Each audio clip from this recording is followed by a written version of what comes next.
going to be the skunk at the garden party today, to use a British expression. And again, I also would pay tribute to Queen Elizabeth for her unrivaled service and dedication. But it was her great-great-great-great-grandfather, George III, who we rebelled from to start the United States of America. You played a clip of her speaking in Cape Town in 1947 in South Africa. Right. That's the year apartheid took effect in South Africa. That was something British colonialism ushered in. British colonialism, which she presided over for all these years, had a terrible effect on much of the world. It's something that people revolt from. And I have to say, to your earlier question, why are American news networks dedicating all of this time to Queen Elizabeth's funeral? I think it's a good question. I mean, I think it's something, there's a weakness in the American character that still yearns for that era of hereditary privilege, which is the very thing that we escaped from. So there, I've made myself the skunk at the garden party. I love it. We're keeping it real. Let me bring you, Gene. Of education is based on the British model. The British were not interested in making us better people. Otherwise, they would not have colonized us. Colonizing somebody is not about helping them, it's about helping yourself. Second World War, there was an uprising by the Kikuyu people who wanted their land back. The Kikuyu were herded into concentration camps and fortified villages, almost the entire population of over 1 million people. People were systematically tortured to death. They invented a new kind of pliers whose purpose was first to crush men's testicles and then to cut them off. They raped women with bayonets. They raped men. Similarly, a favourite technique was to ram sand up the rectum with a stick. Sometimes they were rolled up in barbed wire and kicked around the compound until they bled to death. Some of the British soldiers boasted about this. This is within living memory. The Colonial Secretary lied about it. The papers documenting it were burnt.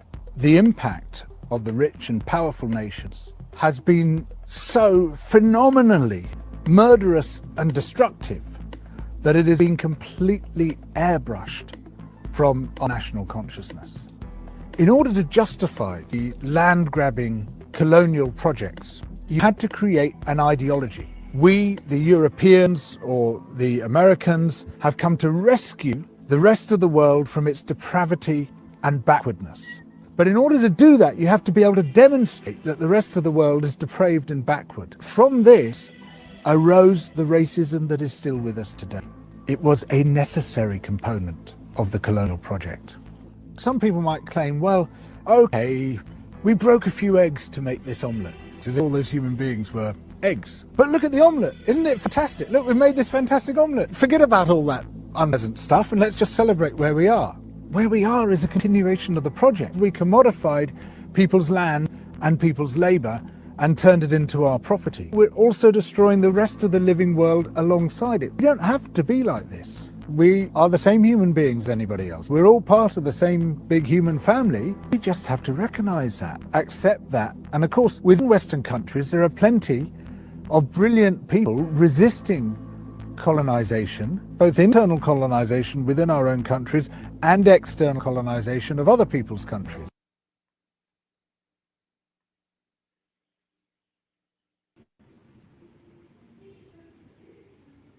Amorum Neubu, Nigeria, Ebenam, Ndinam Nesibo, Ibamaka. My mom was from Trinidad and English was her language. I've lived in the US since I was 10, so English is my best language. Primero aprendí español informalmente y luego lo estudié en la universidad y ya fui instructora de español. L'italiano ho imparato un po' all'università, so abbastanza per leggerlo e capirlo, ma quando si parla lentamente. Português é paixão da minha vida, meu Deus, eu fiz letras e estudos brasileiros. Essa língua me deu uma vida, me deu carreira de professora, de pesquisadora, me deu amizades de décadas e até conheci o pai dos meus filhos no Brasil. Aí Dzieci Boruskim, когда он говорил с нашими детьми по-русски, я ничего не понимала. Так я выучила русский язык быстро, сейчас я чуть-чуть говорю и понимаю. Amorum Neubu, Nigeria, Ebenam, are saying that celebrating or minimizing the death of the Queen is insensitive. That may be true, but in my view, it's even more insensitive to saturate our media with celebratory posts about a person who, for many people, is a symbol of genocide, colonization, and all the violent institutions that came with it. She was queen when Britain helped lead the war that destroyed my country. And just this year, she gave a knighthood to one of the main criminal masterminds behind it, Tony Blair. Far from showing respect for the dead, that's basically saying it's honorable to kill hundreds of thousands of Iraqis. And of course, this is just one of countless atrocities committed in the name of a crown adorned with the spoils of war. So in my view, it's totally inappropriate for people to police how victims of colonization talk about the passing of the Queen. And I think it's only right that if we choose to remember her legacy, that we remember all of it. Buhari must have gone to Saudi Arabia over 100 times in his lifetime.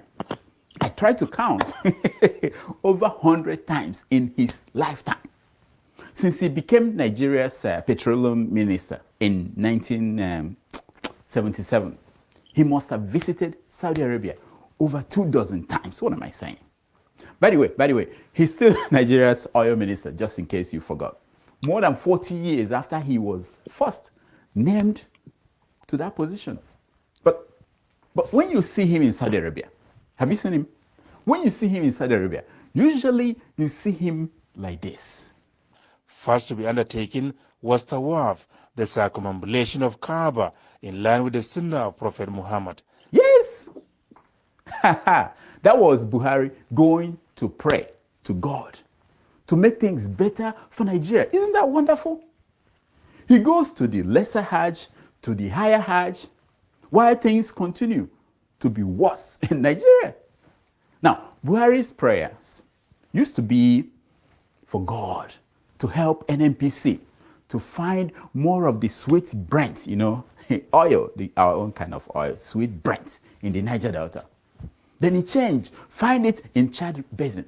Now, when Buhari goes to Saudi Arabia to pray, it is to ask God to help Tompolo to catch those who are stealing our oil. Yes! We saw Buhari before the last election with the Speaker of the Nigerian House of Rep and El Rufai and others up in Saudi Arabia praying. Look at them.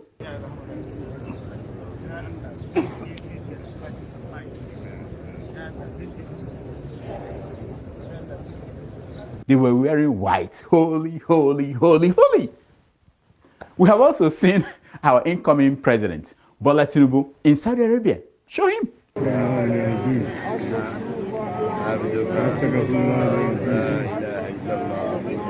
Yes. Tinubu's prayer was a little different from Buhari's one because he isn't the president yet.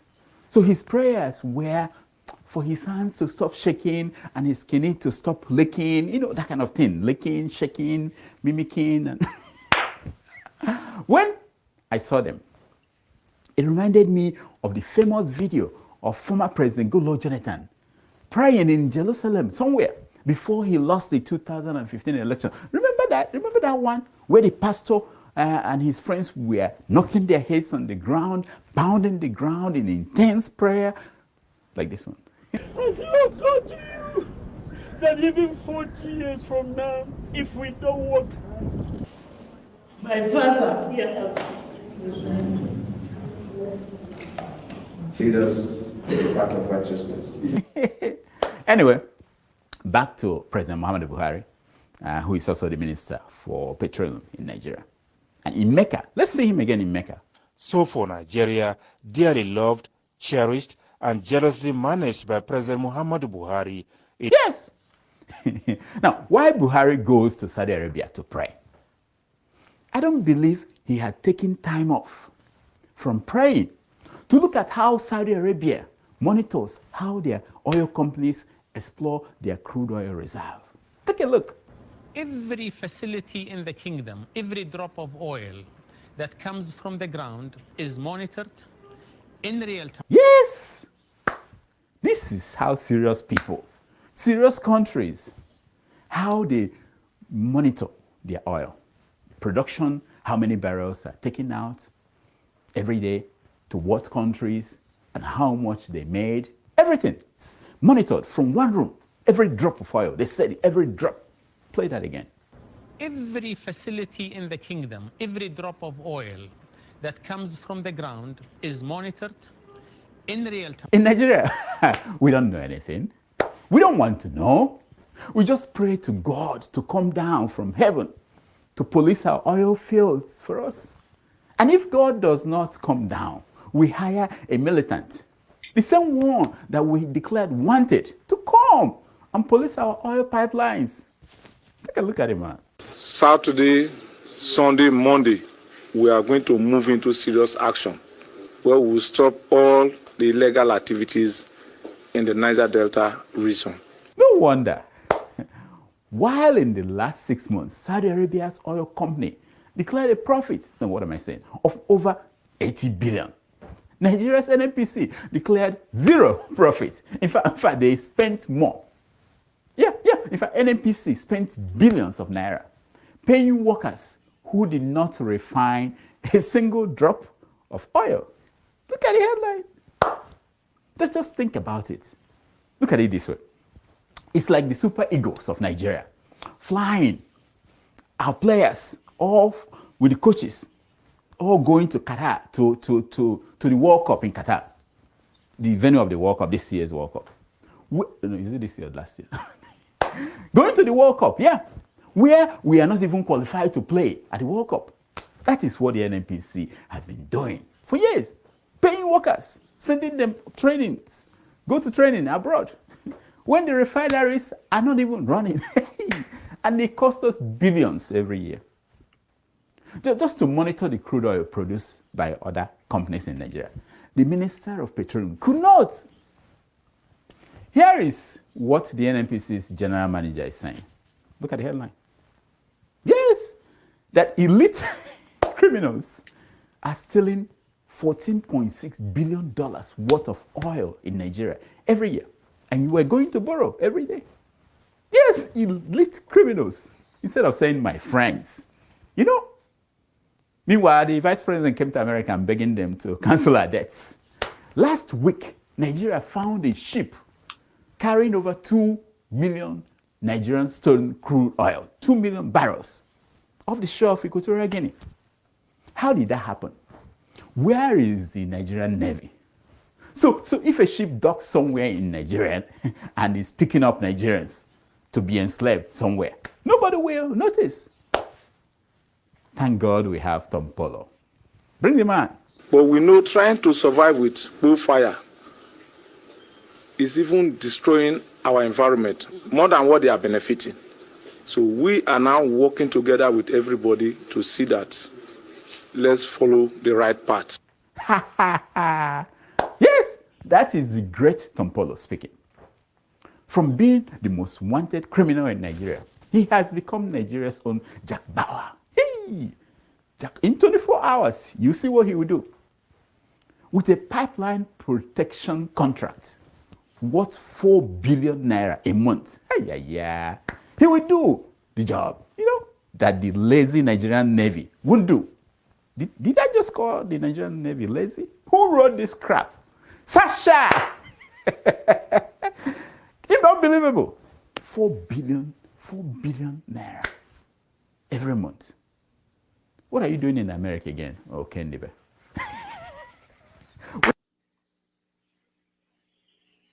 The Northerners don't buy bread cheaper. The Muslims or Christians, nobody buys bread cheaper. Nobody has a religion. So it should not be about religion. The 23 election should not be about my turn. It's nobody's turn. It's not anybody's turn. It's not anybody's turn. So it is not it's not a different time. It is not a different election. It will not be about connection. It will not be about connection. These are the processes they learn.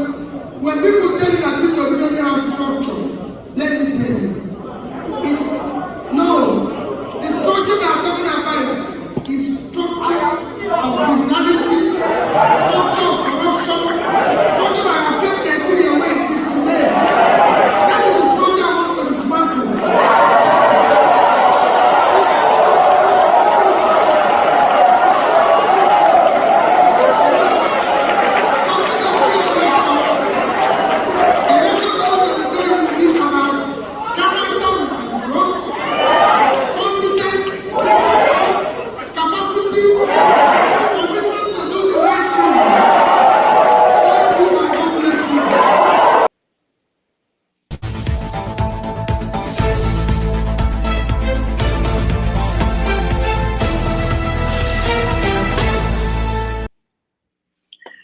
Hello, welcome to another episode of Have Your Say 247. My name is Rudolph Okonkwo. It's Saturday, September 10th, 2022, and it's a very interesting day across the world. We are marking the end of an era in the United Kingdom, the death of Queen Elizabeth II. And of course, it comes with several feelings of different people in different ways. We're going to look at that. We're going to look at the political political activities in Nigeria and across Africa. And we are going to look at the oil, the stealing of Nigeria's oil. It's unbelievable what's going on there. We're going to talk about that. Now, because this is your show and it's for you to have your say, we're going to bring in our guests who are already here to the studio. Joining us is Showy. Showy, welcome to the show. Hello, Dr. Damages. Dr. Deployer, welcome to the show. Hi, Dr. Damages, my man. Good to be here today, early. Good to be here early. You are early, yeah. So you have all day. And thank you so much. My friend, Mr. Moroyu, welcome to the show. Good morning, Dr. Damages. It's always a delight to be with you. How are you doing? Fine, thank you. How are you and your family, sir? Good. So, the Queen died. It wasn't unexpected. Well, I don't know. The family probably did not expect it. But she was 96.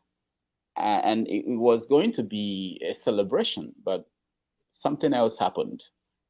Some people decided that, we can't continue to sweep under the carpet some of the things that the British Empire did over the years.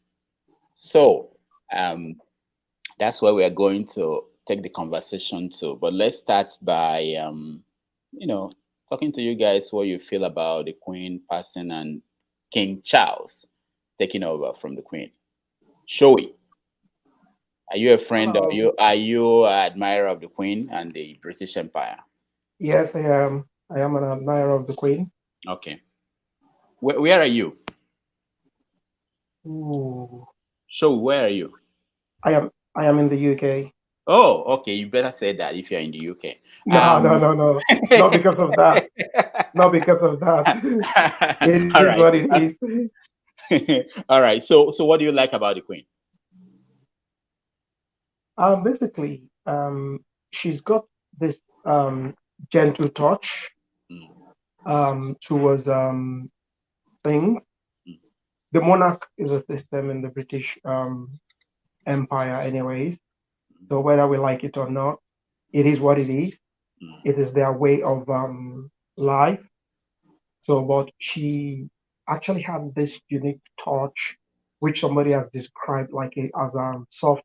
So someone said soft diplomacy, or in my opinion, I would say it's more of a soft power. The soft power whereby things are still done, whereby you more or less you'll be compelled to do things, but you would actually see it as your own ideology and as your own will to do something.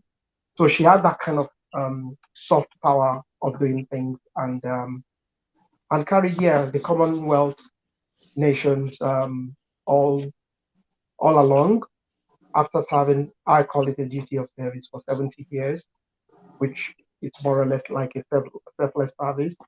So that's the way I actually view the Queen in particular. And like I said, it's a monarchy system, so it is what it is. It's just that she had that unique touch to the monarch.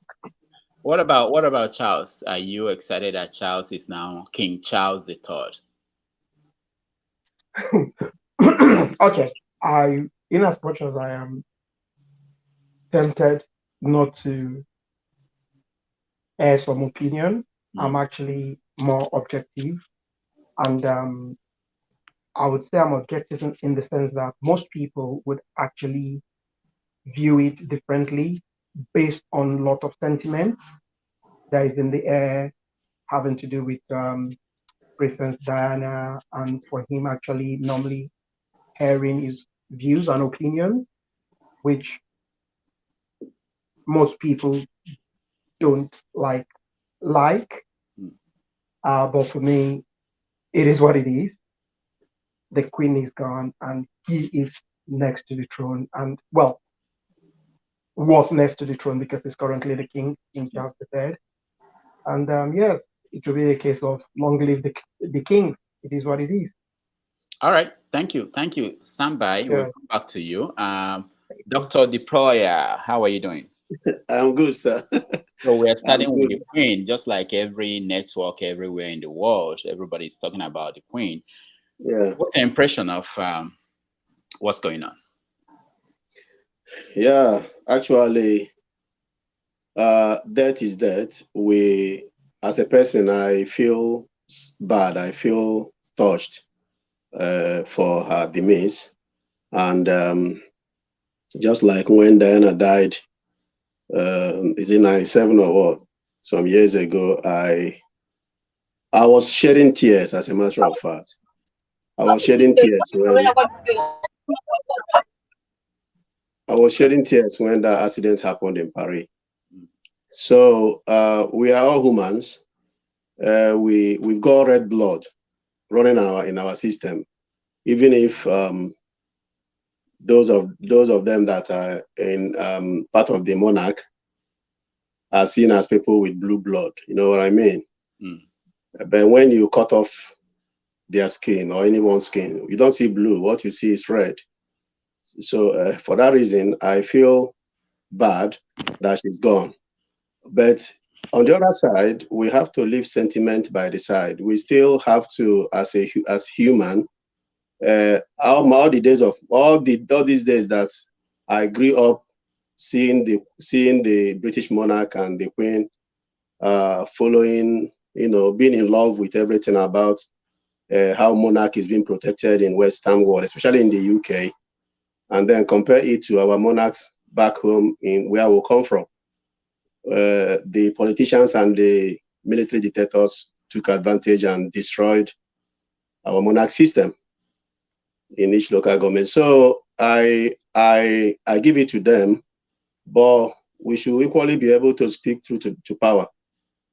I was always praying as a human that one day before Queen will say goodbye to this world, that she could, because she stands in between the bad days and the good days of the British Empire and the British goodwill of today. Being in the British as in goodwill, being in forefront of human rights. All of us can see what happened during the protest of the slave masters who have their status here in the UK, and most of them were brought down. It was a pain. That was a very big moment that I thought the Queen would have said something about the black race, especially from the side where we come from, which is Southeast Biafran land, which a lot of atrocities were committed down there. And still, those atrocities moved on and continue to be there today, but without the visibility of the agitators, it was handed over to people of our own color to continue from where they stopped. So I was just hoping that Queen could address few issues, but she didn't. Does not mean that her death we should be clapping. I'm sad as she's gone, but a lot of these things have to do with black nature. We glorify, we don't stand up for what is our right, even if it costs us, our future. That is why most of the freedom is, you see people asking for freedom in the Caribbean, like the Jamaicans, like the Barbados, who stood up that they are done with the Queen being their president. No African country can do that. No, Africans did that long ago. Why didn't they do it now? No, the Queen is no longer their president, so they don't care. Nigeria did it 3 years after independence. We kicked the Queen out, So I don't think there's any African country where the Queen is still the head of state. Anyway, sycophants were more than those who believe in the British Empire living. A lot of sycophants were 70% who went there to collect, the leftover, and then we'll be dancing towards betterment of the British Empire remaining Why should they go? The little percentage that remain, you know what I mean. So I'm so sad that she's gone. You know, I'm happy with that. We'll get to that. Yeah. Mr. Murray, welcome to the show. Thank you, Dr. Damages, for having me. It's always a delight to be here. Yeah, it's nice to have you. So what is your take on the Queen passing and the changes? Now the currency in UK will have to change. The stamps will have to change. King Charles' picture will be on the currency. So many things are changing. What should change in the former colonial countries, former Commonwealth countries? Yeah, that was the point I was trying to just make. You took it out of my mouth. Yeah, first of all, my sympathy to the royal family. But the other one, my last week I said he's sad. I don't know why he's sad. Death is inevitable. You know, it's the price we all have to pay. And this one is not even, doesn't require anybody to be sad because this is a very pretty good age, 96. You know, this is what everybody prays for. You know, but that doesn't take away my sympathy to the royal family. But then, if I look back to where we're coming from, most of the atrocities, most of the enslavement, most of the backwardness we have in Africa today, especially in Nigeria, our country, you know, you see the discord, disharmony, acrimony, oppression, and the repressive tendencies you have, they were planted by these people. So I was looking up to a time, you know, where at least where she could stand up and say, enough of this. It is time to look at renegotiate the Commonwealth and see, you know, where we got it wrong and make the necessary amendment.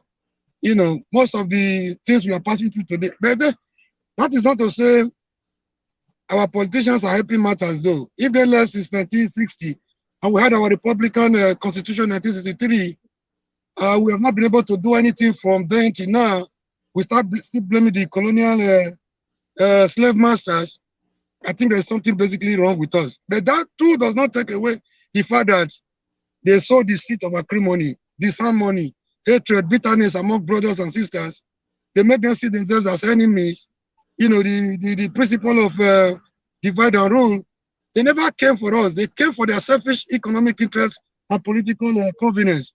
They were never for us. You know, they came to discover us as if we were missing. We're not missing. We're living with like every other persons. You didn't discover me. We were living. We had our cultures. We might have our, you know, shortcomings, but then we value our culture. We value everything we had. You know, they came to divide us, rule us, so that they could conquer us. And that thing has not gone away. That is what we are suffering today. They made Zik to see Awolowo as his enemy, as his political rivalry. They made Tafawa Balewa to see that the Satanists were too smart for me. They should be careful. So they will go to London and brainwash them. By the time these gentlemen are coming home for a meeting, as brothers, they're already seeing themselves as enemies. So whatever they are discussing, it's just from their lips, not from their hearts. This is what we are suffering today. And our politicians are not helping matters.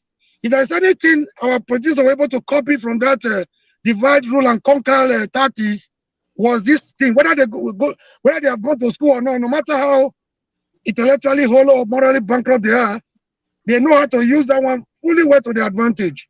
Divide them so that you can rule them and conquer them. And that is what we are suffering today. They want to make me see the Igbo man as my problem. They want to make the Igbo man to see the Yoruba man as the problem. This is the seed of bitterness they sowed among us. And we, the younger generation, should look for a way to overcome this. If we continue the way we are going, we'll be worse than our ancestors. Thank you. I drop it there so that we'll continue later if I have the opportunity. All right. Thank you. Thank you so much. Femi, welcome to the show. Did you cry? The Queen passing away. Did you cry? That would be very ironic if I had to cry because of that. That would be quite an irony. Just to add to what Mr. Omori just said, I think it's kind of, and we live in interesting times. Recall, Dr. Damages, that I believe a little over a decade ago, or even more, there was actually a poll about keeping the monarchy. I don't know if you remember very well. And there had been several calls before then, several sentiments, especially amongst younger people. And even in recent years, there was another poll. And it's it's continued being an agitation about why what's the relevance of the monarchy even portends in a modern world. Okay, granted that, and a lot of people don't even realize this. The Queen's line wasn't actually the original lineage that belongs to the monarchy. I remember reading this a long, long time ago. There's been all kind of things that have happened through the centuries. So the original lineage of the monarchy is not actually the Queen's line lineage. Now that's on the side. Added to this is the conundrum that we continue to find ourselves. Yes, we seem to be independent, but are we really independent? The reason why this is pertinent is also the fact that a couple of years ago, there were because there's always revelations that come from time to time through the decades as you through humanity's human life. There were some documents that were destroyed. I don't know if you remember this as well. Because from time to time we get to hear about these secret documents that they have lying around that have been serving as templates as to how they were able to carry out one of the atrocities that were carried out even before a lot of the colonies from past became independent. These documents were destroyed, and part of the fallout of it was the fact that even the Queen was in the know. And keep in mind, she's probably one of the longest serving of the queens or kings that Britain has ever had. So she was in the know, and that's not even combining what happened. I forget which of the kids got married to the Saudi Diana. Sorry, I'm sorry. When Diana got married to that guy, till tomorrow we've not had the end of that. But ultimately, just to summarize and let other people speak, I personally still hold the view that there's more to what we know that actually goes on. That monarchy thing is a scam in itself. All right, Femi, we'll come back to that. Blessing, I can see that you are busy. Good evening, everyone. This is Dr. David. Yeah, hi. The people in Enugu, do they care that the Queen died? Well, I'm not in Enugu currently, but I know the people here. I'm in Aba. You're in Aba? I know, yes, I'm in Aba. Do they care in Aba? I haven't seen anybody express anything except passing nonchalance. It's as if the news is not even filtered down here.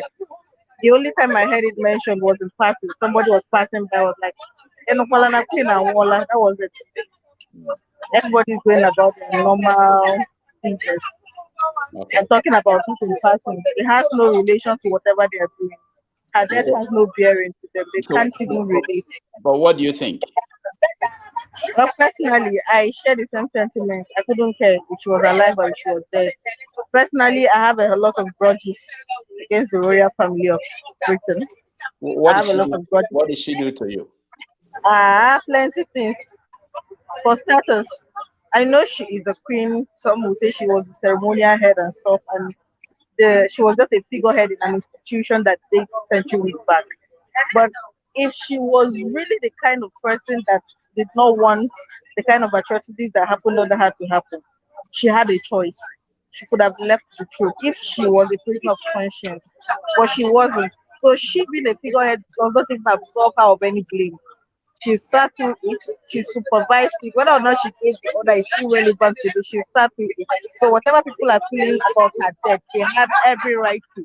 And when I saw Dr. Uju's tweet, I just laughed. Dr. Uju said what millions of black people did not have the liver to say. Okay. That is just the truth. Okay, we'll come back to you, Blessing. Okay, let me get people who are driving. Jonaba, welcome to the show. Welcome, Dr. Damages. So we are not responsible for your driving while on the show. Don't worry, I'm covered. We don't have insurance anyway. So, Jonaba, what do you think? The Queen died, and different reactions. What's your reaction? Well, Queen have helped the people. She have helped the people of Great Britain to live their life and to rob all the black people on the earth. and she have gone to be with her parents where they have mindset of black people are no place in this life. I only like one thing about her. She carry herself well in the public. She's a good faker. So our life you have to be careful. Do you have visa to the UK or do you plan to go I to don't the UK? care. I don't even care right now how I live my life. One day I know I'm gonna be gone. If anybody like they can kill me on the road, I'm good. Jonaba, you're becoming darker and darker. I don't know what's happening. Darker, darker Yeah. when I'm fighting for the freedom of a common black man. I'm darker. Jonaba is in Texas. Recently, you used to be the one of the lights, the bright lights that we see on this show. But now, recently, That is why I you speak don't like to the PDP, power. you don't like Labour Party, you don't like the Queen. I speak to Yes, humanity. choosing That violence. Yes, choosing violence. Even the Bible said that the way to heaven is very narrow and the way to hell is very broad. So I don't care where people go. All I'm saying is that I'm not speaking violent, and I'm not speaking. I'm speaking out of the frustration. The Queen saw the apartheid. I'm talking about Mandela in prison. She never speak against it, to see that he was a fighter until he prevailed. And when he prevailed, they invited him to UK, and she had the opportunity to parade with him. The person that she never stood up to say, "Oh, let this man go. He deserves a freedom for speaking out for the freedom of his people." So our Queen is. I'm not speaking Dhaka. I'm speaking out of pain. And just like any one of us here, we are all in pain. I mean, America now is a 24th century slave. Even though I took myself to the airport, I deserve to be in my own country and eat my own good food and live to my own custom and tradition. But I'm looking for better life in another man's country because they have robbed us of everything. Will we blame them in 21st century? Yes, because there is a system in place. And to overcome that, is a very difficult thing. It's a long walk to freedom. This setup was this woman was there for 70 years, 70 years. So the structure that he have put in place and other people like her, I'm not 50 yet. I'll be 50 soon. Is it in my so even within my life cycle, it's not up to the time that Queen she have used to rule or to reign as a Queen of England and the Queen of the people they colonized. Charles the Third now, he promised to continue her mother's legacy. I hope he rethink it and try to set up another modern way of life, that all men deserve to live free and fair in their country without their resources being taken from them and brainwashed. All right. Thank you, Janaba. We appreciate your input. Let me go to Raf. Raf, welcome to the show. Raf, can you hear me? Yeah, I can hear you. Can you hear me? Well, yeah, welcome to the show. It looks like you're not in my usual environment. I was trying to raise money to go to the funeral, but people didn't fall for my wayo. I was trying to do it. You know. Not in Brooklyn. If you want people to donate money, people want to send me money. Send donations. I want to buy the Ashoebi for the American delegation. Anybody wants to donate. So how are people in Brooklyn taking this? Is there any monument for the Queen in Brooklyn? Well, we have Twitter, so we took it very, very well on our Twitter, and we were having a good time on Twitter, and Queen Lizzie don't come, as we say in my part of in my part of Port Harcourt, and the people want to cry can cry, but because as she didn't pay me, she owed me money, and she didn't pay me, and she just died like that. But I hope Charles will pay me, because first of all, Nigerian. What's this? I wonder Nigerian Anglican. Well, Dominic now church boy, so it's church people that will go and be carrying this nonsense on their head. So it's people. But if you want to pay, you should pay me first of all. We'll get him. So yeah, because first of all, the money they were paying the people that were selling slaves up to 2015, they were still paying them. You people, these church people, that the Anglicans, the Catholics, all of you, You were down with it. So come and pay me my reparations. Britain owe me. All of you that watch EPL, you owe me. So all of you, the Liverpool, Chelsea, Arsenal fans, all of you owe me. Just give my share. That's what I don't even want. So I will go and cry. I can cry for the Queen. Well, after you pay me, I will cry. I can do that burial. How they do it in Nigeria. Where you see somebody be crying, like, hey, let me cry pass for the burial. I will do it. But just pay me that money you were paying people that were selling the slaves. That's all. Because we all suffer. I know Britain bombed my village back in the days. Agbere, go and look it up. Nigerian history. They did? British Royal Navy bombed my village. And where's the compensation? It's not taught in our schools. I read it in one book. By mistake, I saw a book of West African history when I was a teenager. But Ralph, you have the right to sue. Do you know that the Kikuis, the Mau Maus, they are still suing the Yes, I have the right to sue, but there are too many Ijoy people that will not, like forefathers now, will not come and join me in the suit. I said, that's British, that criminal is a British loyalist. I mean, it's not a criminal, it's a British loyalist too. They will not come and join me. They will not claim Ijoy man now. I said, get out here. You'll be supporting them all this time. Then now, when I want to collect money, you will not come and support me. No, it's only me. I want my money straight. That they also sell gin from the Royal Palace. That gin, I drink gin too. Give me my share of that gin. I just take 5%.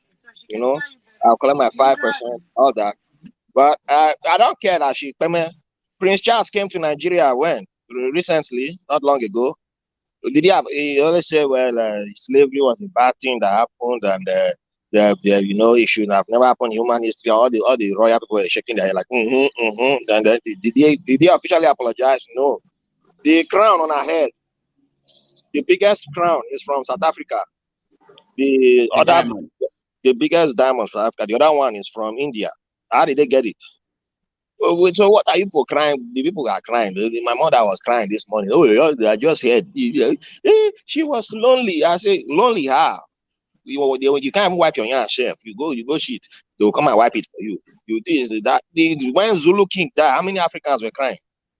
When the above beneath, how many of you were crying? We all meetings here for that one. So all this, I beg, go and just pay me. That's all. Pay me, I will cry. I'm down for the sale. That's all. Yeah, let me go back to the kids' birthday party that I'm at. But I just want to okay, thank you. Thank you so much. We appreciate your time. Also here, welcome to the show. Can you unmute yourself, please? Oh, sorry. Dr. Damages, can you hear me? Yeah, we can hear you. Can you guys hear me? The Queen died. You didn't even dress up to appear on the show. I mean, out of respect for the Queen, you didn't dress up to appear on the show. First of all, like the last speaker said, the Queen is burning in hell right now. And she will continue to burn in hell forever. She will never have peace. She never rest in peace. She's the queen of death. 5 million Biafrans died because she supplied arms, protected Nigerian government, supplied ammunition, supplied airplanes, supplied everything just to secure oil. So that queen, many Africans died because so that they can live a good life in England. And they supervised death of many Africans so that the queen can wear diamonds and live in Auckland. So I don't know if any of you saw the Twitter from Professor Ujuanya. Yeah, we're getting to that. Which Twitter, Twitter didn't waste time to delete. While white people calling black people nigger and all that, Twitter don't delete them. But this woman spoke from her mind, spoke freely, and this woman saw the war, lost families, during the war, and she expressed that pain that she went through, and our people went through, and Twitter was quick to delete her tweet. But actually, the world already saw the tweet. So the Queen is a symbol of evil. The Queen of England is a symbol of evil, and they connived. She and the British government that's actually forced many their so-called colonies into the so-called Commonwealth of Nations. Commonwealth, you can't get a visa to go to England. You are a Commonwealth member. You pay money for Commonwealth. They do business with you. They take your oil. They take your natural resources. They take your diamond and gold. But you can't get a visa to go on vacation to England.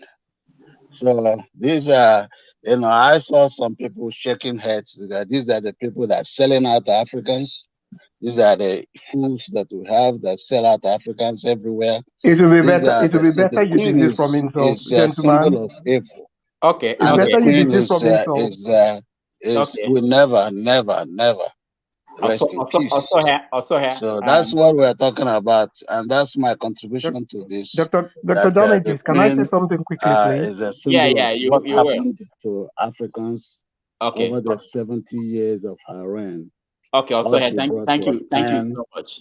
anger, I don't think it's not and connected to me frustration or to us. Also here. Africans. Thank you so much. So let me say two things. I think it may be necessary this is how we say as much as possible. We want you to say your opinion. We don't want to censor anybody, but also you have to also be aware that this is a public forum. Whatever you say here is going everywhere, and the Queen. Okay, this is a public I'm forum. not afraid to speak. No. Also, why I'm saying that is also no. Also, it's not about you really. I want to make sure that, especially when it comes to the language and respecting other people who are here, there are other ways you can say the same thing you are saying. We don't want to, as much as possible, censor anybody. But yeah. All right. Shall we respond? I know you are in England, so I'd like to hear from the people in the UK. Go ahead. Oh, thank you very much, Dr. Damages. Just to actually address the, I'm not necessarily, well, it's more of responding to the matter that was raised, not the individual. I would not necessarily address the individual, but I would just like make a comment on what was said. It's quite unfortunate that the assertion of the last speaker actually displayed lack of knowledge. This is not an insult, not the individual, but what was said. Talking about visa, that had absolutely nothing to do with the monarch. There's a department that actually handles that. So that's why I said lack of knowledge. So saying you can't even get a visa to visit, or you can't even get a visa, if you have actually the right reason to come over and you've met all the necessary criteria, your visa would be granted. You would just not be granted visa just simply because you feel you need to come here or you just feel you're entitled. So I'll just quickly address that. All right, Furthermore, when we talked about the monarch saying, what they did to us, X, Y, and Z, about 5 million Biafran. Yes, 5 million Biafran, which in my opinion is actually a wrong word to use. 5 million Nigerians and even more. So Nigerians actually died. That's the truth. Start with. Then furthermore, talking about the issue of what they did to us, why don't we look inward and actually consider what we are currently doing to ourselves? They left us, like, I'll use the word, ages ago. So have we actually truly developed in the sense of development, despite the fact that we've been in charge of our own affairs for over 60 years now? So these are things we should be taking into consideration as opposed to blaming other people for what we collectively are responsible for. Thank you, All right, Dr. Shoei, thank you so much. I'll come to you, Dr. David, can I redirect him to something he said here? He said that the Queen is not can you the hear child me? of the theater of war.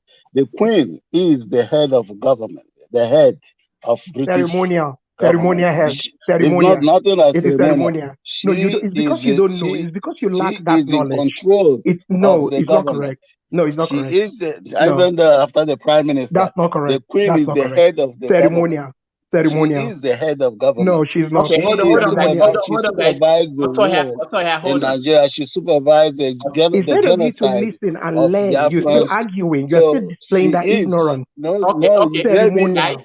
Okay, stop, everybody. CM, welcome to the show. Unmute yourself, CM. So I know that I enjoy conflict, when there are two people who are debating. Thank you, Dr. Damages. But I also want to make sure that people at home, they are following. It's okay when we're in the studio and talking this way, but people watching at home, look disorganized. So as much as possible, people should listen to me. Let's have a very decent conversation. CM, I know you're in the UK. What are your feelings about the Queen? Well, to me, I feel relieved. Ever since I lost my dad, in person that dies, I don't care, because my dad is also a human being. So this one, people are jumping up and down, feeling as if they lost. I don't know. In fact, I don't feel anything. I feel relieved because of the history behind the monarch. It's an evil empire. Thank you. It's an evil empire. What I want somebody to do, because whatever I say here, people might think just personal bias. Go and read the book written by the Irish writer Frederick Forsyth, The Biafra Story, The Making of an African Legend, by Frederick Forsyth. It was written. This is not a book written maybe after the war must have ended and then 10, 15 years ago. You write from recollection. It was written at the peak of the Biafran War at Umuahia by the roadside, and Frederick Forsyth has written it and given. Okay. So for somebody to supervise, even if somebody was arguing, I think you can hear me.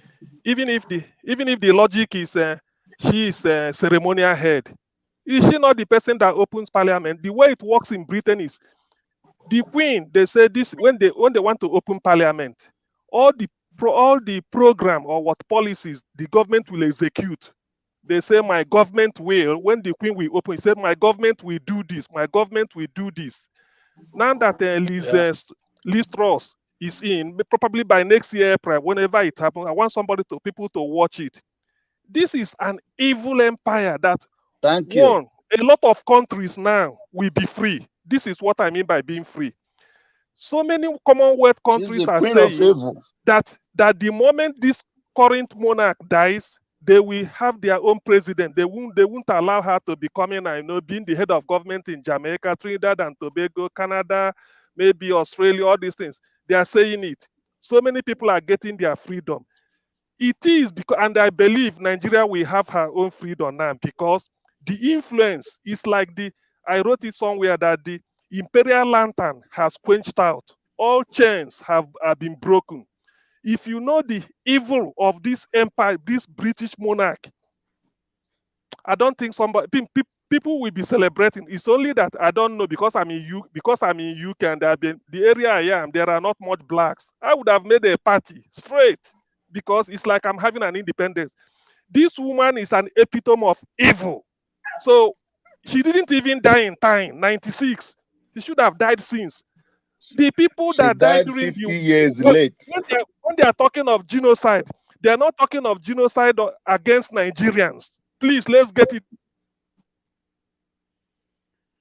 All right. First genocide that ever took place in the continent of Africa, second only to the Jewish Holocaust, is Biafra genocide, not Nigeria genocide. I never had Nigeria genocide. It's Biafra genocide. And who are the Biafrans? We know. So for somebody to be a later day and start to come and paint something here, that's unacceptable to me. I've never heard of Nigerians Nigerian that genocide. died are the ones that came to kill Biafrans. We know Those are the those Nigerians people. that We died. know people that died. So this At least just one moment. When Just someone one is moment. speaking, please Just let one the moment. person finish. Pat Utomi said it that time, just to give a context to it. Pat Utomi said he left CKC Onisha when the war was about coming, everything happening, he left CKC to Loyola College at Ibadan because it's a Catholic school. CKC Onitsha is a Catholic school. The father wanted him to attend the Catholic school. So in the West, where he's safe, he took him to Ibadan. He said when they went to Ibadan, they were doing party everywhere. He said that nobody, you feel like you are in another country. The real thing is happening somewhere. So how can somebody tell me after 30 months, he tell me that it's a Nigerian genocide? What happened? How many people were slaughtered at Ogbomoso? How many people were slaughtered at where is it called? All right, CM. How many people were slaughtered at Ilaluji? How many people were killed at? How many people were slaughtered at Ipetumodo? What are we talking about? This woman deserves to have died like 1 million years ago. She's an epitome of evil. In fact, I'm so happy. All right. But then now, what do we CM. do? Yes. CM, thank you. Thank you. Prince, welcome to the show. Prince, can you hear me? Prince. All right. I wanted to hear from someone who is a real prince to know what what they think about a fellow. All right. So, Omori, let me come to you. There's something in the news. You know, they talked about the British Empire, the monarchy that has been in existence for over 1,000 years, and we know that the Benin Empire, the Benin monarchy also, it's been in existence for a long time. If they had their way, the British, they would have destroyed the Benin. They tried. They would have destroyed the Benin kingdom and everything there. So, how do you feel in terms of because we're talking about there was just a background for people who may not know. There was a time when the Queen and the King of England, they were powerful, they were in control. But recently, I mean, the changes. I don't remember when it happened. We don't know what it is. And interestingly, the King, King Charles III, made a speech, which is something important connected to what we're talking about. He made a speech, the first speech, and he said that he would stop speaking. You know, all the issues that he used to care about, he will stop speaking because they expect him as the king not to say his opinion. So there's a discussion that we can have on that.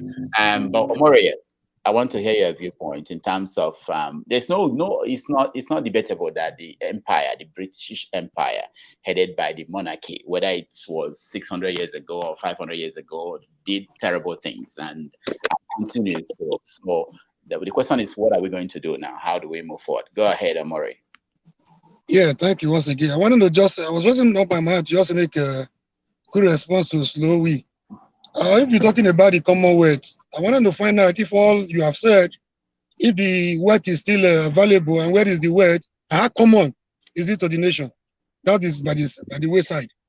And you asked a question that if they had their way, they would have destroyed the Benin Empire. They tried. Remember the adoption of King of Verame to Calabar. You know, they tried everything humanly possible to destroy the kingdom, but they met with stiff resistance, unlike what they discovered in the northern part. That was why, you see, they saw some people as rebellious. Those that resisted their evil plans, they tagged them rebellious, they tagged them strong-headed. So they did everything humanly possible to hold a certain part of Nigeria down for the others to meet up. So they feel some people were more loyal to them, to a fault, you know, than the other people. So that is what we are suffering today.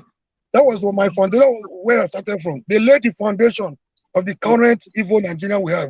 And our politicians did not waste time to, you know, copy that from them, even do it better than the British colonial masters did.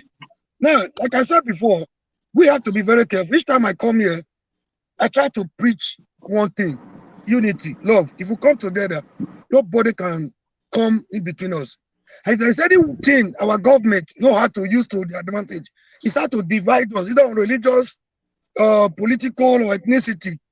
The Igbo man is not the problem of Yoruba man. The Yoruba man is not the problem of Hausa man. You know, we are all victims of these vampires. Until we get that, the divide and rule principle as planted by Britain will continue to harm us. We continue to harm our unity as a people. And again, if the Chief Justice is saying he's not going to talk, like he was saying, that is the plan, that is the game plan. It's a game. you don't talk when you are eating. So if he has been, condemning one or two things, this will have been an opportunity for it to even speak more. Now that you are saying you don't want to talk anymore, it's a setup. It's the game. That is how they roll. They want to perpetrate. They want to make sure, nobody, if you don't want to talk anymore, it means now that you have opportunity to even talk more, you have decided to be silent. So you're talking about at a point the kings were powerful. Under Murtala Muhammad regime, they did not help matters. I'm not here supporting our culture, hook, line, and sinker. There were certainly some barbaric aspects that needed to be, that needed to be eliminated. Like you can't be talking of it. There was some barbarism in our culture, such as human sacrifices, killing of twins and all that. I don't subscribe to those things. We need to move on. The world is moving on. And again, the Murtala Muhammad administration reduced the power of the African Nigerian monarchs drastically, because they too were becoming, I don't know, most of them were crude in their own ways. So I'm not saying everything about the monarchs in Africa were okay, but then we needed to be refined and move on. Thank you very much. Thank you. Let's try again, the Prince. No, Showy, no. I want to hear people who just joined us at least before we come back. Prince, can you hear me? Yes, I can hear you. Can you guys hear me? Good. Where are you joining us from? I'm joining you from the UK. Okay, good. I like these people in UK. So are you a real prince or are you ceremonial prince? I'm not ceremonial actually, but I'm not a ceremonial prince like the Queen. You have power. Like the Queen. I have power. Okay. All right. So what is your take on what's yes, my take on this? I think we should critically analyze what is happening and what has happened before. The Queen was a young queen that came into power, very young, and possibly she might have, if you have good knowledge of history, you know that when she came in, she talked about what had been happening. People have been complaining. Look at the issues. Countries want independence. And he did what he felt that is a win-win. We gain, you guys will gain. What did he? Started granting independence. Ghana got, Nigeria got, many other countries got independence. And whatever you do after you get your independence, I don't think the Queen contributed to it. My take is that I have knowledge of history, and I will say that Nigeria, we've got other countries like Canada, we've got other countries that got independence from the Britain, and they have been doing well. They won't come and be attacking the Queen or the royal house.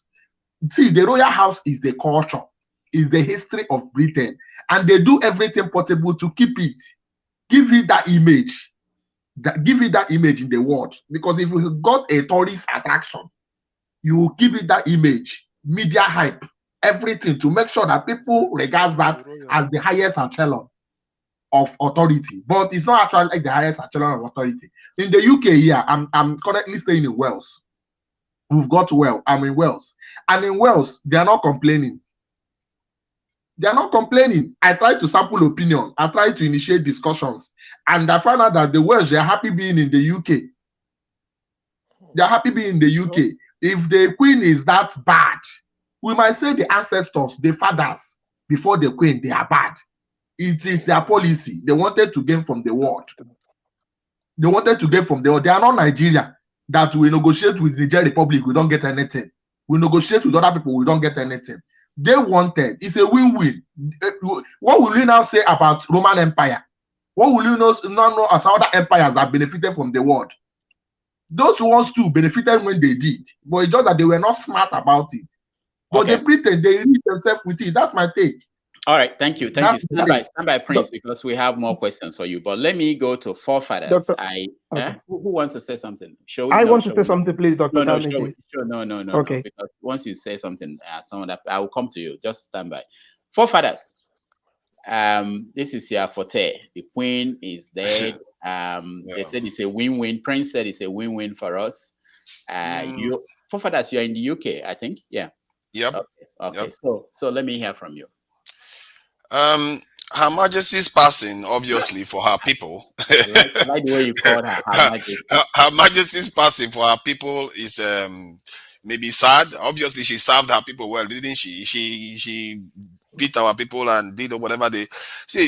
For her people, all good, but for our people, clearly terrible for us. Because this is not something that we can sit there and act as if everything is level, like the way the Nigerian government is acting, and acting as if we are in mourning. Why should we be in mourning? What would Ovaro Ogbaisi be thinking about when he sees our government mourning the people that exiled him? What would King Jaja of Opopo be thinking?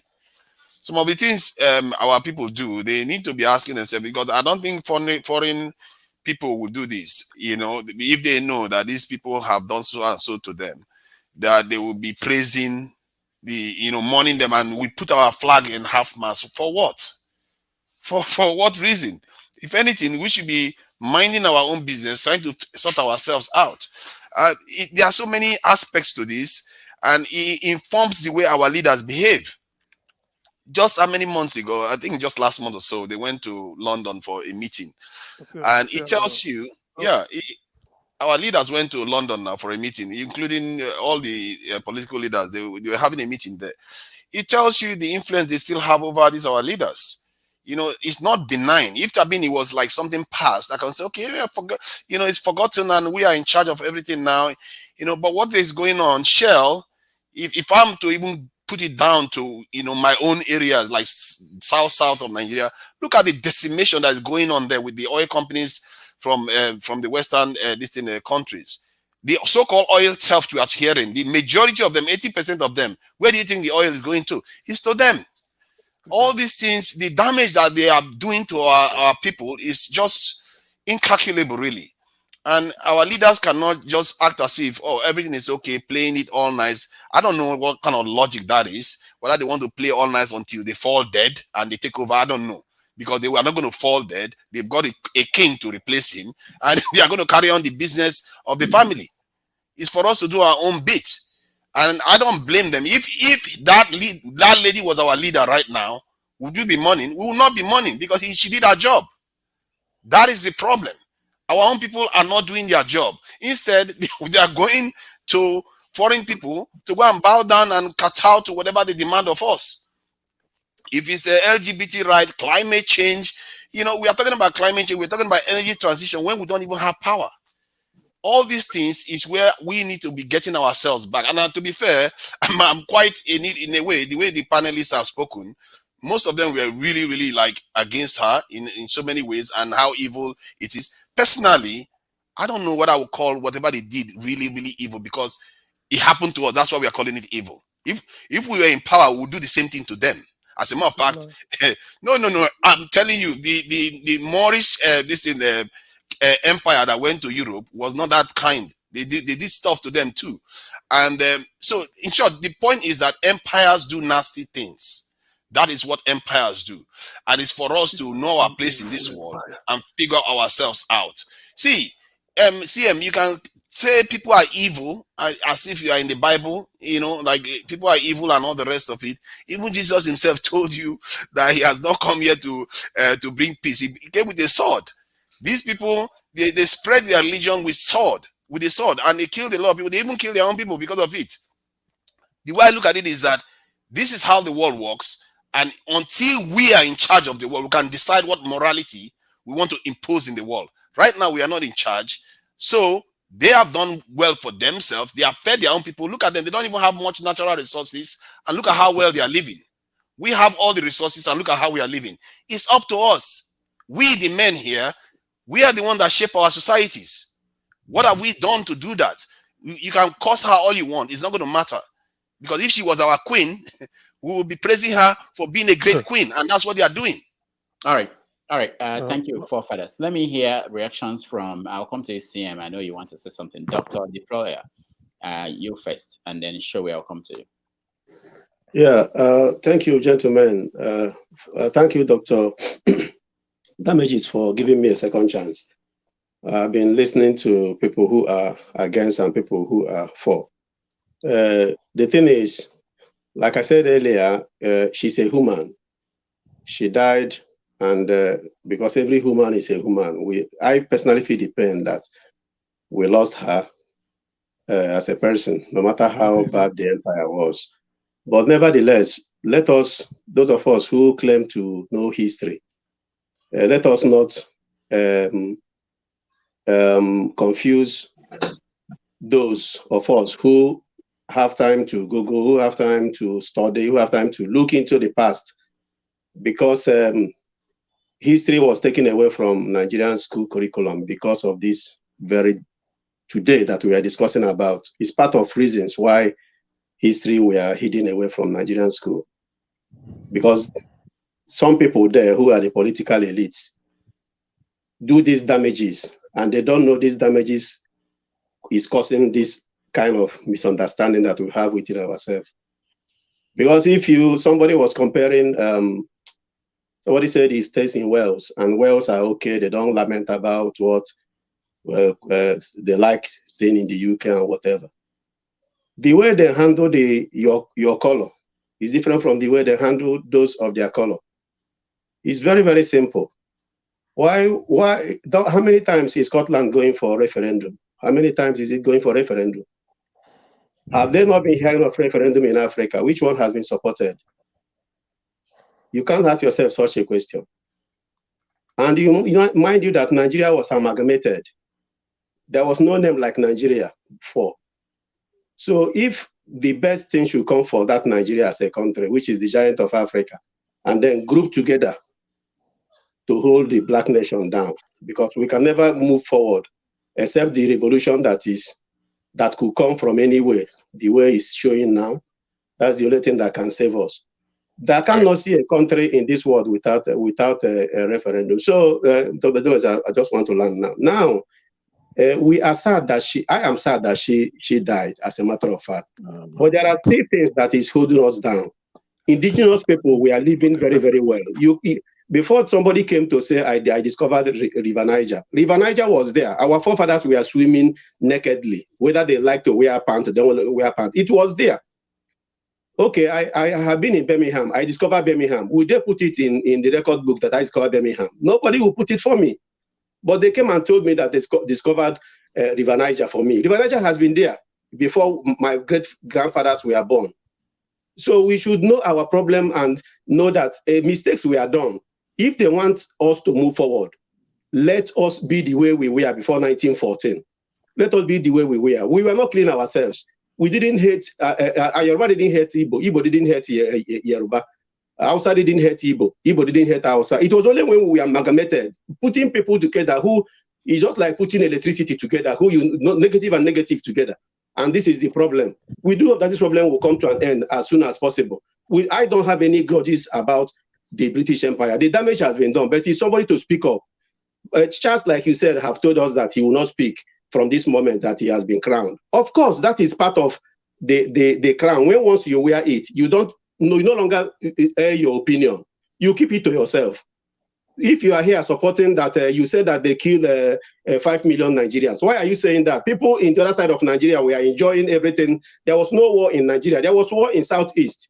That is why anytime we open this wound of war, you see the Southeast person begin to feel so bad. Let us not talk about this war, because maybe you there, you didn't lose anybody. If you're a Yoruba man, Hausa man, you may not have lost anybody except who is on Kake, army uniform that came down to the east. He might die.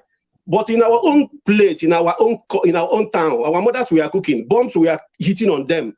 And we lost our uncles, our brothers, our sisters. Each time you open this wound, it gives us something in the heart. Please, let us trade with care. Now that the youth are getting together, because these forefathers want to leave us in darkness. If they leave us the way they are doing now, we will continue to fight for nothing. Please, handle this issue, this matter with care. Don't say you lose 5 million Nigeria. We lost 5 million Igbos, Jaws, riverines people there. That's what we lost, and not 5 million whatever that you call it.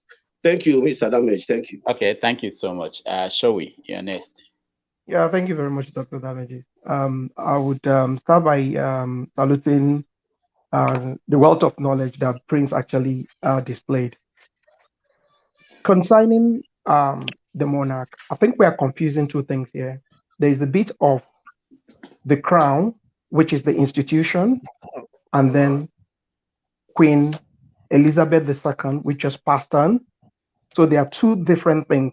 There is the institution, yes, all the negative things that happened, and which obviously, yes, they did in terms of the institution overseeing it. I get that. But now talking about Queen Elizabeth II, and based on what Prince Equally said, talking about independence, how independence started coming on our reign, under our watch. Those were part of the soft power, which I was actually alluding to earlier on.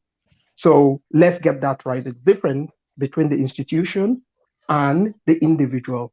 Concerning King Charles III, he said, yes, he will not say anything in public, which is correct because that goes back to the point I made earlier on.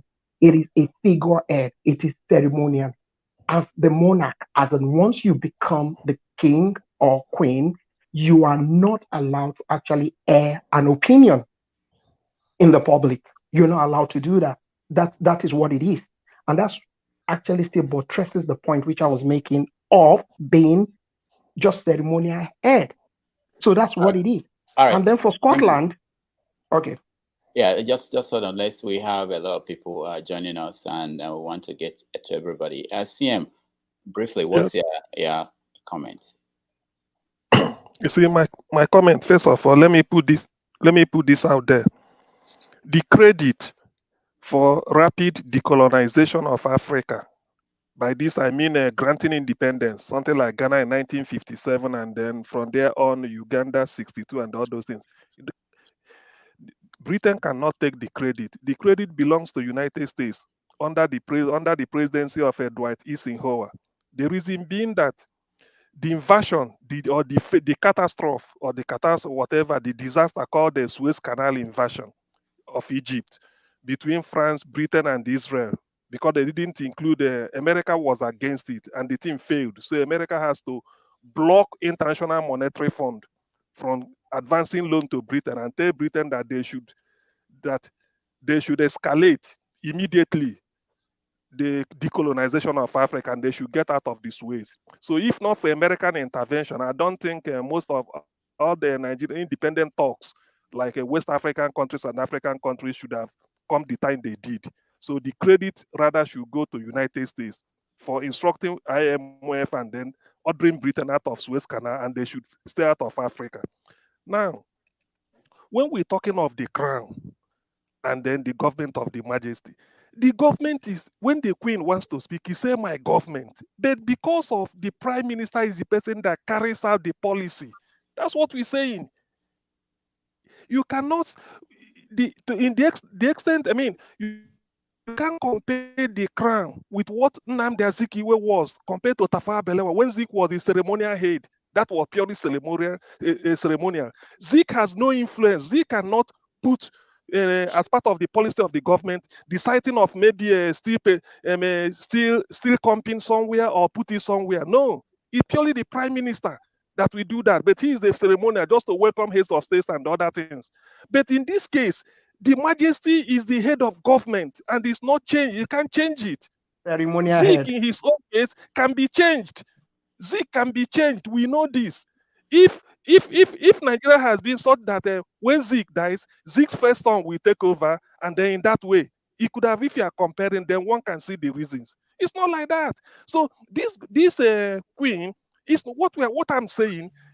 Most of African countries, in the coming days and weeks, you will be hearing commentary. They are the head of the Commonwealth.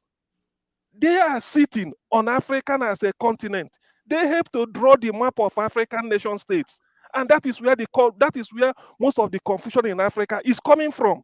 We know all these things. Even then, let us agree without conceding that because they're giving us a flag independence, what is happening in the population, the tragedy in the Niger Delta, the tragedy that is Nigeria, is still they are still neck deep in what happens. I give you an example. By 2015, when they were about to remove Jonathan, I think 2015, Wike was the governor then.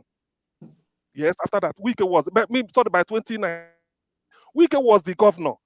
Because Wike was complaining that this government, that he doesn't want inclusion. That was 2019. The then British, High Commissioner to Nigeria, Paula Wright, visited with some ladies at Government House, Port Harcourt. Wike was telling them, said that the government you helped install. The lady laughed. He said, the man laughed. He said, the government you helped install, it doesn't want inclusion. Everything is Fulani, Fulani, Fulani. Then the lady replied, they replied, saying, "Where our interest here, we have an economic interest in your region." This I'm saying is on either Arise News. He said we had Britain had an economic interest in your region, so we don't want a war that is impending. And by then, Nnamdi is broadcasting. Biafra is at the peak. Biafra agitation. So they came in. So to tell you that they asked if really they want peace in Nigeria, they can compare the Fulanis or the North, the federal government, say, look, organize what is it called? Restructured in Nigeria. By the way, when we went to Aburi, when we went to Aburi, for two people to be fighting, the coup of January 15, 1966 was bad. We condemn it. There was a counter coup to settle things, to even things up. After that, then what happened? We now went to Aburi in January 4 and 5th, 1967. When two people come to a round table, they are looking for peace. Everything was agreed. When they called, Britain was the person that people, this spring, they insisted that they should not implement Aburi. Why? And what is Aburi? Decentralization. What is Aburi? Is it not what we are clamoring for now? So whichever way you look at it, the killing of the genocide should have been avoided. If Britain had said, if had told go on, yes, you've got Aburi, you can implement what we agreed on Aburi. We've been killing ourselves in 1966. But the By British left 1967, ages let ago, us implement. and there's still no decentralization, though. There's still no devolution of power in Nigeria. The British are not in charge. They refuse. Hold on. So since then, we've been suffering. And then this there was suffering is essentially because of the interest the monarchy had in Nigeria. What really are we talking about? I can give you an instances about all this, and they know it. They know it. If not, Aburi should have saved the genocide. There wouldn't have been need for it. CM, thank you. Janaba. Unmute yourself, please. Can you hear me? Yeah. Okay, thank you, Dr. Damages. The young man in England, and he said that the Queen is a ceremonial head. And he says that other people lack knowledge, that are ignorant. I don't think so. I respect your own view and knowledge and where you are, but none of the people speaking about Queen contributions to the colonizations and all the atrocity that have happened in Africa. She's a ceremonial head. She don't know what is going on. She cannot say anything. Just like Charles III is coming to power, he will not say anything in public. Doesn't mean that they cannot influence it in behind the scene. It is the way the structure is laid up. And I cannot be so happy for Harry of leaving the parliament to live his life with a black lady in America and enjoying their lives. If Queen decided not to be part of it, she could have been brave enough, but she benefited from everything till her last breath. She's in control of everything. She's the head of the state. Now Charles III is the head of the state in England. So I don't think you're calling people that are ignorant. There's a separation of this thing. It make any sense. Anybody that understands how power works knows that Queen is directly part of it. Like I said earlier, I love the way she carried herself in the public. She looked like my grandmother, but she doesn't behave like my grandmother.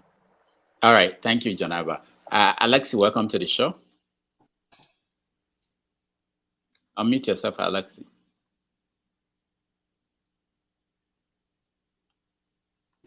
All right. Okay. Yeah. I salute all of you, and it's my pleasure to be here again. Thank you, Dr. Damages. The thing about the Queen, and Her Majesty, whatever they call her.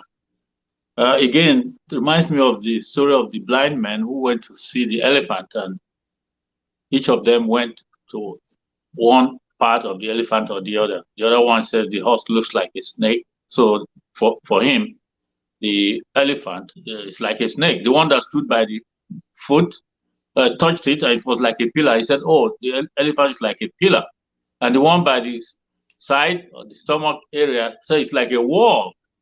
You see, what you experience from a situation determines the impression it leaves on you.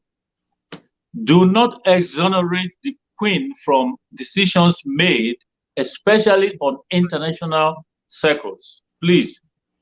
That is where the power is.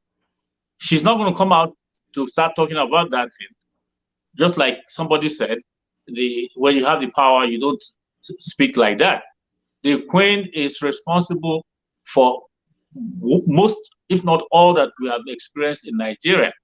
Because even if the government decided to do one thing or the other, she didn't say, no, don't do it. Because she has the power to say that. So some people are rejoicing. Well, I don't know if anybody should rejoice about anyone's death, because we're all going to die eventually, unless something else happens. Now, wait. Is there something you know that I don't know? Unless something else happens. Well, that again comes. It go beyond the realm of the physical. Okay. Should I just want to know, because I don't want to be left. If there's an alternative way to, all right, go ahead.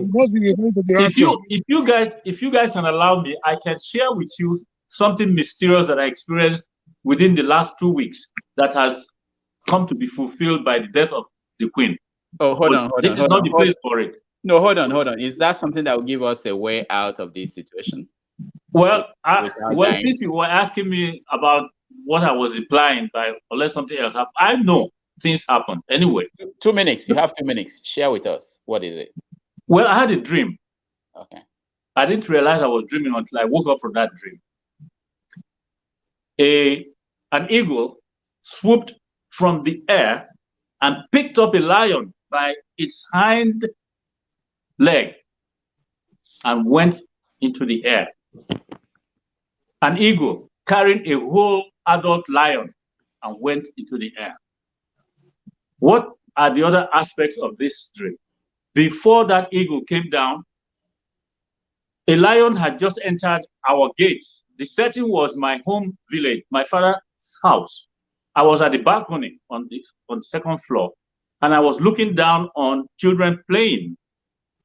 And I just saw this lion come through the gate. As it entered the compound, I was terrified. I said, this lion is going to devour these children. Before that lion could do that, the eagle came down and grabbed it. In fact, when the eagle was coming down, the lion saw it, and you could see the lion somehow intimidated, looking at the eagle that was coming.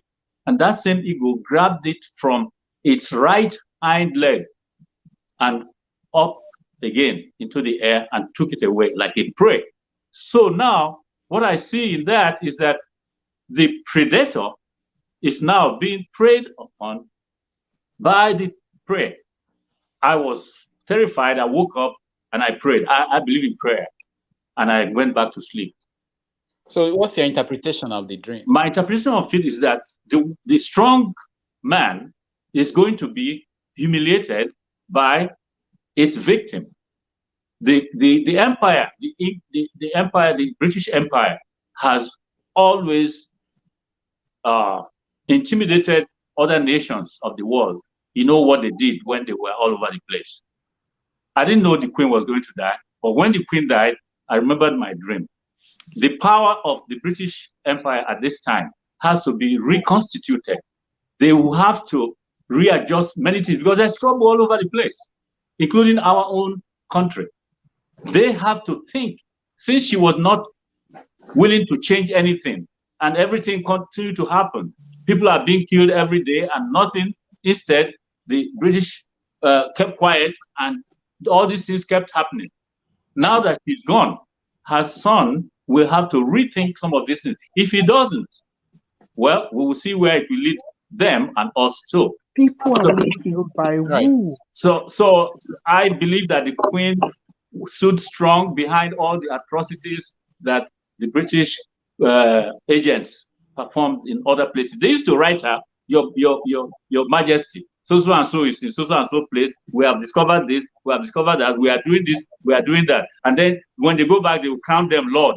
Who does that Lord? It's the Queen or the King, whoever is there. So we cannot separate the power and influence of the King or the Queen from what the government of Britain is doing. Please, I disagree with that. Thank you. All right. Thank you so much. Let me hear from Femi. Do you have anything you want to add? I do, please. Quick question before I raise my comment. Showy forefathers and Prince, please. I don't know if it's me. I didn't care to take a look at the videos that were any of the things, but how significant was the amount of Black people in the crowd? Did you notice what I noticed? Now, the reason why I ask is on the side. Now, I just want to address something real quick. So, as far as I know, today is the 10th of September 2022.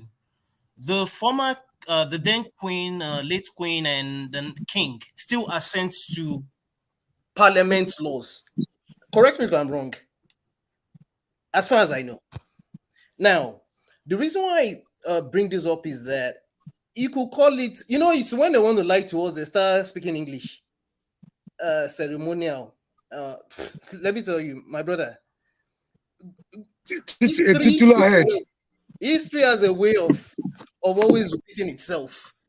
Whether it's ceremonial law, whether it's a semi head of state, it doesn't even matter to me.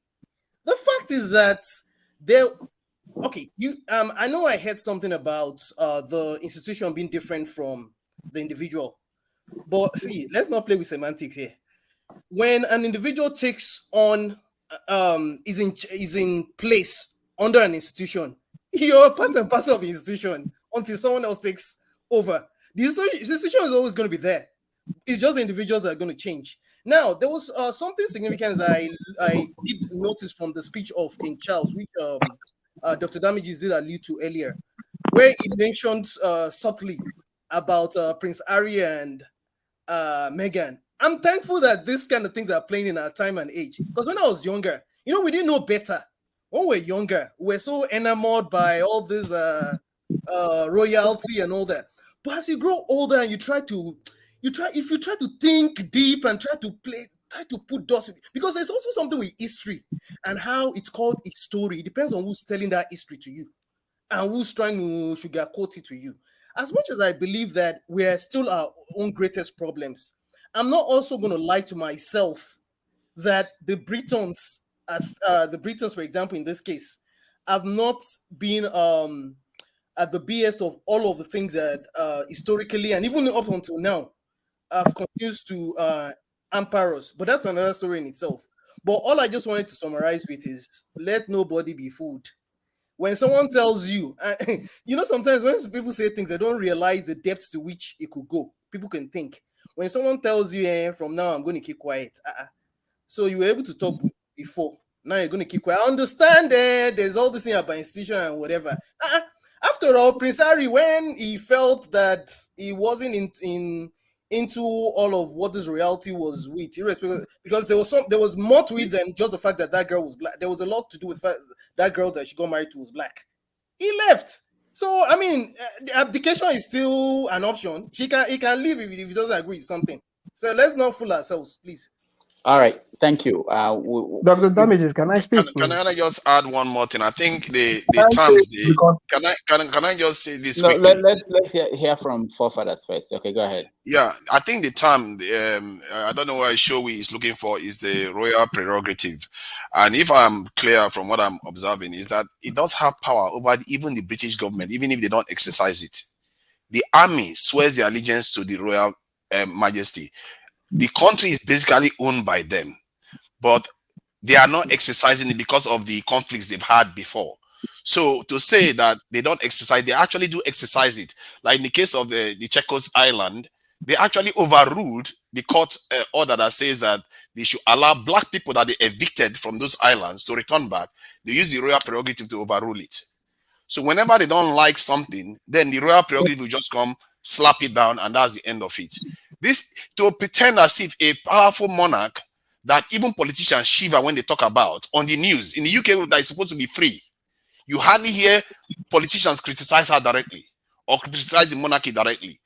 And whenever they talk, they watch their words because she has been present there. They've been present there when prime ministers come and go. They oversee everything. And prime minister come to them to ask for the right to become prime minister. If they don't acquiesce to it, that would be a constitutional crisis. These people have power over the country and they do exercise it. Don't pretend as if it's not there. It does exist. They are she's a head of state of, at least she was the head of state of multiple other countries, not only the United Kingdom. These things matter, and the military, the people the military swear their allegiance to, that's the one you should be watching for. Is her. Is that a royal throne that they swear allegiance to, not to the prime minister. Thank you. All right, Prince. Hold on, Prince. We have to channel this to a little bit to some directions. We had from Omoyele Sowore, the candidate for president from AAC, saying that that when he becomes president, Nigeria will pull out of the Commonwealth. Part of his issue was about the fact that you remember the Commonwealth, but you can't travel to any Commonwealth country without a visa. So what's the point? So I want us to expand this conversation, not just reacting to what other people are saying. Prince, go ahead. Okay. My take on I've said something about this. I'm still saying that the Queen is the most powerful human being in the world. She can influence anything, not publicly, but she has the power. Even the genocide that took place in Biafra land, she has the power in all the wars that takes place. She can lobby. She can call people to order secretly, not in public. What I'm saying, what I will say is, today, this is years after colonial rule. This is years after we've been granted independence on several places. And other countries have been moving forward. The Queen will not be held responsible for whatever that is happening going forward. Because if you don't like anything, if you revolt, even we from the southeast, I'm from the southeast, from the south, if we think the Fulanis are holding us hostage and we want to revolt, not revolting as a divided house, the Yorubas will revolt when it's convenient. The south will revolt when it's convenient. Today, Wike is shouting because it's not convenient for him. Everybody is revolting. We are not going to achieve anything. If you revolt as a collectively, we will achieve whatever we want. The Queen will not hold you hostage if you fight for what you believe in over time. If they don't give you in 1 year, they will give you in 5 years. But you have to be consistent with it. So I will not hold the Queen responsible or the royal house for whatever happens after independence. That is my opinion. All right. Thank you. Thank Can you. I speak, please, Dr. Damiji? We go ahead. Yeah, thank you very much, forefathers. Well said. Going forward after independence, what have we actually done to actually move ourselves forward? Why are we still lingering in the past that they held us back? We've been set free, so why don't we actually progress? We should be looking inward. We shouldn't fall for that deception that our leaders actually want us, where the zone our leaders want us to be, by not holding them accountable for where we are currently as a nation. That's by the way. So the main thing I was trying to say is the Queen still, or the monarch, is still a ceremonial head. That's what it is. I'll give 2 examples. The first one was when Princess Diana, when she passed on, and the Queen Elizabeth II insisted that she was not going to make a speech. What happened? The then Prime Minister, Tony Blair, he wedged in, and he did what? We could call it persuaded, but the truth of the matter is that the Queen's decision was actually changed, and she went ahead to give that statement, which was a massive statement that she gave. That's one. Number 2, what happened? Boris Johnson, I'll use the word, I'll try to be politically correct now. When it was alleged that he lied to Parliament about proroguing Parliament, what happened? the Queen could not actually stop it. She still actually accepted it because he was the prime minister, he was the head of the government, not the ceremonial head, but the head of the government. So that's what I would like to pass across. Thank you very much, Dr. Damages. All right, thank you. You're shaking your head, forefathers. Go ahead. Oh, Blessing, I'll come to you next. Because it means nothing to their power. It doesn't mean anything to their power. Those are just child's play to them. Look at the definition of what they call the royal prerogative of the United Kingdom. They said it's in the country, it's regarded as the absolute authority.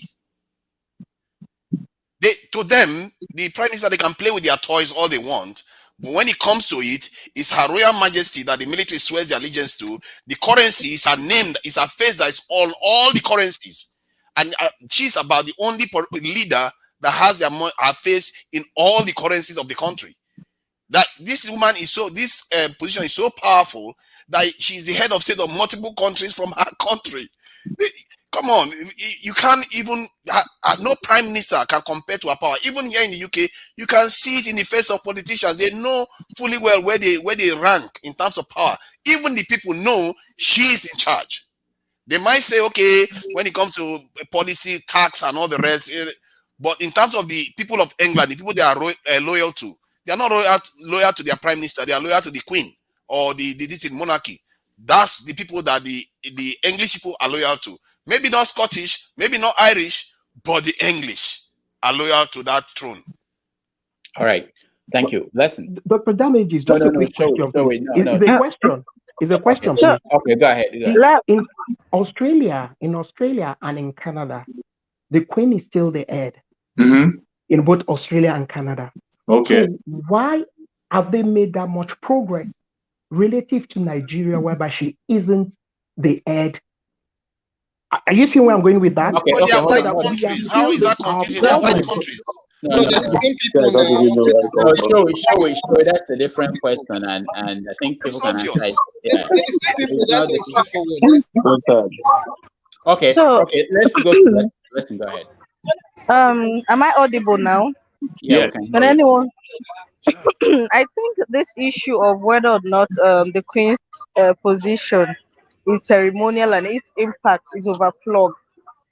And as in regards to her death, I said initially that I understand the whole talk about the Queen being a ceremonial head to an institution that has been there for ages. That is established. But what we are saying is this. If you are saying the Queen has no power because she's a ceremonial head, that is a blatant lie. That is a blatant lie. She does have power. Maybe they are limited. Maybe they are not so political, but she does have power. And I want to say this: the way people are reacting to this, it's not a matter of she's dead now. Can't we move forward? People are reacting to her death in relation to their history. You can't take that away from her. She lived, so people are allowed to reflect on how she lived and how her monarchy affected their lives or the life of their fathers. Then you cannot take that away. Saying that Canada and Australia still had her as the head just before she passed, and they are still moving ahead. Have you seen Irish Twitter? Those guys were legit thinking that she's in a box in a stadium. In a stadium, they were singing that they were throwing a party in a stadium. This is the Irish that are way ahead economically than Nigeria, but they are celebrating. So what I'm trying to say is this: you cannot take the Queen away from this whole circumstances surrounding her life or death. Whether or The not Irish she had have power, got their own personal issues. what their issues is still related to, in a way, to ours. These people invaded their land, caused hunger and starvation. Whether you like it or not, it is still related. The British invaded their land and caused the Irish potato stuff. I don't want to go into detail, but the bottom line is Irish people died, and Irish people do not want to let go, even years after they've made progress. So why are we flogging the Easterners, the Southeasterners, the Biafran people for saying they are happy she's dead and the part she played in the Biafran war? Why do we want to close that in a hurry? Are people not allowed to reflect on how something affected their history? Are they not allowed to vent? And you cannot take, I'll keep saying, you cannot take the queen away from this. You cannot. Whether or not she was the ceremonial head, she cannot be absolved of responsibility. Somebody said here that she had, even if she cannot influence opinions publicly, she could do that in private. And I remember the whole Diana story. I remember reading it as a teenager, and it showed how far her power could go. The whole Prince Charles and Diana issue, she waded in and they got their divorce. Something unheard of for the longest time. She waded in and they got their divorce. And then what happened? If she did not have any power, what made them listen to her? Okay. So please stop trying to absolve the queen of any responsibility, figurehead or not. She still had power. She could have stopped whatever she wanted to. All right. So let's take a break and watch this video, and then we'll round up on this topic. Nigeria, my mom was from Trinidad, and English was her language. I've lived in the U.S. since I was 10, so English is my best language. Primero aprendí español informalmente, y luego lo estudié en la universidad y ya fui instructora de español. L'italiano ho imparato un po' all'università, so abbastanza per leggerlo e capirlo, ma quando si parla lentamente. Português é paixão da minha vida, meu Deus. Eu fiz letras e estudos brasileiros. Essa língua me deu uma vida, me deu carreira de professora, de pesquisadora. All right, that was Professor Uju Anya. Until yesterday, I didn't know who she was, so she sent out a tweet, and it changed the conversation, and not just amongst Nigerians, all over the world. I want us to round up on this topic by talking about what are we going to do? What do we want from the British Empire so that we can move forward? What do we, if we have a way of influencing what happens, what should we demand for? Or are we going to stay here and wait for Charles to die and then we repeat the same conversation? All right, Omore, start. Thank you, Doctor. Thank you, other panelists, for your wonderful submissions. You raised an issue about what Omoyele said. I'm surprised everybody was silent about it. In terms of policy, in terms of ruggedity, in terms of courage to do the needful in Nigeria, Omoyele is second to none. They may not like his ways. They don't want to support him. I don't know the reason why the message is not resonating with Nigerians. I pray we don't make another mistake like we made in 2015. That those that were saying Baba, say Baba, they are not looking for stone to stone Buhari. I just pray we don't get there again. Omoyele, if we must have the kind of change we require in Nigeria, the revolutionary change, the true change, the organic change, I think Omoyele is the symbol we all need to rally around so that we can move forward. And politics will not take us anywhere. Back to your question, I mean, I concur with Omoyele Sowore. If we have a common wealth, the wealth is not common to the nations. We are not benefiting from the common. I mean, I don't see how common that wealth is. There's no need for it. It's not overdue. So it has to be renegotiated or we pull out. Omoyele is the man. He knows what he's doing. When I hear people telling him to go to councillorship, go for chairmanship, he can't even, what have you? Somebody went and started saying he has not prepared a budget. I'm like, are you kidding me?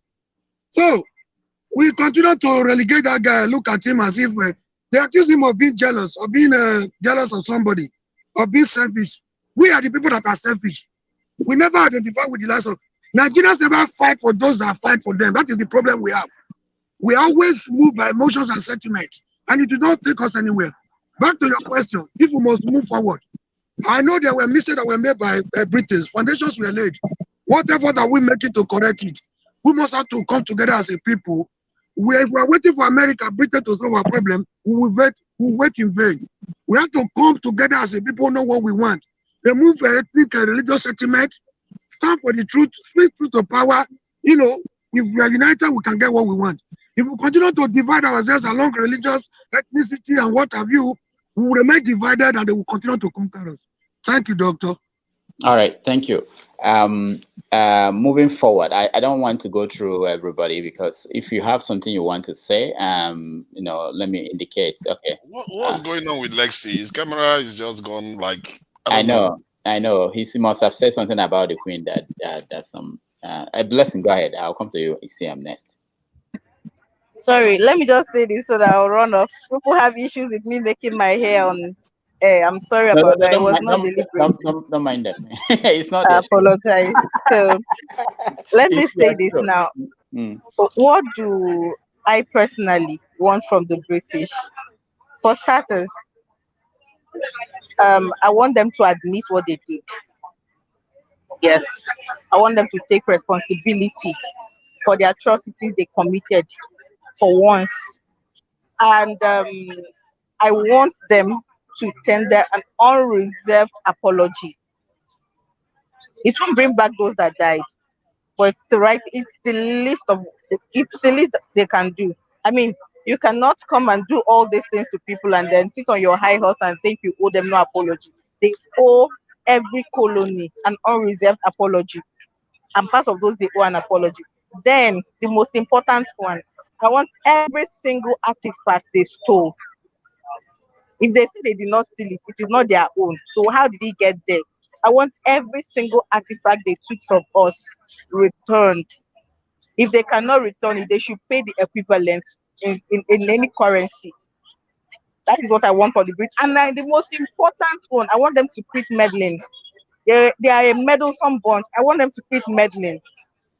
If only they can stop meddling, they should quit meddling, return all the artifacts, the mineral resources, and quit meddling.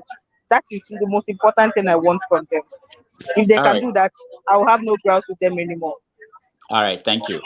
All right. CM. Yeah.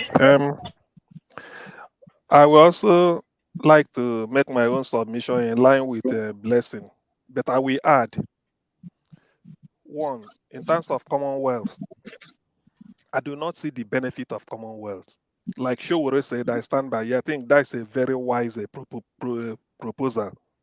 Nigeria should pull out of Commonwealth. You can sign bilateral agreement on anything, but for the single reason that the Commonwealth is not democratic. It's only the Queen. After the Queen, now the King Charles. After King Charles, maybe to King Williams. So you can 54 independent countries. The UN, you rotate the Secretary General. Every other international organization, you give people a sense of belonging. But for Commonwealth means that because you colonized us and you say you're giving us independence, then you now bring us in again and be the head under under whatever guise. So that alone is insulting. That's one. Then secondly, coming to bringing it home, Britain should hands off Nigeria in terms of economic.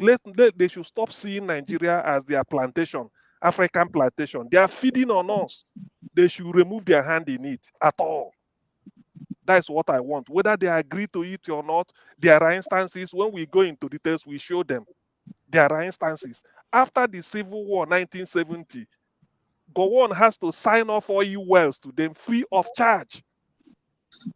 So for now, that is why whatever happens at the Niger Delta, Ogoni not cleaned up, everywhere devastated. In fact, that is they are not bothered as long as they are getting what they are getting. And if they agitate, what Sarawiwa presented to the UN was a fait accompli that it makes sense. But all the government of Abacha, if I say now Fulani, some people may not understand where I'm heading to.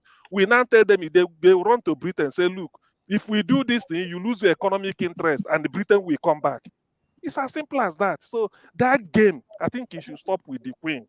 And I have to tell you, in the coming weeks and months, you will hear that so many countries will not allow King Charles to be the head of their government because they will not. I think one of the Caribbean countries said it, that they will tolerate this monarchy or system of government as long as the Queen is reigning. After that, they will elect what they want. So in Nigeria's own case, apart from pulling out of the Commonwealth, Britain should hands off economically from the Niger Delta. They are the cause of the problem that is there because the people of the Niger Delta know exactly how to manage their resources. And when they present their case, clearly, the Fulani will run to Britain to use veto in United Nations and then suppress them in any way possible so that the economic interests will be protected. That should stop. That is the economic colonization. It must stop. That's my submission. All right, thank you. Femi. Okay, I just wanted to add that if there's anybody that the Britain should understand and apologize to, there's a lot of people, including the Northern Irish as well, even the Indians, among others. Now, having said that, my own submission is more to us as a people. I still feel our destinies are best placed in our own hands. I think ultimately, if we continue in the guise in which our so-called leaders, because our leaders, like I often like to imagine, they don't fall from the sky. They're still going to be from among us that they're coming from. So if they continue to pander to foreign powers, not just England now, where for every little thing they're quick to shuttle to either London or Paris or even Dubai sometimes, or America, then it's on us. I mean, that's just the way I see it. So I'll stop there. All right. Who else wants to? Okay, Prince, go ahead. Okay, I will take this thing from a different perspective. Now I will say what Showore said. I will not totally support it. If it was few years back. Now Nigeria is in economic crisis. We need partnerships. We need collaboration. Because I'm speaking as it is today. If we say we should leave Commonwealth, I will ask if the other Commonwealth members are benefiting generally. What we are benefiting, maybe Britain is benefiting from other Commonwealth members. What is Britain currently benefiting from Nigeria? We are down there. I think, seriously, I just think, that's my take. I just think we should take our time. Even if we are going to leave, we should take our time, get leadership right, and possibly pull out systematically. We shouldn't be aggressive about it. That's first point. My second take is that the issue of influence of the Britain and what they should do as it stands now. Britain have offended a lot of countries, like Femi said. Everything concerning healing should start internally in our country. I believe that we should internally heal, because see, Nigeria is so divided that what happens is that whoever is getting the British support or the world support tends to use it excessively on the other person. We've not gotten leadership right. And I am one of the persons that believe that Nigeria got independent too early. I believe that we didn't learn much. If you're learning from your Oga and you didn't learn very well and you pull out, so you're going to be making mistakes. And that's exactly what's happening to Nigeria. And this kind of, I believe that we would have gotten independence in 1990, possibly around that time, because we didn't learn leadership. We didn't learn leadership till today. We are still talking about electing someone that is sick, that is very old. So since we've not put our house in order, we shouldn't pull out of Commonwealth. We've got people that are benefiting from Commonwealth. Nigerians too, they are getting scholarship, they are getting other things from Commonwealth. It will benefit us at a stance now, economically. That's my take. And for the British to apologize, like Blessing said, they should take responsibility. But I'm not expecting them to do that. Actually, I'm not expecting them to do that. They should take responsibility, and internally, Nigerians should also apologize to the Biafrans. When you've not put your house in order, Nigerian government come one day to tell you that, Biafran, please, we are sorry for what happened the other time. We are sorry. Please, can we move forward? If you have not internally, but our government have not accepted fault, why will you now expect the Britons to accept their own fault? All right. That's my case. Thank you so much. We have to move a little bit away to a new topic, but I want to hear from Paul. Paul just joined us. Paul, welcome to the show. I'm not, you know, I don't have a list. I have my list, you. Forefathers, I'll come. I know you have a list. Yeah. Forefathers, I'll come to you. But Paul, welcome to the show. Unmute yourself, Paul. I don't think I mute. Paul, can you hear me? I thought they have good internet in Arizona. Apparently, something is wrong. The sun is too much, Dr. Gani. What are we gonna Can do? you hear Paul? Unmute yourself, Paul. Paul cannot hear anybody. Huh? Arizona. Arizona sun. Ah, Arizona. that's there's something that happened in America that nobody paid attention to. Jackson, Mississippi, they didn't have water. Yeah, the water. Yeah. For days. And Yeah, thank you. Oh, Paul, welcome. We are worried about you and Arizona. Okay. All right. So, Paul, what's your take on what we've discussed? Thank you. Good morning. Yeah. Yeah. Go ahead. I think something is wrong. I can't hear you.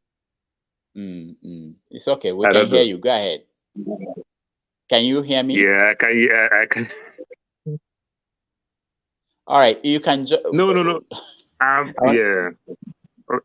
What's your take? Go ahead. Tell us what you think about. Okay, well, he's gone. Forefathers, welcome to this. Tell us your final words. What you think we should do. In terms of list of what they should do for us, I'm not interested in apologies or for me, I'm putting this out to any other world power out there. Give us nuclear technology, missiles, why can't we build it? Why do we have to wait for them to give us? Of course, but often the way it happens is that it is transferred from one nation to another because they tend to prevent other countries from doing it. They steal it. They train their people. Whatever they have to do to get it. You don't have nobody transfers this to you. Actually, Russia gave that of China, and the Chinese passed it to Pakistan. If I'm not mistaken, the Russians also gave it to the Indians. So it's often done that way. That is how it is done. That is just so. If the only problem is that we never got that an opportunity to do it that way. So for me, if everybody's making a request, I don't care whether they apologize or not because it's not going to mean anything. It's hollow. It's not going to do anything for us.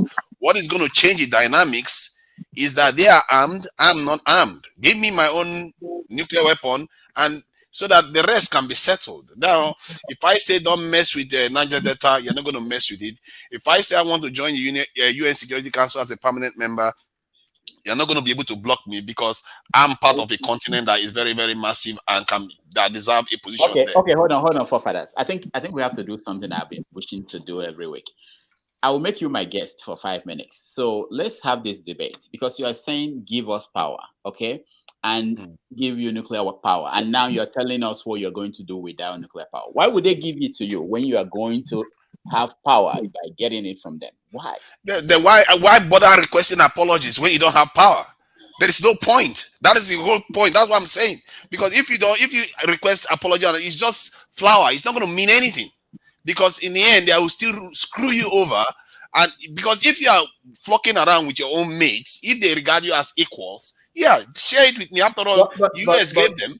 But forefather, someone like you should know that they won't do this. Why don't you? You should be the person saying we have to get this by any means. I'm saying that already. Everybody that did it, I'm saying that already.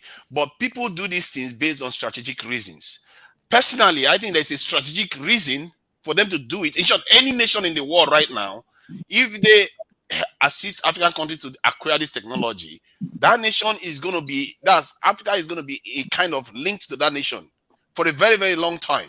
Because if you look at what like in the case of China now, I actually think China is stupid, or maybe they're already doing it, if they don't try to make one African country a nuclear power. If they do, China will be linked to Africa more than Europeans will. Because Africans will feel like, okay, these guys did this for us. Why these people have just been exploiting us forever? You see what I mean? So it's, for me, I'm putting it out there. If you're a world power, if you're a smart world power, you should be looking to make, because Africa is a continent of over 1.3 billion people, you should be looking to make Africa a nuclear power. If you do that, if the first country that will do that, watch what happens. Because all the countries that have done it for other countries, their links are still there. From India to China, all of them, they still have the links. The US helped the UK and all that get it. They still have that link. The French, okay, the French don't share with anybody. They are just selfish like hell. But the Russians, share with the Chinese, they still have that link. The Russians shared with the Indians, they still have that link. Pakistan shared with Russia shared with Pakistan, they still have that link. Because when you share this type of technology, you are telling the people that, you know what, I feel your pain and I'm ready to stand with you through thick and thin. The Russians literally took their submarines and their ships to go and block the British and the Americans from attacking India. Literally with their ships. So it tells you that these things matter, how to pass it over. It does matter. None of them have felt that Africa is worthy of being given this technology. And that is the problem. Because the technology is very, very hard to acquire. Sorry. Okay, the next one, forefathers. Keep going. We have to round up the topic. Next. What are the next? You said you had a list. Yeah, the second list is that they should stop all their gray zone operations that they are inflicting on the continent, because most of these things that are happening on the continent that seems like we are crazy, we have low IQ and all the rest, they are the ones inflicting it. They know they do it. There's a record of it out there that they do all these things to undermine the country. That way they don't need a lot of military to come and intervene and rule you. And people that keep saying that they give us independence, they didn't give us independence out of convenience. They gave us because they almost lost their own country to Germany. And whenever they release something, it's because they know they don't need it anymore. They don't need to tie you that closely anymore. When they freed this outlaw slavery, it's because they've started industrializing. They have machines. They don't need people to be doing it anymore. So when they decided that they are going to have this in decolonize, it's because they now put in a financial system that is global that they can use to control you, which is it's even more effective than a million-man army on the continent. All right. These people are very methodical. They think ahead of us. When we think that they're giving us independence, they never did. Okay. Thank you, forefathers. Hold on, guys. Paul has not said anything. We have to hear from him. Paul, welcome to the show. One moment. Okay, go ahead, CM, because Paul it appears he's frozen. But forefathers, somebody said here that we got our independence too early, that we should have been under colonial bondage up till maybe 1990. Didn't you? See, that is faulty thinking. You can't help it. Everybody has a journey. I think he will take his time, I wanted to say that, but Kulaka just mentioned something I wanted to say, but I don't want this conversation to go away to a different direction. That South Africa had nuclear power before, and the question is, what did they, after they gave it up, why can't the black people who are running the country now reactivate that? Anyway, Paul, are you with us? Are you not? They destroyed everything. Yeah, but the technology wasn't destroyed. Okay, Omore, say something. I know you wanted to say something. Yeah, I just want to conclude by saying that those that were arguing about the power of the British monarch is different. They are very influential. The difference is just that you're talking about executive power and their influence. So there are two different things. If you say they don't have executive power, that's for the prime minister. It's not as if they don't have power. It's just the executive power. They cannot come to the public. That's why they said they are to be seen and never to be heard. It doesn't mean that they don't influence something behind the scene. And again, those who refuse to learn for history will end up on the wrong side of history. So it's good for we learn our history, but we cannot continue to blame our, colonial masters. What have we done? This is 62 years down the line since 1960. We are still where we are. So we cannot continue to blame those. We know that we have known that is the problem. The atrocities are created. What effort are we making, to destroy this foundation and rebuild it so that we can move on as a people? We have to be united to be able to achieve this. Thank you. All right. Please, a question for Marui. Please, question for Marui. Okay. Marui, do you not envisage the unseen hand of the colonial masters in the affairs of Nigeria? Seriously, this is why I want us to say we don't have to wait for them. Now that we know that they were never for us. I started by saying they came solely for their economic interest and our political convenience. They didn't come to liberate you. They didn't come to make you better. It was for them just to exploit you. Now that we now know the problem, how do we come together as a people to take back our country? This should be our major focus, not the mistakes they made or the mistake our forefathers made. This is my point. All right, thank you. Alex, go ahead. Sorry. They are colonizers, colonial powers, not colonial masters. They are not my masters. Okay. Please, that language really jars me. All right, forefathers. Alex, go ahead. Yes. Doctor, I'm good now. We need to understand that we have not been able to extricate ourselves from the power of the colonial power there. And among us, there are people who run to them. Every minute we have anything to go and get advice from them. You know the people who I'm talking about. They get the advice, they get the assurance, and they pat them on the back. Even when they go to Britain to visit them, I have seen a body language where Prince Charles himself was so excited to see one of our leaders because there was a kind of crisis going on around that time. And he had come at an opportunity for them to talk behind the door. So let's not pretend as if it's not important. It is. They are still in our affairs, and the people who get them involved, we report to them every day. Now, what Prince Charles should do, now that he has sworn into that kingship position, is to advise himself that, look, let him say to himself, my mother did her turn based upon how things were. Even the social media now that is bringing out so many things to the shame of the perpetrators is very much alive and can do even more. So if Charles is trying to follow the footsteps of his mother and doesn't change things for his own improvement of whatever, in fact, it's a good thing that people are criticizing the mother now. If you don't criticize her, Prince Charles may think that his mother was very good and did everything right. But when he starts hearing what people are saying now that his mother did during her time, it will be a form of advice to him to rethink, because his own day is not too far when, again, people will have to say what he had done within the time the power was in his hand. So we must know that that power is there and that they keep coming into our business. Yes, if we come together, let us make very important decisions among ourselves, and let it be that everybody is happy at the end of the day. It doesn't have to be that we continue with the same country, the same structure, the same constitution, and then we just touch things here and there. No, there has to be a total cooling back to your tents, and then we come together to decide how we will carry on. That's my opinion.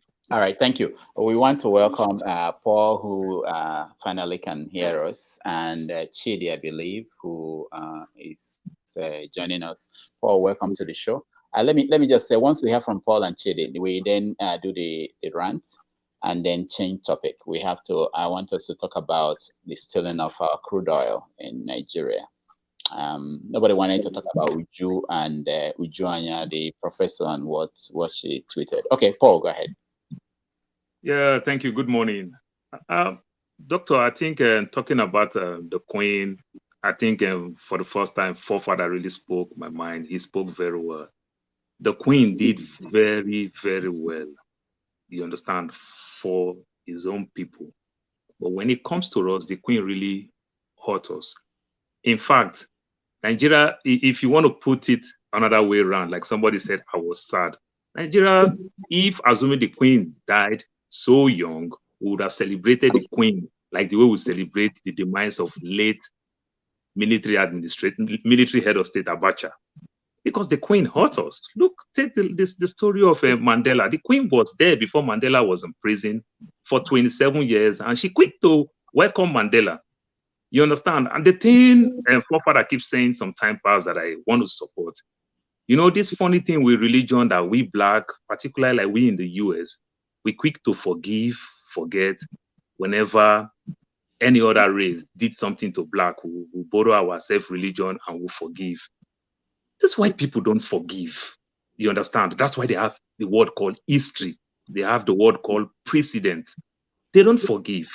You understand? And we should learn that, not because of it costs me anything to forgive, but there are situations you forgive, it becomes precedent because somebody else will feel that I'm still going to offend you because they're going to forgive us anyway.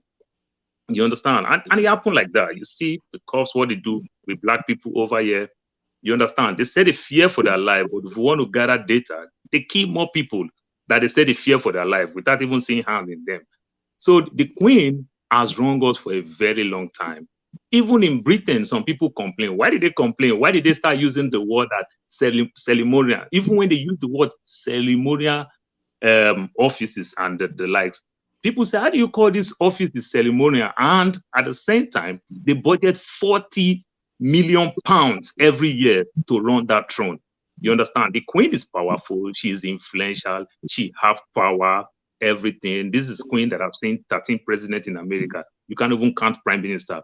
Remember when Margaret Thatcher was going against Africa, when she tried to play and support some part of Africa, she kicked against Margaret Thatcher and she achieved her purpose. That is one time we can give the queen a pat on his back that she did well. So the queen is powerful, but they have everything to do whichever way they want to do that thing. Like I keep saying in Economics 101, you know, simple. Minority, we have their say, and majority, we have their way. They've been having their way for God knows when. You understand? She never represents us. She live well, but she never represents Africa. When people talk about Canada is doing well. You understand? Australia is doing well, but you already see the color. You understand? We see the color. We understand. You understand? They have home there. They have everything there. They visit there. They do everything. But it's not like us. But it's time for us to also use that. If we blame the queen, we can equally go back to drawing board and fix our home and get our home done. Like I keep saying, they also rule countries like Kuwait, Qatar. These are countries that are doing well. So we can blame for whoever we want to blame and still close the door and also go get our house together and make things work. Then, Doctor, quickly before you cut me off, please. You know, one thing with lobby, the worstest thing you can get when opposition goes seek from power from that part of the world, that is the worst thing you can get. Because if the ruling power can negotiate and they will support them for 50%, if opposition go, they're going to give you more conditions and more conditions. We see when they kicked against former President Jonathan, what we are getting from Buhari. So somebody like Obi, the obedient people, you people should be very careful when you are happy that you see Obi in number 10. You understand? Very soon you see Obi in Washington and you'll be happy that he has connections, he has everything. When they give him all the conditions, you guys will face the consequence as time goes on. That's all right. Thank you. Thank you so much. Just so you know, Obi was at 10 down straight before a few days after that he declared for Labour. So I don't know what that means. Actually, welcome to the show. Yeah, thank you, Dr. Damages. I just thought I won't be long. I will just want to make a few comments. And then good point that Paul made, and that is what I wanted to touch on. I wanted to bring Nigerian politics into the demise of the Queen. If you look among the candidates in Nigeria, you will find that the only person that spoke clearly and eloquently is Sowore. You know, the first statement Sowore made, you know, he sent his condolences, but immediately after that, you know, he also said that Nigeria will pull out of the Commonwealth if Britain does not change its way. But the other people, Obi and Atiku and Tinubu, just, you know, the typical condolence visit, condolence messages without any vision attached to it. And that's why I'm surprised, you know, when people start all this obedient, like Paul said, you know, they all run to London, you know, and camp out in London, every little thing. They are Downing Street, you know, they are hobnobbing with all these British politicians. And then we are here thinking that, you know, this same group of people will make any change between the Nigeria-British relationship. I think that's impossible, you know. And that's the difference between a revolutionary leader and an incremental leader. Obi will be an incremental leader. It's an incremental change. Sowore is someone that can give us a revolutionary change. So it depends on what we want. If we Nigerians want, you know, incremental change, then we all keep saying obedient. We'll get, I mean, that's what he's going to give us. But if we think we need to fundamentally change the country, you know, Sowore is the way to go, you know, domestically and internationally, you know, and that is my own opinion, and I strongly believe in that. And most obedient people also, deep down, they believe that. But they just felt as if Showore doesn't have the political connections, that will get him there. But sometimes principle is better than expediency, And second point I want to make before I leave is I want to stress something about is that coming from me or from somebody? I'm not sure. I'm trying to find out who. Go ahead. Okay. It's what the forefather says when he was talking about nuclear weapon, about, having people give us. We need to start changing our mentality. They don't need to give us. We need to figure out how to take this stuff. Nobody gave Iran. Iran is building their own nuclear capability, covert operation. You have to build up your own intelligence, go and steal it the same way some people stole it from other countries. So this idea that we can sit around and have people give us stuff, I think we have to start changing that mentality and just say, hey, it's time, we develop ourselves, and if we need to get or take some of this stuff, there are ways to take it. There are countries around the world that have compromised other countries, security apparatus, and they've found a way to get these technologies. China have done it. How did China get to where they were? They compromised most of American technology. They went there, stole some, and had their agents in America and brought all this stuff back to China. And that's why they have some of these technologies. So nobody's going to give us anything, So we have to begin to change our mindset to go and take what we need, And I think it's time. Thank you, guys. All right, thank you so much. So what we're going to do is we're going to do the rant. You know how it is. Anything that is troubling you, you want to let it out. You have a minute to do that. But before we do that, we'll just take 1 minute break and then we will get to that. So get ready for your rant and we will be right back.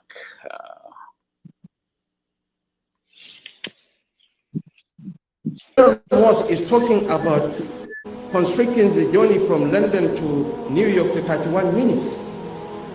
But unfortunately, the topical issue in Nigeria is restructuring. Restructuring my foot. To hell with restructuring. All right. That should be my rant. Anybody that says to hell with anything, I'm afraid of that person. All right, let me start with you, Omori. I don't have any gifts for today's. We are yet to fulfill the gifts we gave for the people that won last year. Yeah, what about the book the other day? Last week, it was not decided whether it was you or Kene. But maybe I don't know. I tried to count. I couldn't count the votes, but we'll figure it out. All right, go ahead. You have a minute. All right, I just want to say I always preach a unity. Let's do what brings us together as a people. If we are united, our oppressors will not be able to take advantage of us. So the Yoruba man is not your enemy. The Igbo man is not your enemy. The Adon man is not your enemy. We are all victims of the failed system. So when we come together, we take our country back and we'll see our oppressors as our common enemy. Thank you very much. Thank you, Omori. Okay, Femi, you are next. Oh, okay. So my subtle rant will go to Malam Yaya Bilu. Of course, you heard of his most recent atrocious speeches last week, and of course, his managed to try again to circumvent himself by thinking he's fooling everybody and claiming he did not say what he said. Anyway, so basically it's sad, it's painful, and I know it's becoming like my tune now, that with Nigeria, if you don't cry you laugh, or the other way around. But this is a typical of, for me, unfortunately, and I hate to say this, who we've become as a nation and as a people, where, who was Yaya Bello anyway before he became governor? And after all, if you recall, even the way he became governor was clouded under controversy. He wasn't supposed to be the governor. But then again, that's just a minute picture of the bigger picture of what we get now, where when one person haven't lost the governorship, all of a sudden they're trying to take over the senatorial ambition of another person. And of course, it points to the fact that we're just a disjointed society. And for as long as we continue to be like this, we cannot, we only have ourselves to blame and nobody else. Thank you. Thank you. CM. 1 minute. Yeah, my own rant is to re-emphasize or bemoan the culpability of Nigerian media in the underdevelopment of Nigeria. Our media are not living up to expectation at all, particularly at this election season. They tend to, you know, they tend to collude with the politicians. They hide a lot of things. They are not educating the masses. The questions they ask when they interview them, it does not show that they really want Nigeria to make a march forward. When you for instance, this for instance, the one you showed, Shetima, I'm just using him as an example. If you want to interview such person, all you need to do, you sit him down in the studio and then say, let's take a listening to this and ask him. Now you said it when you were maybe something else. Now you want to be the vice president of Nigeria. Do you still believe that? Do you still stand by the restructuring my food? You know, such things. I'm just giving it an example. There are ones you can ask, this is it, but our press are not, they are not living up to expectations. So it's really disheartening, and they've contributed in one way, mostly to a greater extent, in making Nigeria what it is. The people are virtually in the dark about the activities or the past deeds of our politicians. Thank you. All right, thank you so much. Forefathers, 1 minute. Thank you.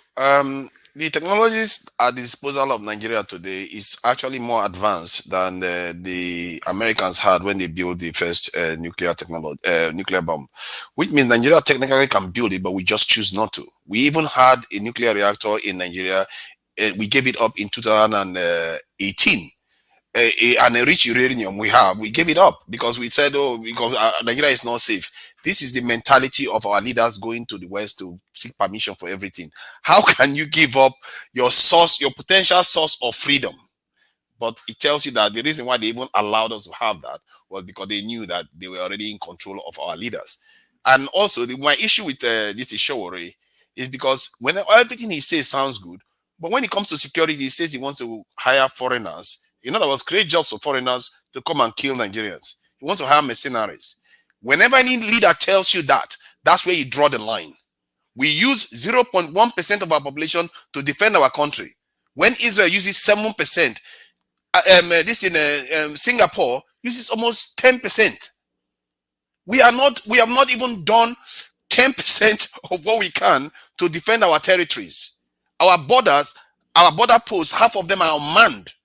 You wonder why our systems can't work. There are military bases surrounding our country. They put military bases in their countries and thought it's such a good idea that they bring it into our own continent too. But yet we are asleep. We the men, this is in our hands. Thank you. Thank you. Prince, you have a minute to rant. Okay.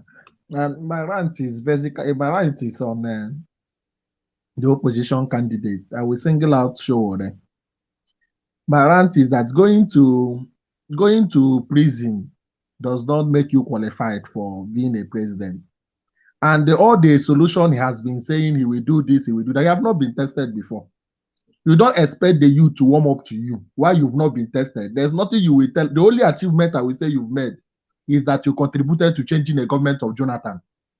And the marketing other political parties, like the marketing P2B, because possibly you feel the youth are warming up to him, does not make the youth to warm up to you. You are demarketing yourself.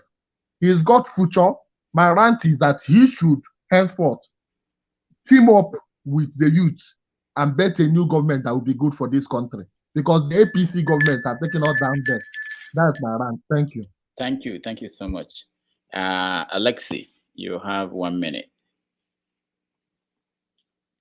You have to mute yourself, Alexi. All right. Thank you. We need to kind of remember that there are people who are almost like institutions that we are holding down that may affect the decision of whatever else is going to happen in the country. Nnamdi Kanu is still locked in. He needs to be released. I'm glad there's rumor. I don't know how far that rumor is, but it would be nice if he's released to kind of ease things a little bit. There are people who are bent on not yielding to whatever is going on unless that man is freed. Now, talking about nuclear power, we have Nigerian nuclear scientists. I know, at least I know one, and that one I know knows others whom he has told me about.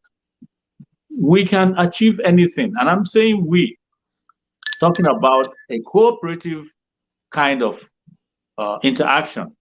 I don't believe in this everybody's head in one box and we keep fighting ourselves. Let us ease off and decide what we want. Even that constitution, if they still keep it and use it to swear anybody in, we are still back to square one. That constitution should not be used any longer.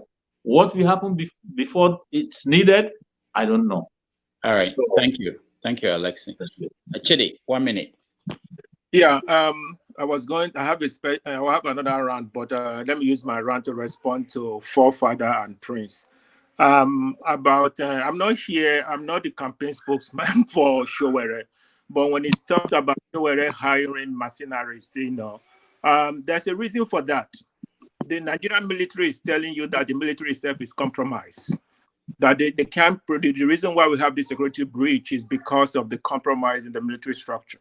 So for you to get hold of the military architecture, you may need outside help to help you stabilize, without, the compromise, before you can even begin to provide effective security. That's number one. So you may not need outside help to come in and help you take care of that. Number two, Prince is saying because Showere is untested. When Donald Trump ran for president here in America, how was he tested? He was just a businessman, Showere. He never held any elected office, and he became a president. There are examples of that around the world. You want him to be tested as the corrupt leaders that have been tested. Tested stealing money, tested with corruption. And they also said you need to team up. Team up with who? All these same corrupt people running around. I read somewhere that Wike is now, Labour Party is trying to bring Wike into their camp. Wike will be Minister of Petroleum. Maybe some other crew could be Minister of Finance. And then we expect Obi will do miracle. Because we are just... thank you. Shady, thank you so much. For 1 minute, Grant. Prince make me bury my rant. It's just hard for me, So I'm still going to start with this Showore thing. Sometimes when some of us don't really know history, we don't understand. Showore single-handedly fought for Jonathan. Even Jonathan promised him appointment. So Sarah Reporter was reporting everything. If there's anybody that make any comment when late Yaradua was sick, it was only one person, and she's late today. It was late Dora Akunyili. Sarah Reporter was reporting all those things. Maybe he don't know that Sarah Reporter was there, or maybe he don't know that Showore owns Sarah Reporter. Sarah Reporter report everything. Jonathan was like cold, like I fondly say, like Jehovah Witness people, very humble and gentle. So, but when Sarah Reporter is doing the same thing when Jonathan failed Nigeria, then you say, oh, Jonathan makes us. Jonathan failed like Buhari failed today. You understand? So these are the things. That is one aspect. Then also the media. I blame the media a little bit because the media too don't ask this politician question. Or they ask the so-called Obi and the Showore, where is your structure? Where is your structure? What structure do they have? What structure Barack Obama have? Barack Obama only worked in Harvard. He was a senator for only 6 months. Couldn't even stay in the Harlow chamber very well because he was busy campaigning. And he became president. Didn't he do well? He met America with recession and take America out of recession. Did he have structure? Did he have experience? All right. Thank you, Paul. Showy, 1 minute. Well, thank you. For me, my own rant has got to do with we've dwelled just far too long on this spilled milk of the past. It's better we actually look inward and we actually forge ahead. And for the suggestion or clamoring for nuclear power, the truth of the matter is we cannot handle it, whether we believe it or not. Going by our very poor maintenance culture, it will be really disastrous. Needless for me to mention things like petrol tanks actually going into flames and stuff like that. Those ones are just minor relative to what nuclear would actually do to us if we go down that route. It's better we actually harness other resources we've got for our own betterment, as opposed to actually trying to look for, I'll use the word loosely, world power relevance. If we can tackle energy in our country, harness the solar system, that would be a great way for us to go. Hydro is there, and even wind as well. We could do that. Thank you very much. Thank you. I appreciate this. All right. That was good. I just wanted to point out about the media.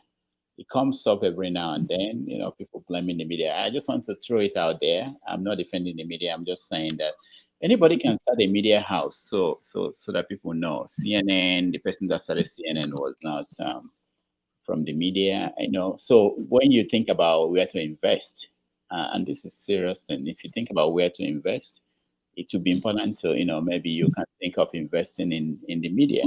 We need more, and we need professional media houses in Nigeria.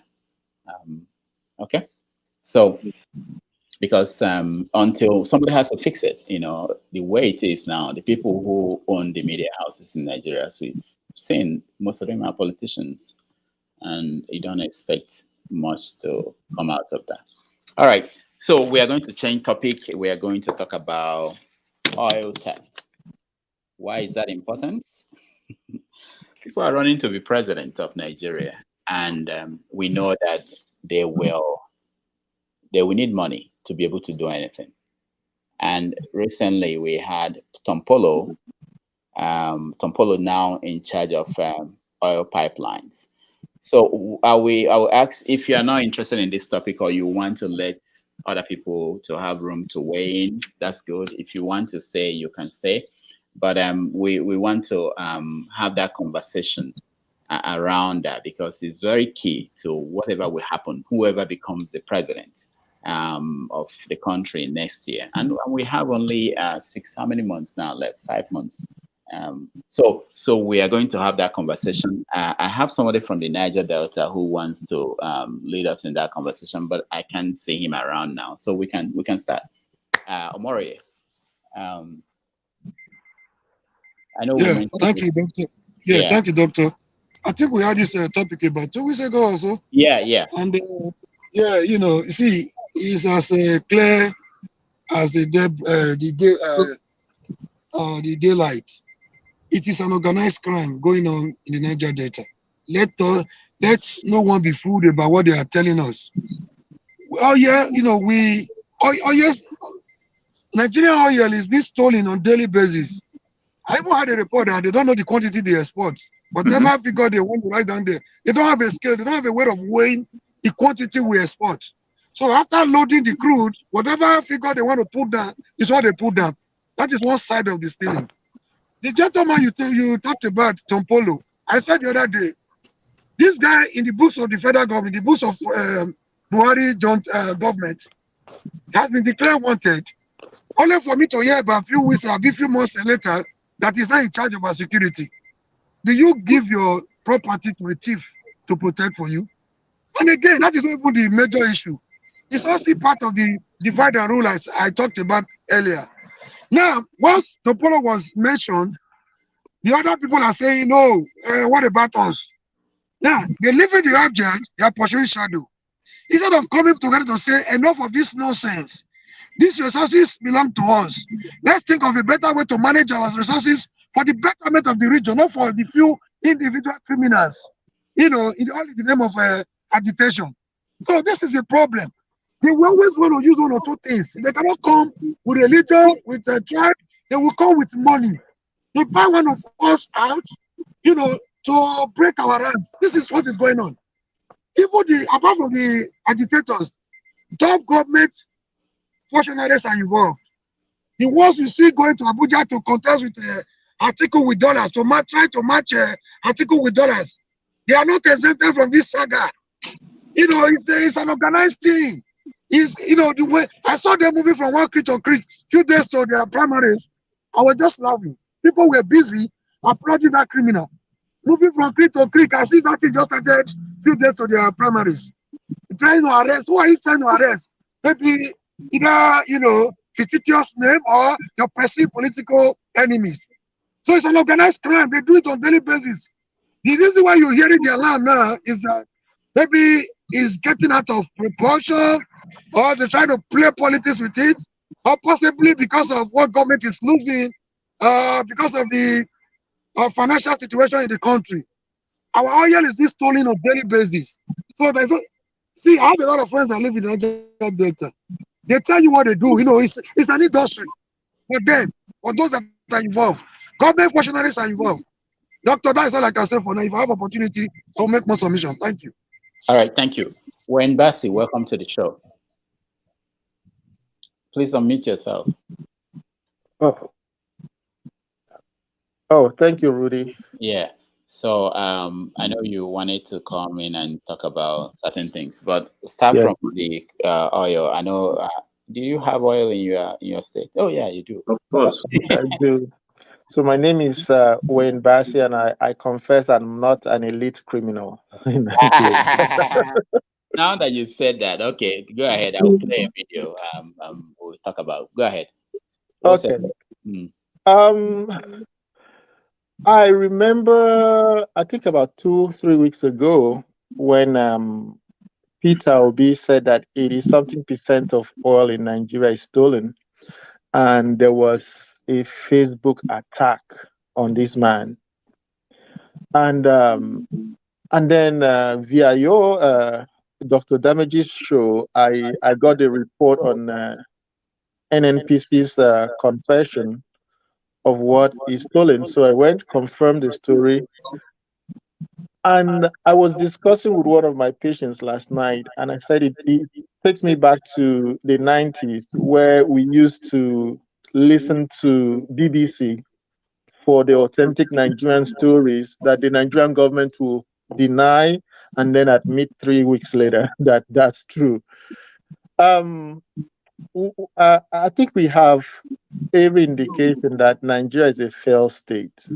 I mean, it's just, and you put it so overwhelmingly, you know, how do I, your comedy about it was spot on, you know, and you've said things like that before. We go to Israel to pray, and we pray for protection, but Israel is buying weapons from America and producing their own weapons, right? And then we go to Mecca and pray, but that country has a system that monitors every drop of oil. Yeah, Wayne, let me those who might not have seen that, let me play that video. I really was let me play a little bit of that. Please do. Okay. President Muhammadu Buhari must have gone to Saudi Arabia over 100 times in his lifetime. Now, Buhari's prayers used to be for God to help NNPC to find more of the sweet Brent, you know, oil, our own kind of oil, sweet Brent in the Niger Delta. Then he changed, find it in Chad Basin.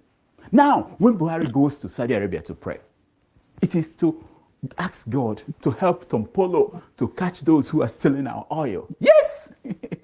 We saw Buhari before the last election with the Speaker of the Nigerian House of Rep and El Rufai and others up in Saudi Arabia praying. Look at them.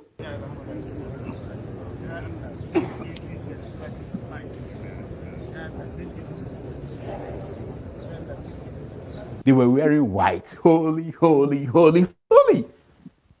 We have also seen our incoming president, Bola Tinubu, inside his hands to stop shaking, and a video of former President Goodluck Jonathan praying in Jerusalem, somewhere, pounding the ground in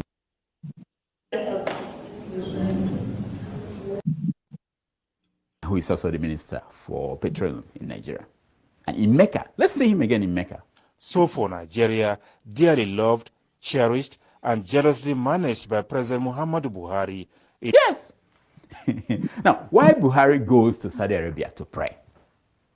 I don't believe he had taken time off from praying to look at how Saudi Arabia monitors how their oil companies explore their crude oil reserve.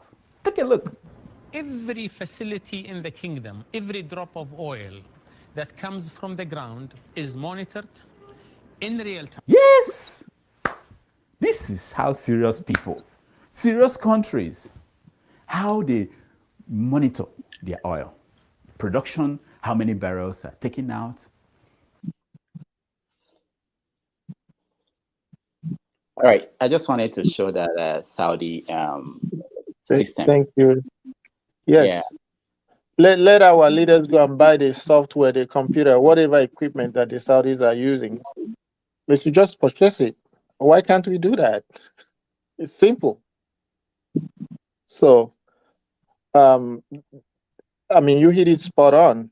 I think as far as Akwa Ibom State, Governor Atta fought for us to have revenue from the offshore oil, and that has helped us a lot. But of course, the money landed in the hands of you know, I don't want to call them criminals, politicians who, did most in their pockets, but at least the remnants, they've done some for the people. But we need to, I mean, for us to succeed, I mean, if oil continues to be our number one product, we need to find a way. We cannot be hearing these kind of stories, Yeah, they hear of the latest thing, they buy it from everywhere. Let's purchase that computer, whatever it is. Thank you. And just to think about it, for so many years, we've been going to that country that is doing it, getting it right, but we are not doing anything. We go for the wrong reason to that country. Yeah. Dr. Davids, I came to support I think there was an injustice in this forum last week. Okay, sorry. What happened? Injustice against some Wike. Nobody really defended his position. And I don't know why there's so much hate in this group for that man. I love him, just like you Nigerians loved Donald Trump. Yeah, I love Nyesom Wike. And he's doing great things. I think everybody's just leaving the 1 million pound gorilla in the room, who is Atiku Abubakar. Atiku Abubakar is a failed leader because he has failed to maintain decorum in PDP. And I don't know why the attention is on Wike. Wike wants his thing. He's a politician. He's fighting for his interest. However he fights for his interest, is how he fights. It was Atiku Abubakar's responsibility to, the day after his nomination, to reach out to Wike. He did not. I've heard somebody said that they are not sympathetic to Wike. He's not fighting for the South because he wanted to usurp the chance of the Southeast. I'm challenging all the Southeasterners. Where was your candidate? Who was your candidate in PDP? Who did the Southeast present that is worthy? Let's remove Peter Obi. Peter Obi does not campaign as a Southeasterner. He campaigns as a Nigerian. He's never even laid that claim. It is our turn in the Southeast. Give us a chance. No, he campaigns as a Nigerian, period. So who did the Southeast present? Why should the Southeasterners be angry at Wike? Why should he be accused of, trying to usurp the chance when the Southeast did not have a serious candidate? So those are the points that we missed on this forum. I listened to, and I mean, he boiled my blood. Wike is a loudmouth. Yes, that is his character. But then he is making sense in a lot of ways, because PDP has become a northern candidate by the virtue of the fact that they have a northern presidential candidate and a northern chairman. So should Ayu resign? Yeah, maybe. And the other thing is that on the low side, I mean, this is affecting the chances. I mean, beginning of this season, I was all for any of the opposition party taking out APC, because APC has done a bad job ruling this country. But PDP is losing that chance. They're not doing a good job as opposition. They are so scattered, they are so divided. And it is not Wike, it is Atiku Abubakar. He is the leader of PDP, by the virtue of the fact is that is their presidential candidate. He's supposed to be the most beloved member of that party. He's supposed to be the adult in the room, and he's not acting like one right now. He cannot put his people together. He cannot bring them together. That's his fault. That's not Wike's fault. Wike is agitating for his interest. Okay, I'll leave it there. Thank you. Yeah, thank you so much. We always try to give room for different viewpoints on this show. We last week and the week before, I know that sometimes the studio is full and people try to reach out to me and they have something to say. I'm happy you came in today and you aired your view. All right, so let's go back to the topic of the crude oil and why we are losing. We don't know what we're doing. Raf, I know you are from, okay, all the Niger Delta people. Raf, starts. I'll come to you for. Okay, thank you again for having me. So I came back after eating at the child's birthday party. So I wanted to keep forefathers company, you know, since he is all about militarization. That's the only solution. But you know, Nigeria will suffer from inferiority complex, and we love complexing everything. At one point in time, there was talk about the people we call agitators, that you know, we don't want these boys to and I know the whole story of how they began because I was there. I saw it from the beginning. But we don't want them to be blowing up pipelines. And someone came up with an idea that, you know, maybe we should retrain them, give them some skills, send some to schools. Some were sent to United States, some were sent to different parts of the world. And then someone like, hey, these guys know the creeks better than the military we have, right? Because of our so-called federal system, then you go bring somebody from Sokoto, Zamfara to come and be monitoring the creeks of Niger Delta. You can't beat the person who's from the creeks. So why don't you let them be the guys to monitor the creeks, to be in charge of security? On paper, it sounds good. But like everything else, implementation is where we now have the K-leg. Now, jumping forward to the Tompolo thing, on paper, it looks good because if you start with a good idea, you know, the ideas always sound good. But what happens to a whole bunch of other people who were like, you know, because you have a whole bunch of the boys who have not been paid 65,000 naira. That was the agreement. And they say, hey, I've not been paid for how many months now? It's not only ASU that has not been paid. There's a whole bunch of boys who have been sitting down saying, we have not been paid. So I the red. I know the red. We know where the pipelines are. So it's coming. It's coming. So that one is there. And I'm like, oh, yeah, we have that situation. We Tompolo hire all of them. I don't know. But we have that situation on the side. And then all these things, like you have a whole bunch of different situations here and there. Is it the state government that will settle it? Everything points down to, if you have the state police, this is the solution right there. States, these are the boys you could have been using for your river police, waterway police, state police. You could have retrained them all these years. You've been wasting money. That was it. Could have taken care of all this. But hey, we do federal character. You go to federal and you federal and you federal and you federal. So you stupidly waste all this money, and we are back to square one all over again. So that aside, let's jump forward to the other issue of software, like my brother Basi said. My brother, I'm sorry to tell you, that's BS. That's just straight up BS. You have the software already in Nigeria. Like with the paperwork, with the idea, implementation, you have the will to implement it. Where do you put the NNPCs? You think NNPCs is just yesterday they born NNPC? In 2011, when I was in Bahrain, Nigerian British boy I knew. You sound like my brother forefathers, but it's also it's actually from Basi's area. Is one of your king's son.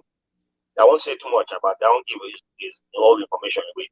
But it's one of your king's son, and he's living in Bahrain. I knew this boy. Petroleum minister was trying to recruit him to come work for NNPC, and we were talking. And this guy was giving me insights of some of the facilities, some of the instruments that were in place. I was like, oh, wow, they have all these things. So the will, is it the will to use it? That's the problem. Because of, if you start using this properly, then I might want a job. I just want to pocket the money. You've had some of these things already in the country for years. If you want to use it, use it. That's why some of the things that Peter Obi is talking about right now makes sense. Because if you can cut out, if you want to cut out the wastage, you can easily cut it out. It's not like you don't need to invent something new. You don't need to bring some magic. It's already in the country. You're not going to bring some. No. We have a lot of the things already in the country. It's just that we don't really want to use it. Because if you use it, you implement it, then it means all these ghost workers, all these. You are discovering this week. Yesterday, I was listening to Roots News, and they said federal government discovered in which agency 65,000 people were not employees of the agency, and we paid them. I say, my brother, this is 2022. We are still paying how many people? All these things, just fingerprints, digitalized, solved. All right. Same problem with pension, yeah. So with oil, you can do the same thing, solved. Bam. Okay. So, yeah. Thank you. Anyway, I'm available for oil contracts too. I can guide pipelines. I'm from Niger Delta. I was wondering what you are doing in America when I know. You look, Tompolo is getting 4 billion a month. He's like forefathers. We love he's militarized. Don't worry. Just give me the contract. I'm not for 4 billion. Just give me 1 billion a month. Your podcast, you can talk to Tompolo. He can sponsor your podcast. Ooh, my brother, you can't be giving that secret out in public now. We'll talk that for backyard. We saw Google. Welcome. Forefathers try and steal that idea now from me. Paul, you're from the Niger Delta too. Yeah, I'm a true son from the Niger Delta. Me and Tompolo, we used to be the same. Born a Lagos boy. I was born raised in Lagos, but I touch base very well because my parents relocated. So I touch base very well. Paul, and what are we going to do? So Doctor, let me just use 2 seconds to talk about what Wayne talked about technology. Doctor, I don't know, some of us have not been to Nigeria lately. I was in Nigeria this year.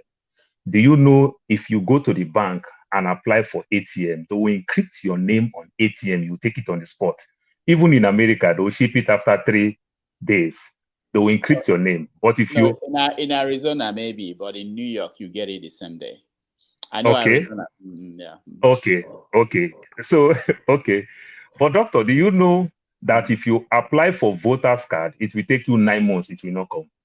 So I love the obedient people that are still waiting for their voter's card, and they are doing rally up and down.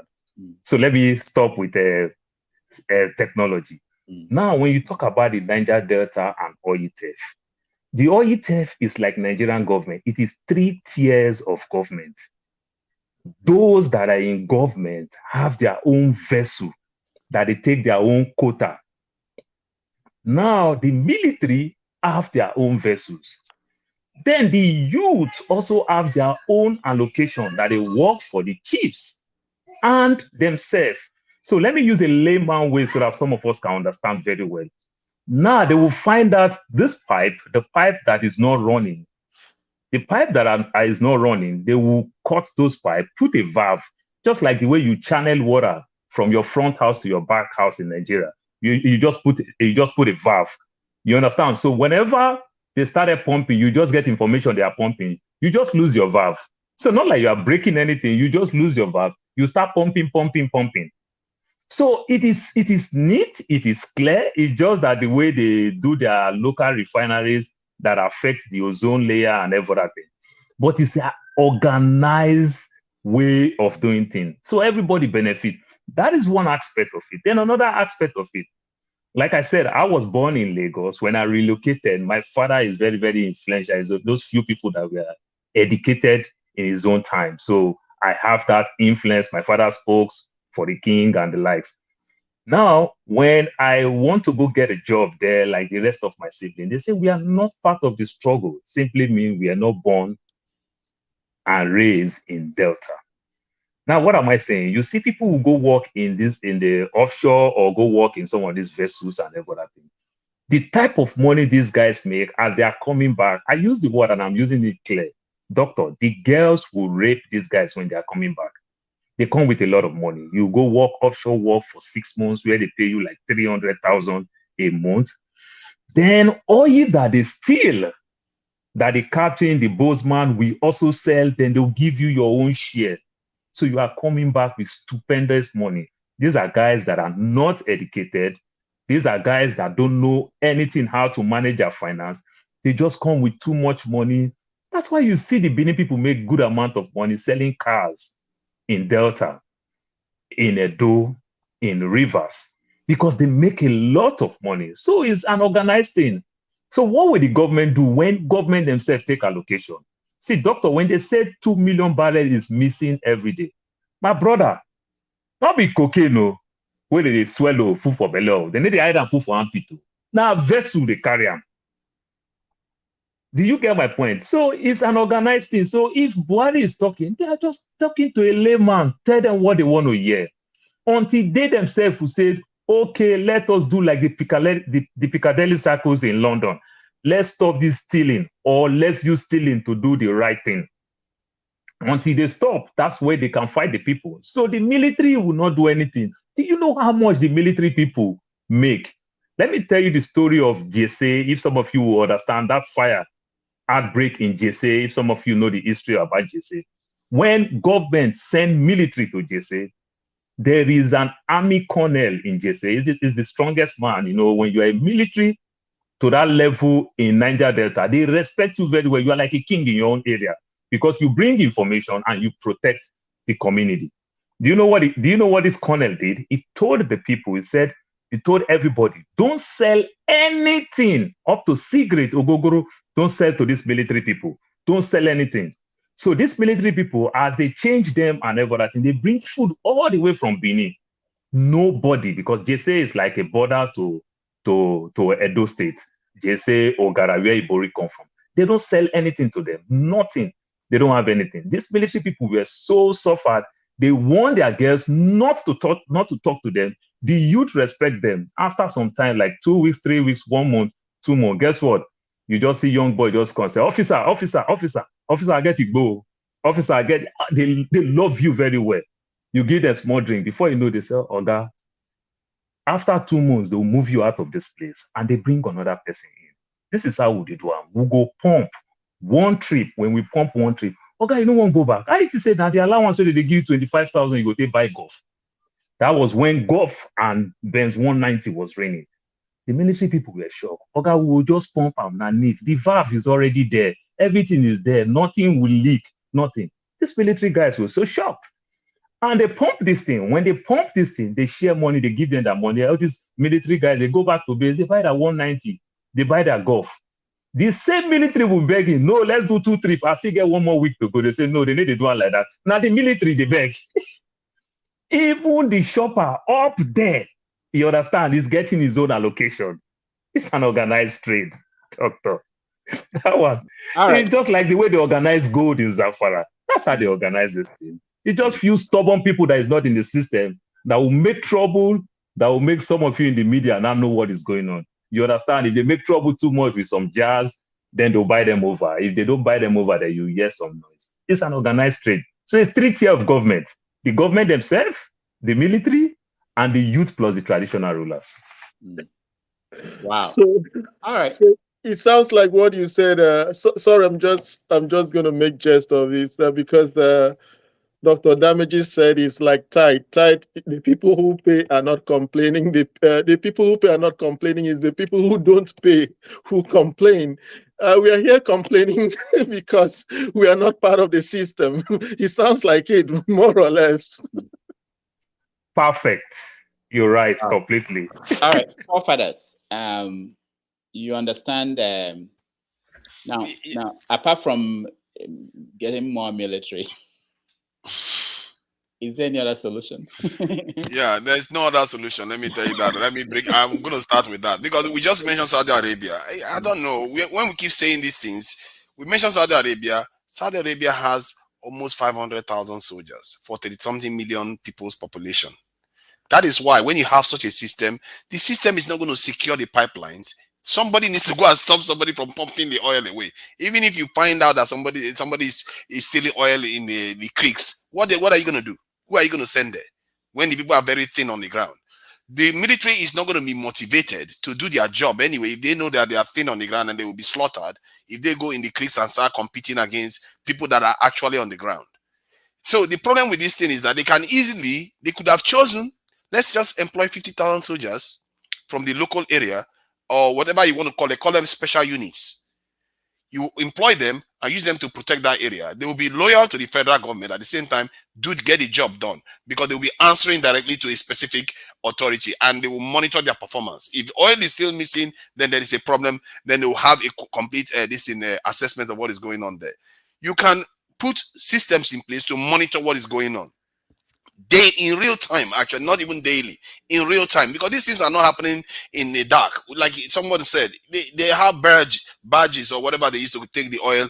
These are massive. They are stealing the stuff, and the problem with this issue is that it's so big that it's not even only Nigerian politicians you are dealing with. You are dealing with foreign powers too, and these foreign powers are making a whole heap of money from this. When they take this oil to the West, where do you think they pay the money to? You think they pay into a Nigerian account where it will be easy to track? They pay into their own account.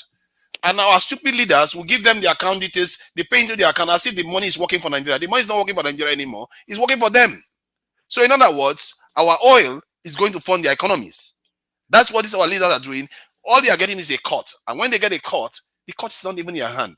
Most of that cut, 90% of the time, is always in Western hands. This is why we lose over and over again. Anything we do never seems to work. The leaders are sure that they have money in their account, but how many times do they actually use that money?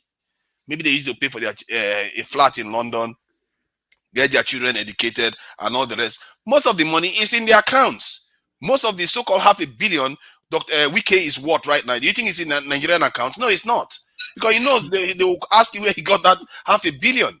This in the US dollars. So all this money is a way of enriching the West. That is what is going on, and that is why our leaders can't seem to do the right thing, because the right thing is very easy to do. It's very obvious.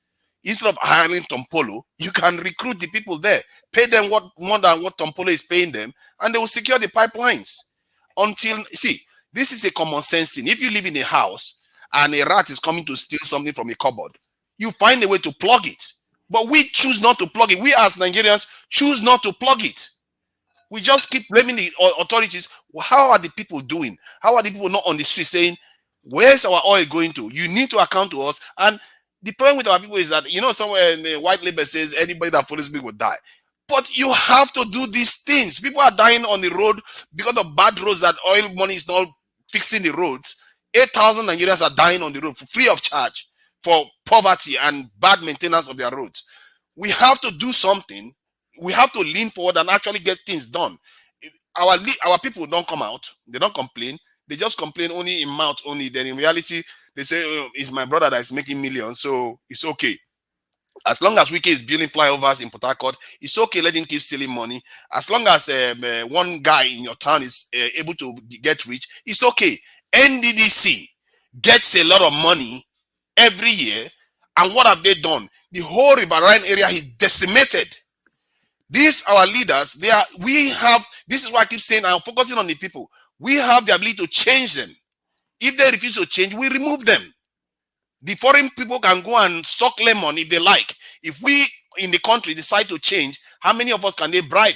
They can't bribe everybody. If they bribe everybody, it's a good thing actually, because then everybody, all Nigerians will be rich, and the money isn't going to be in the Nigerian account, and we use it to build our country anyway. So it's ineffective. The only way you can change the people is the country is to change the people so that the people know this. You have to be purposeful about what you want. You can't just expect it to say, oh, let them solve the problem out and let other countries pay for their services, but we don't pay for anything. If the Nigerian government now say they want to recruit 50,000 people there, Nigerians need to put money towards it, but they will refuse. Saudi Arabia, small country of 30 million people, they spend over 50 billion in defending their territories. Why do you think they can defend their oil? Why do you think they have $48 billion of profits in just the last quarter alone? They are able to do this because they understand the greater good. And for me, last week I said it, I think I was in chat last week, I said the only morality in politics should be the greater good. And these guys in our country, they don't understand that concept at all. You can cheat, you can do whatever you want to do, but let it be for the greater good. But this people, all they do is to suck us dry and aid all our enemy to be stupidly corrupt and greedy. You can be greedy and you can be positive. Look at the Europeans. They are greedy. Man, those guys, they are greedy and they are still able to build their countries. The kind of greed we have is a destructive one. We need to flip it around. Our greed should make us better off. Our greed should inspire us to want to say, who is stealing my oil? Why am I not greedy for my oil? You should fund what should defend your oil so that you can get more resources into our pockets. Instead, we just let everything flounder. Thank you. All right, thank you. Rudolph, excuse me. Let me just. My brother is on a path, but it's always funny if he can just step 1 inch away from that military, just a little bit. Me and him will be on the same place. We'll be in the same place. The Saudi Arabia that he's praising their military, he forgets that Gulf War, it was United States that was protecting Saudi Arabia's pipelines. Our military, it was us. Yes, because I'm United States military. We were protecting their pipe. They didn't have military to protect it. Saddam Hussein would have taken everything from them. So learn from history, because I know you don't pay attention to all the history that you don't like. Remember that. To defend the pipeline from their own people. My brother, go look at that. Then that's assignment for you. You know me. I don't throw my words carelessly. All right. One last thing, please. Remember, I said with the boys, because they're my people, that it was a missed opportunity for state police. Your military is not supposed to be doing anything in your country. Your military is supposed to protect you from external enemies. My brother always keeps jumping to military. Why is there always military solution? See, Hitler used the military to transform the country. Wait, my brother, wait. I'll let you speak, finish. You need a strengthened police. Your police is useless right now. Totally waste. You can literally just cancel the whole police because we don't have a police force. Police should be the strength. That's what we need, a strengthened police force. And you never once, not once, do you ever say police. We need we need a strong police force in Nigeria. It's always military cannot because if you have a judicial system, you need a police force to work with the judicial system, and we don't have it in Nigeria. But you always like strength, military. Who you want to go and fight war with? Because you mean you want to fight war with somebody. Because you're always military. Saudi Arabia cannot defeat Yemen. They are still struggling to defeat Yemen right now. How many years has that war been going on? I was in the Middle East when that war started. They're still fighting that war. So remember that with all the billions they are spending. But your police, you still need you need state police, you need local police. If we have that, you have better security system in Nigeria, because we can't deny the fact. If you have a stronger police force, you have internal police force, you have like for Nigeria Delta, we need riverine police. Places that have you have better systems. But the fact is there, but you keep jumping to military. Okay, go and be shooting bazooka in the Niger Delta. Then I don't know if Rudolph can. If you check the correlation, the most police countries doesn't necessarily correlate to prosperity. The countries, there is a reason why military is very, very important, because they don't only secure your country, they also from external they also secure your country from internal threats, and they can build. Militaries are designed to build bridges within a day and take it down again. That is how powerful that force for development is and industrialization is. Hitler used the military to recover from the First World War within how many decades? He became one of the most powerful countries in the world. Hitler. Oh, my brother. No, I'm quoting Hitler because of what he was able to do with the people of his country. See, you're looking at the final outcome. If Hitler had died 2 years before the war began, he would have been one of the greatest leaders in the world because of what he accomplished. His country was defeated in the First World War, but he took his country from a very short period of time, from a backward country to one of the most advanced countries in the world. That's why he was able to do what he did. He actually used most of the youths in the country to rebuild the country for free. Can you imagine that? That's what military can do. In the UK here, when there is a flooding, the military will step in and augment whatever services is there. Military is not only to fight, it's also to maintain order. Remember, military is the ultimate representation of order in a country. If But you don't have forefather, we are talking of about them, forefather, we are talking about a military that failed us. Doctor, I want to give you a challenge. I know you are good with research. Doctor, if you remember during Obasanjo time, when this kidnapping was rampage in Niger Delta, how funny it is, these guys, they bring the military. Then Obasanjo was giving the military 50,000 naira. It used to be 25, then they increase it by 100%. They give them 50,000 naira allowance every month to put them there to protect all the oil installations and the likes. Do you know what they used to do? If you could remember very well, it used to be Edwin Clark and former Governor James Ibori used to go bring these people whenever they kidnap them. These guys will go meet the military. They will pay the military up front. They give them 5 million, 10 million, say, see your own money. Just let us take one Oyibo. The same military that is protecting these guys. It's an organized business. So when you are talking about bring military, are you telling me the person that they pay 40,000 naira salary and the person is going back knowing fully well that the boss that trained him for 35 years in service have not get his total emolument? They are crying, they are dying of their pension. They are crying. They don't have hospital to go. And this person find himself in Niger Delta. They give the person 5 million. Say, we are coming tonight. We just need 1 or 2 guys that will take. My brother, our problem is corruption. Saudi Arabia wants their country to work. That's why it's working. And when you are talking like Ralph will tell you, Saudi Arabia still pay the US to protect them, even though in Saudi Arabia, they still have the military base in Saudi Arabia. You understand? Because they want their country to work. I'm telling you, government is selling oil. The military is also selling. You know, the way we respect the, what do they call the, this Google defense, the other people that also fight for economic sabotage. You know, I forget NDDC, Oga on top, I forget that their name. And the likes, you understand? Every one of them, they are there to make money. It's an organized trade. So you are talking about recruiting more, simply means they will even bribe more.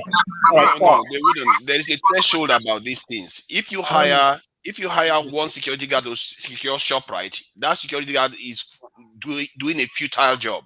One Nigerian soldier having to defend 2,000 citizens is a futile job. You are setting them up to fail. If you hire the right amount of people, you are more likely to get positive outcome, because even if some will be corrupt, but the greater mass of them will actually get the job done.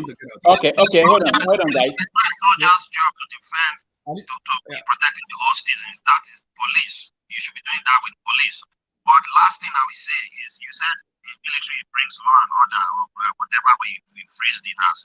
Buhari used that in the 80s to bring order to society. That's one claim to fame where people were praising Buhari, were like he was bringing order. The people who are autocratic and a bunch of tyrants have always used that with society. And I was not surprised that you mentioned Hitler, by the way, because he brought order in a way. And I've heard like the Nigerian Nazi that who's now in Australia, of all places, that guy is so hardcore that his number plate is actually a Nazi symbol. I don't know how Australia figured it out, but I guess he's a black guy, so they don't understand that he's actually using Nazi numbers on his number plate. And he's a black Nigerian guy. Raf, yeah. The same thing I just read about Hitler, he quotes that. So just beware, because I don't know what you believe about me. Raf, your audio is not very good. Raf, I don't know, your audio is not very good. But it's okay. We don't want you to repeat what you said.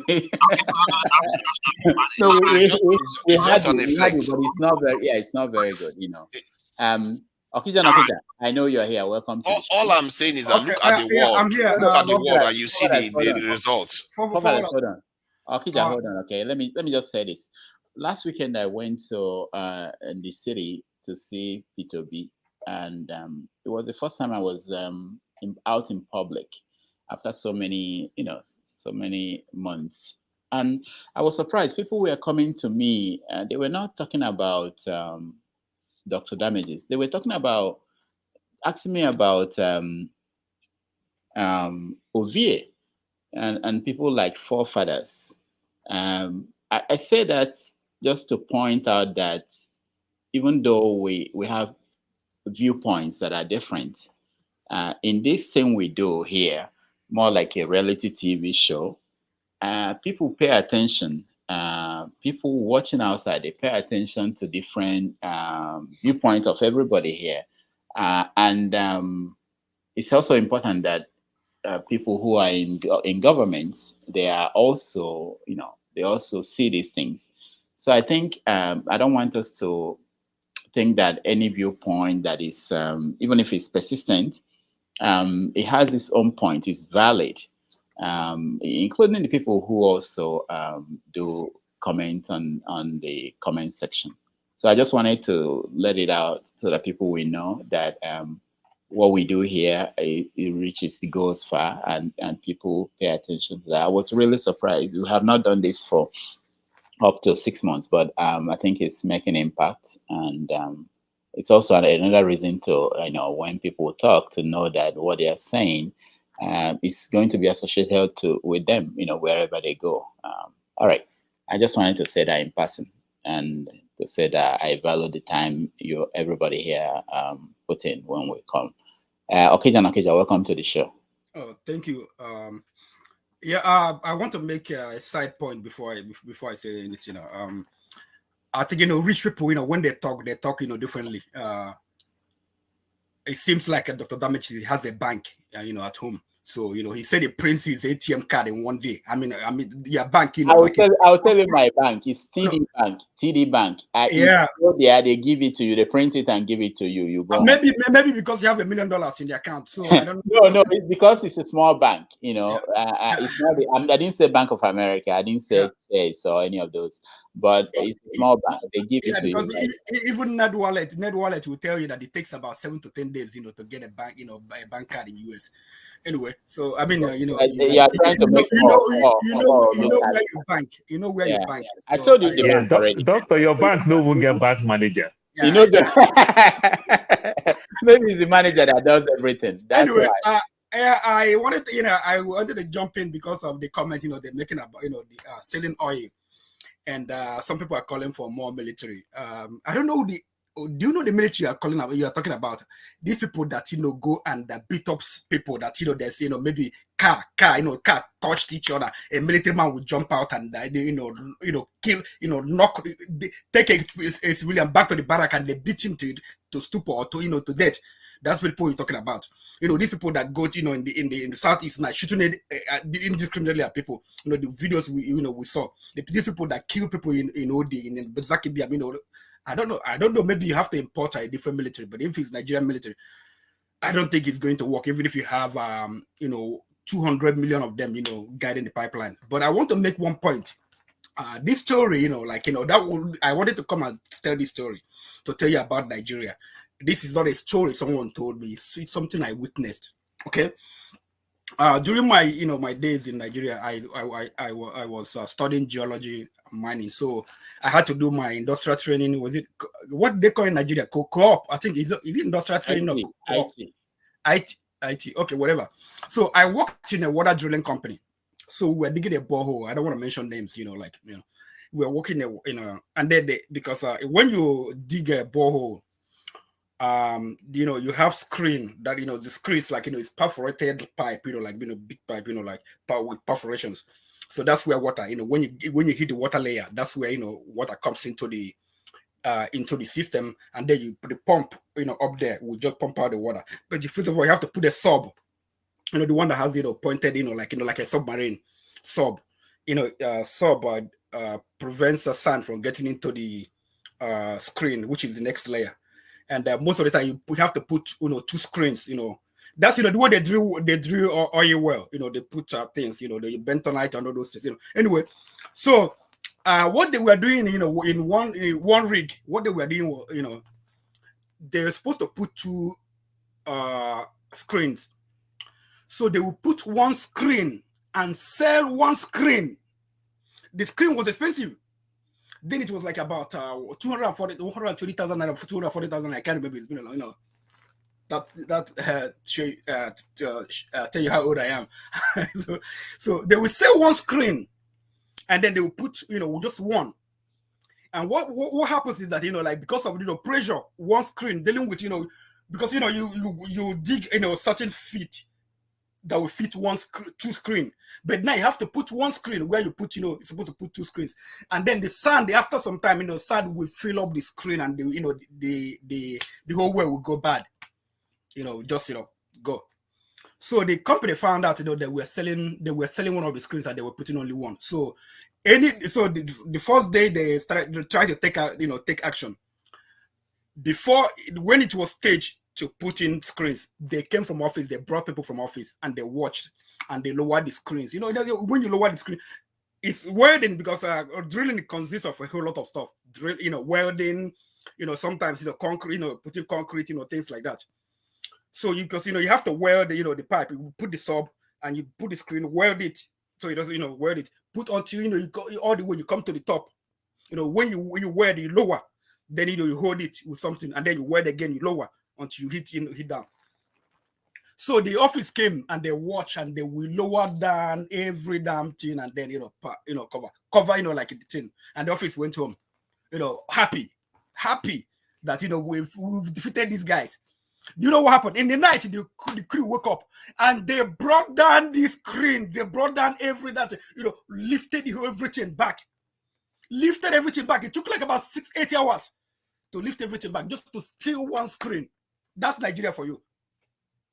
That's Nigeria for you. So they come out with ingenious ways, to deal with, wherever you put them. So if you send that, you can send all the military you want. Until you start dealing with the psyche of the Nigerian person, the Nigerian people, you start, like changing your orientation. All these things work. People talk about Saudi Arabia because, the system caters for the people. And, they have, there's patriotism, they don't, like people want, this, need, this, want. But when you have people who are destroyed mentally, psychologically, this is bound to happen. They're gonna be repeating the same thing. There is no way to take care of this. All right. There's no easy way. Hold on.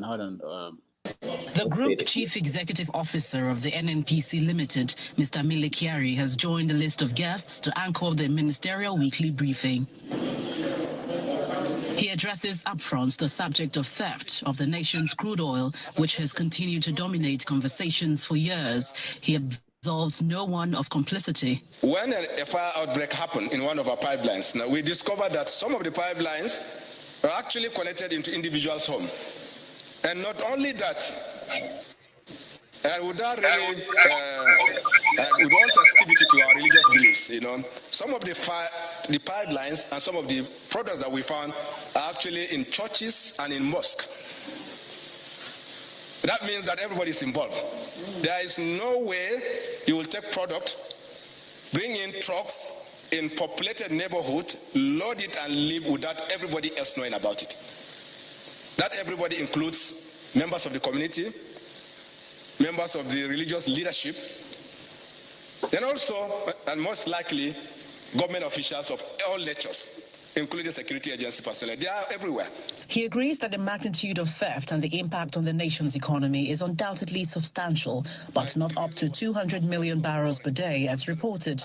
A national reserve company will be established to run the pipelines on a commercial basis to contain the menace. Churches. Doctor, that man just spoke my mind. He just spoke my mind. The church, he was talking about churches. There's somebody, in Imo State, because one local government, they have oil from the ground. This is not the one they have to dig. They get oil from the, you don't have to dig deep. They come back here, and see oil, the crude coming out. So you know, someone told his pastor about this. It's my backyard. They have oil, and the pastor happened to be my someone I know. The pastor called me, said, "Oh, like you are US. How do we get this oil out?"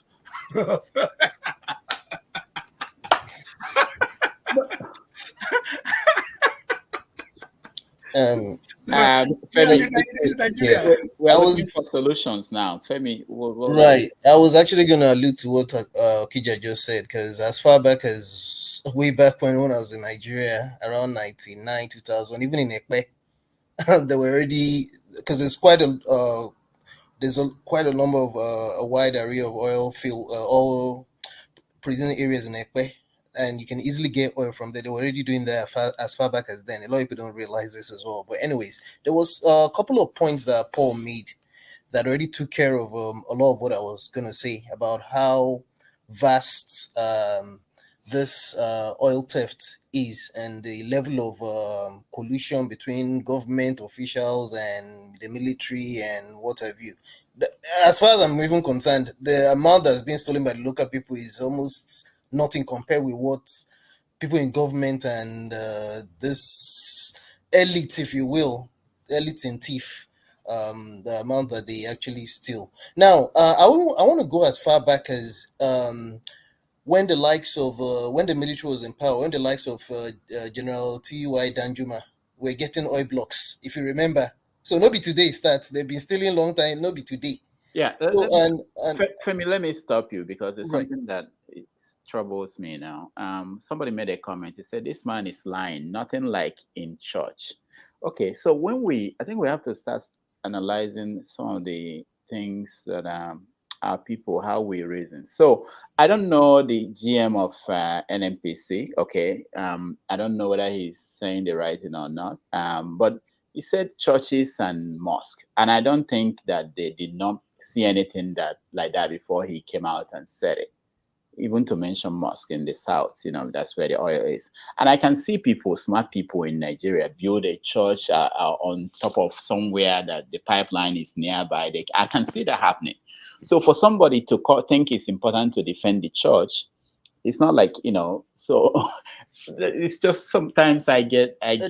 Dr. Damages, see, this is where, and I know Mr. Paul says this a lot, and I'm glad he always mentioned this, so I know I'm not insane. I wish we can just go back to the days when we can go back to swearing with Ogun. Because, to be honest, you got to put politics with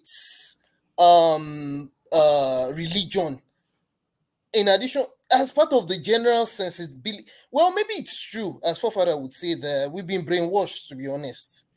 And I just wish you. Did you say maybe? Did you say maybe? Well, we've been brainwashed. Let's just put it. And it's difficult to talk to. I talk to Nigerians a lot because I know it's one of the challenges our forefathers. Now let me continue just a little bit. The person saying that I can start a church. If I start a church now, this guy that wrote this, he doesn't know why I'm starting a church, but he will swear for me that I'm not part of the people taking the oil because I'm in church. Dr. Damages, you know how many people have received missed call in the name of that they've received call from God? They are called Nigerian pastors, especially Nigerian pastor, even imams sometimes, or Muslim Nigerian pastors. I guess the point is, it's difficult because I speak to a lot of Nigerians, and what annoys me, and this is where I think we are our own worst problem beyond even anything external, is when you talk to a typical Nigerian, and the first thing you hear is let's pray, let's pray, let's pray. I beg. If at the risk of sounding like a blasphemist, sometimes I wonder if God is not even tired of us. Okay, Femi, you just said that at the right time because we have Pastor John Abba. Maybe that's what I'm missing. I don't call him pastor. That's why he's losing it. He's backsliding into some dark places. Pastor John Abba, I'm happy you are home. So our conversation has gone all the way now to that pastors, churches are also part of the people stealing oil. Maybe we see all these the big pastors in the Niger Delta region, we think that it's from tithes that they are making the money. You know, there's, I don't want to mention names. There are some that, you know, they have big, maybe they are involved in this. John Abba. Yes, you're still muted, John Abba.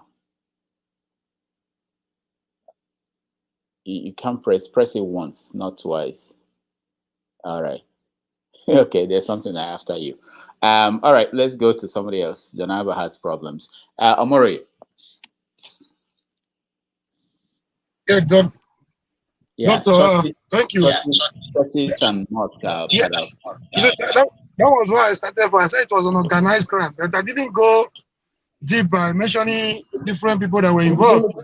You know, it's a clique of everybody getting involved. The society, the community members, everybody is in it. In some states, some governors are involved. Were you not surprised of the ship that is not there from Nigeria? Which means even left the shores of Nigeria. The Navy, the police, the army, they're all involved. It's a cartel. So that ship alone, they say it took them months. The loading alone took them months. So where were the security operatives? So it's an organized crime between the state and non-state actors. So it's nothing new. To some people, it's like an industry, like I said. But the question here is, they don't see themselves as thieves. They just see themselves as people that are going to take their property. That is the irony about this whole thing. You see them as oil, you see it as oil theft. They don't see it from that perspective. It's like our property going to take our property. It's what belongs to them. Since they have been making noise and government does not want to operate through federalism, where the people can be more concerned about their resources, the oil is like for everybody in that region. So they have a free day taking the oil. So I don't know why this thing is becoming like, it's not even a news to us that on that part of the country. People do it on daily basis. It's been on for a very long time. So it's not new at all. Everybody is involved. The pastor, the imam, the community leader, the traditional leaders, they're all involved. Thank you, sir. Okay, thank you so much. Now we have to round up on this. Okay. Can you hear me now? Yeah, Jonaba. We're getting feedback from you, Jonaba. I think you have two systems on. No, I don't. No? Okay, go ahead. Can you hear me better? Yeah, okay. Yeah. Okay. First of all, I'm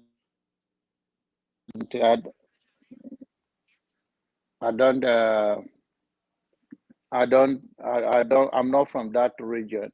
What we have in Benue was Benue cement, but it had been sold to Dangote. Dangote. That's the only federal state resources we have. And when it comes to pastors and all the traditional leader in every local area participating, even in kidnapping, they are into everything. Nigeria is the only difference between them and Queen of England, they do it in a very organized way that they know the structure is in place. But Nigeria only that the irony of it, they are robbing their own people. Why these people are robbing all of us together? That is the only two different things.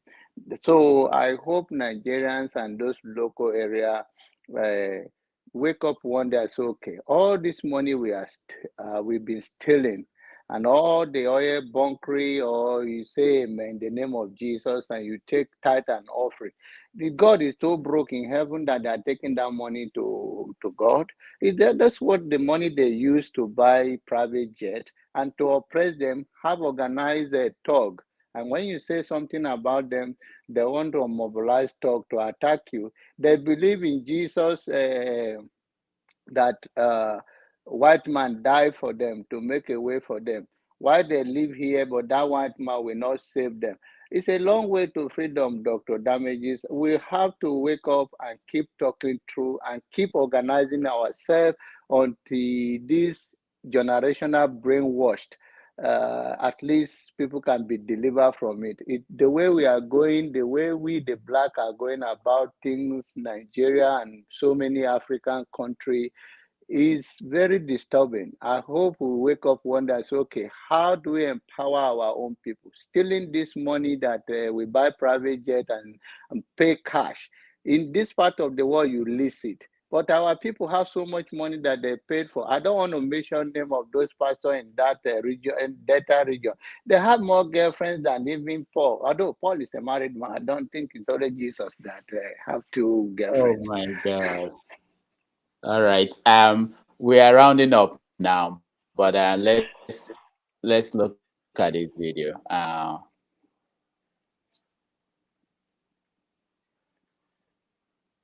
Oh, there's no audio. What happened? Okay.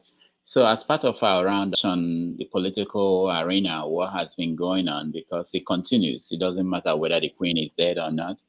It doesn't matter whether we have oil or not. The people campaigning to be president and other positions in power, they're still campaigning. So anybody can jump in here. If you have, what did you observe in the last 1 week that politically in Nigeria? Anybody, just raise your hand. I'll call on you. Okay, Omori, go ahead. Oh, I can't hear anybody. Maybe you guys can hear me. Okay. Yeah. Okay. I was talking about the crisis in the PDP. It has generated to irreconcilable level. I don't see Tiku and Wike. I know forces can reconcile them. I don't think even if Jesus Christ comes down today for judgment, those people will be able to reconcile. Number one, the condition from the Wike is not atonable, it's not reasonable at this moment.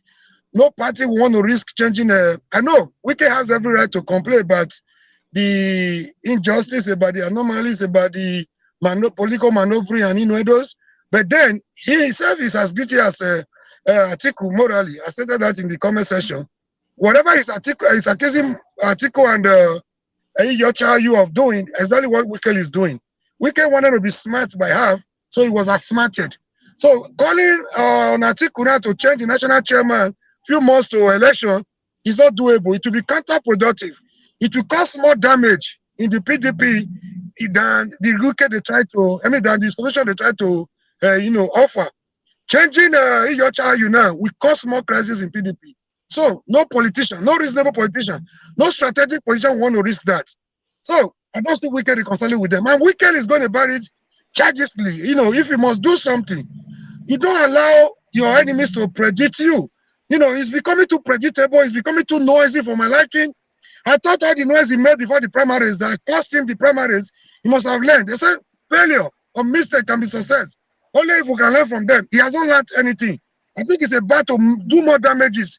He has gotten a lot to his political career. If he's not careful, you don't need noise at this time. Keep calm, strategize, talk less. If you want to remain in PDP, remain in PDP, go to meeting with them, know their strategies, use it against them. That is the greatest danger, the greatest damage he can achieve within the PDP. If you want to leave, so that you can have time to campaign. Come in every time, conferences every time, ceremony every time, musicians here and there. They're inviting dignitaries all over, I'm becoming tired. I said they want to watch drama. I was in one forum yesterday. They were accusing me of hatred for Wike. I have no way hatred for him. It's not personal. He's not going about it the right way. He's the noise maker. He's making too much noise. And that will make his enemy to counter him. And he's going to regret. What he has lost in the primaries will be nothing or will be child's play compared to the greater, he has interest in PDP. He wants to retain the governorship of Rivers State. He has the House of Assembly members. He has National Assembly members. How does he want to achieve it the way he's going right now? Very soon, Wike will be history politically. He's going, he has a lot of things working for him, but there are things that are supposed to work for his advantages that he's not managing well, that will, end up as a big weakness on his part. Thank you very much. Thank you. Showy. Can you hear me? Okay. Forefathers. Yeah, I did observe what happened with Wike too. I think Wike, for me anyway, I don't subscribe to how Omoroyi sees it. I think Wike is asking for something that they assured him of, and the fact that the party even presented a northern candidate at this stage shouldn't have happened in the first place. I don't even know why he allowed that to happen. But now that it has happened, they actually agree that IU should step down, but he's not. And there are other positions in the party too that is of concern to the people from the south. It's not only Wike. People think it's only Wike that is talking. There's a reason why he seems to. You see governors coming to him for him to be commissioning stuff. It's not only him. He's just the tip of the spear. And it's because there is this attitude in PDP right now that seems to be a little bit, they have this hubris right now. I don't understand it. Because this article guy, just him alone, should spell the fact that he seems to be out of touch with the country. You just had a Fulani president in office, and you choose this time to run again against a southerner that probably stood a better chance of winning the election. Wike could have done better. He would do better than Atiku would ever have done. But that is besides the point. They've agreed something, and Atiku reneged on it.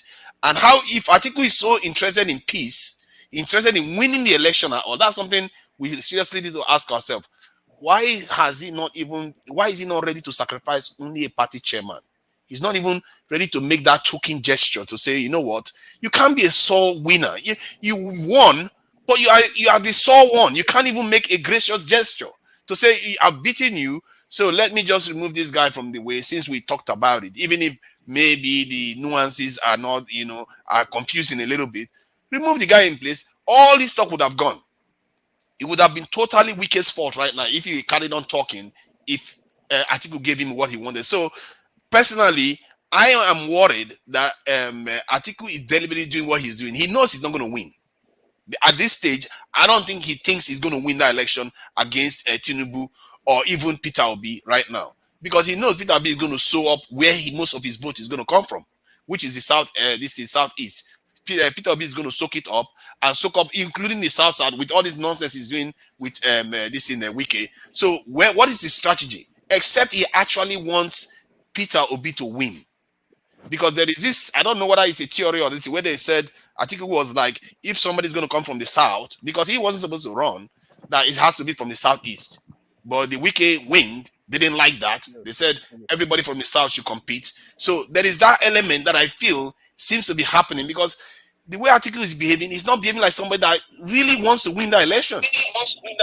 Thank you. Yeah, I think that was politics, bro. Don't be carried away. That was politics. It was just creating a way to make him have his way to contest with them. Don't listen to whatever they take, hook, line, and sinker. They were all playing politics. They are still playing politics among themselves. It's all about them and their selfish interest. Don't be carried away, bro. All right. They let him make a gesture. He hasn't even made one gesture. Not even one. All right. Father, is a strategy. The strategy Atiku is playing, that's exactly what Tinubu is playing.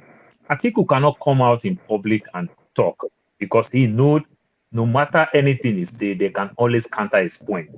You understand? Because of the way the PDP constitution and the way Atiku influenced the primaries to himself.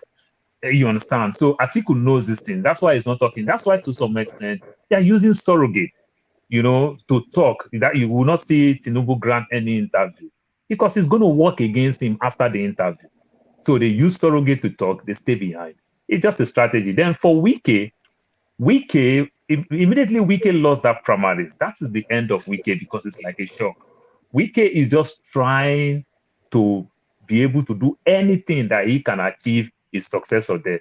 That's it for PDP. Then if you are talking about the likes of Autumn, the likes of Makinde, if you look at Autumn is slowing down by the day. To some extent, they might buy him over. If you look at Makinde that you are talking about, he doesn't say anything in the media. That tells you that Makinde can even betray Wike behind the scene. He himself is trying to negotiate with the Emilokon side and also with the Atiku side. So you must understand this thing. So when we calculate all these things, I don't think it will work very well.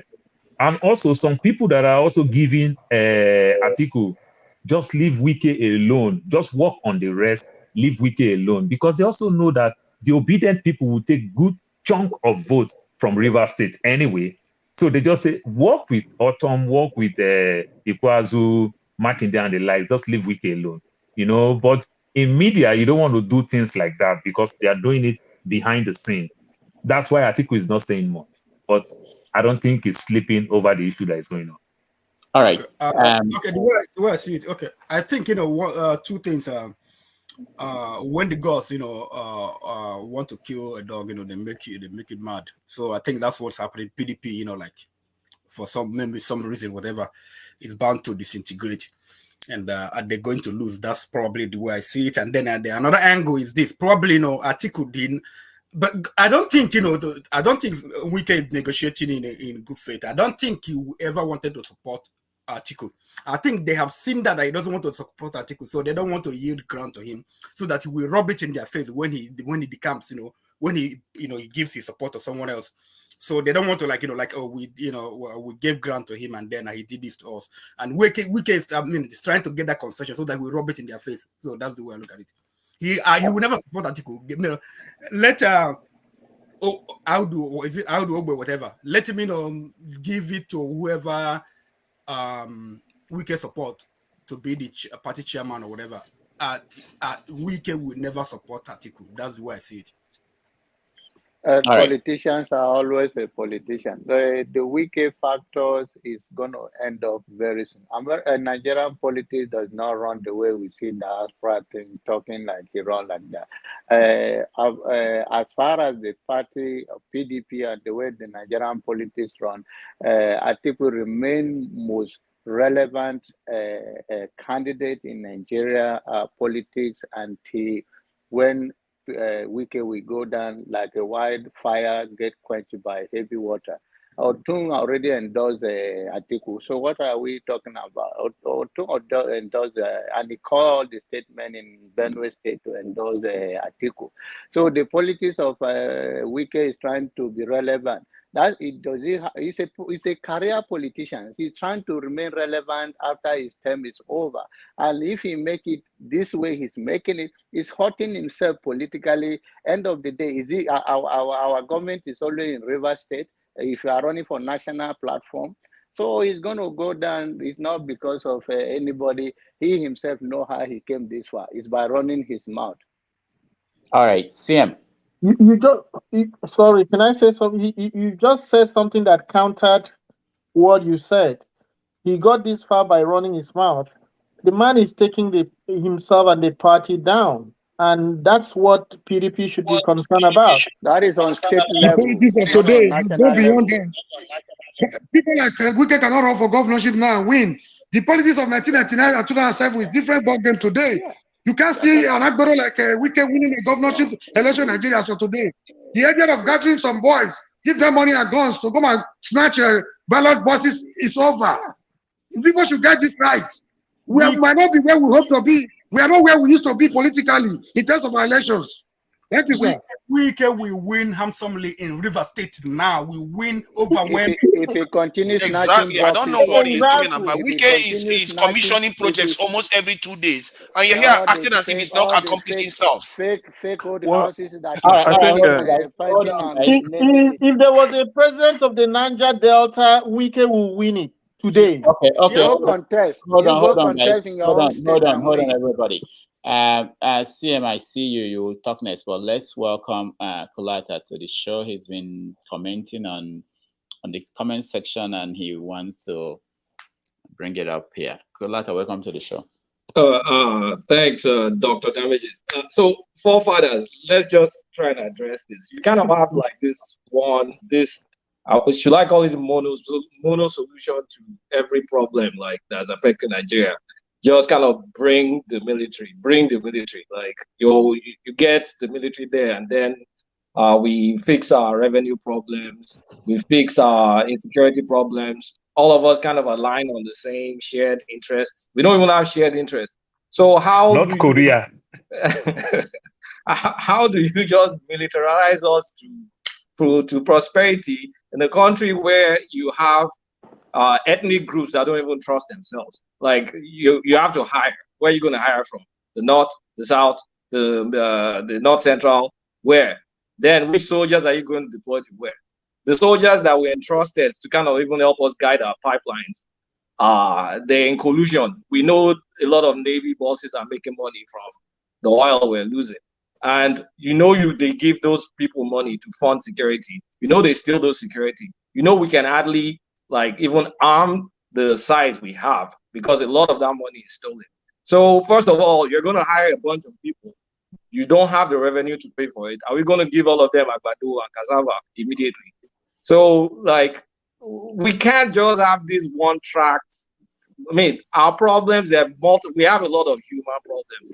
And we also have a north-side dichotomy, like we're divided. The South wants something different than what the North wants. How do you even resolve that? How do we get on one common goal? Like, what's our common goal as a country? What do we all want? We don't want the same things. So you can't militarize and just expect our problems to be solved by that, because I see you're very, very focused on the military. And I think, I mean, the military has its role, it has its place, but you can't militarize our way into prosperity. All this, we get military, we get nuclear weapons. I mean, it's just, we're jumping a lot of yes, you can. Yes, you can militarize your way to prosperity. See, the only thing Black Africa has never had is security. What I'm asking for, I'm not asking for exceptional. I'm asking for just standard international level. Do you know how anemic our security level is? Wait, you won't go out of your house with your doors open. I want to give you an example of you jumping hoops again. You just can't jump from a people that can barely run themselves to say we need something international. So one thing needs to go after the other. We need to be able to prove that we can govern ourselves to prosperity, not governing ourselves, waiting for prosperity when oil prices are high, and expecting that maybe we get some locals to help us protect the pipeline and wish for $100 and above. Then that's all the time we've been having prosperity. It just coincides with when oil prices are high. We've not been able to figure out how to use our what's it called? Why do you think that is? Because we don't have shared national interest. That's the first thing we have yes, to fix. We do. We all want security. We do. We all want electricity. We all want transparency. We do. I think let me rephrase how I understand you, and I'm sympathetic to your point. We don't have a professional military. That's what we lack. I remember when we had Katrina. What was mentioned more than anything was that the Army Corps of Engineers in the United States built the levee that broke. Okay? When we had Ebola in Liberia, it was the United States Army, that went and set up the 5 makeshift hospitals in Liberia with their doctors. And we don't have that kind of military. Military that is used in peaceful times.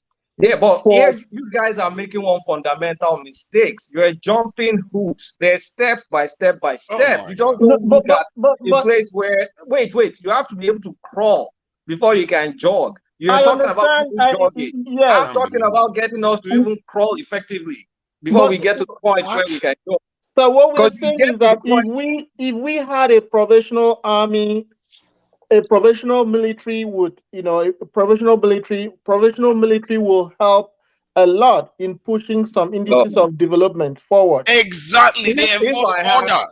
If I had a magic wand, Dubai will be in the southeast, the southwest, the northeast. I'll wish everything. I'll wish it to. Let's stop trying to wish things away. Let's try and figure out fundamentals first. We're not getting the fundamentals right, so you can't just jump into the complex. We are not disagreeing with you. Kolata, you are beginning to sound like those people that will say, Nam, there's armed robber in the house, do something. You want the constitution to be replaced. Nam, take this house as a gift. No, I won't accept it, except the constitution is replaced. All this stuff is excuses. We all know what we want in this country. We all know what we want in this country. We need to get into action. I can't believe a man there. You are standing there telling me that, we need to figure out what we want. But we all know what we want. Exactly. Even warlords know how to recruit armies. Forefather, what is checking and balancing America today? Inside America is the FBI, is police. It's not army. It's America today. It's not army. What checks and balance America today? Remove the army, then you find out. You will see all those white supremacist militias. They will take over the country. Watch out. See, all countries is essential. Chinese, Indians, look at all the examples. The countries that compromise their security a little bit. Look at what happened to them. Libya, number one, decided not to go pursue their nuclear or any of their advanced technologies anymore in the defense. They pay the price. Iraq paid the price. Ukraine was a nuclear power. Is paying the price right now. How many lessons do you need to learn? You don't go out. No, you don't go. See, let me So, explain. Father, what is the economy of Pakistan that also have that nuclear power? They have the No, the economy capability. may not be very good because they have internal strife. So But why do you believe that if we have the same hold on. thing now, our own economy will be good? But it's not us. It's not Nigeria. They are worse than Nigeria. Nigeria is better. They are better than Nigeria. Right now, they are governing themselves. The only reason why they are having trouble in Pakistan is because they are competing hard with India, which they shouldn't be doing. That is their downfall. If you are divided, you fall. But nobody will invade Pakistan today. I can give you a visa to North Korea. They have. Why do you think our leaders and all their citizens are soldiers? See, let me explain this. Pakistan is able to do No, its I'm own giving you another foreign one. policy. Nigeria doesn't have its own foreign policy, does it? Nigeria doesn't. How about those? Wait, now, forefathers, look, North Korea, they are homogeneous group. They have military to the teeth. They have nuclear weapon. They fire anytime. They can fire whatever missile they want. How come they're not prosperous? Because they're a communist country. See, don't compare North We Korea. don't have See, a what free you market are economy. missing here. What you are missing here is all that these examples now. I'm talking about a racial. Let me make my Dr. point. I'm waiting for you. I'm talking about a racial level defense here. I'm talking about a racial level defense. What I want to say, please, sorry, Dr. Damages. Hold on. Sorry, Abba. So let me just 30 seconds, please.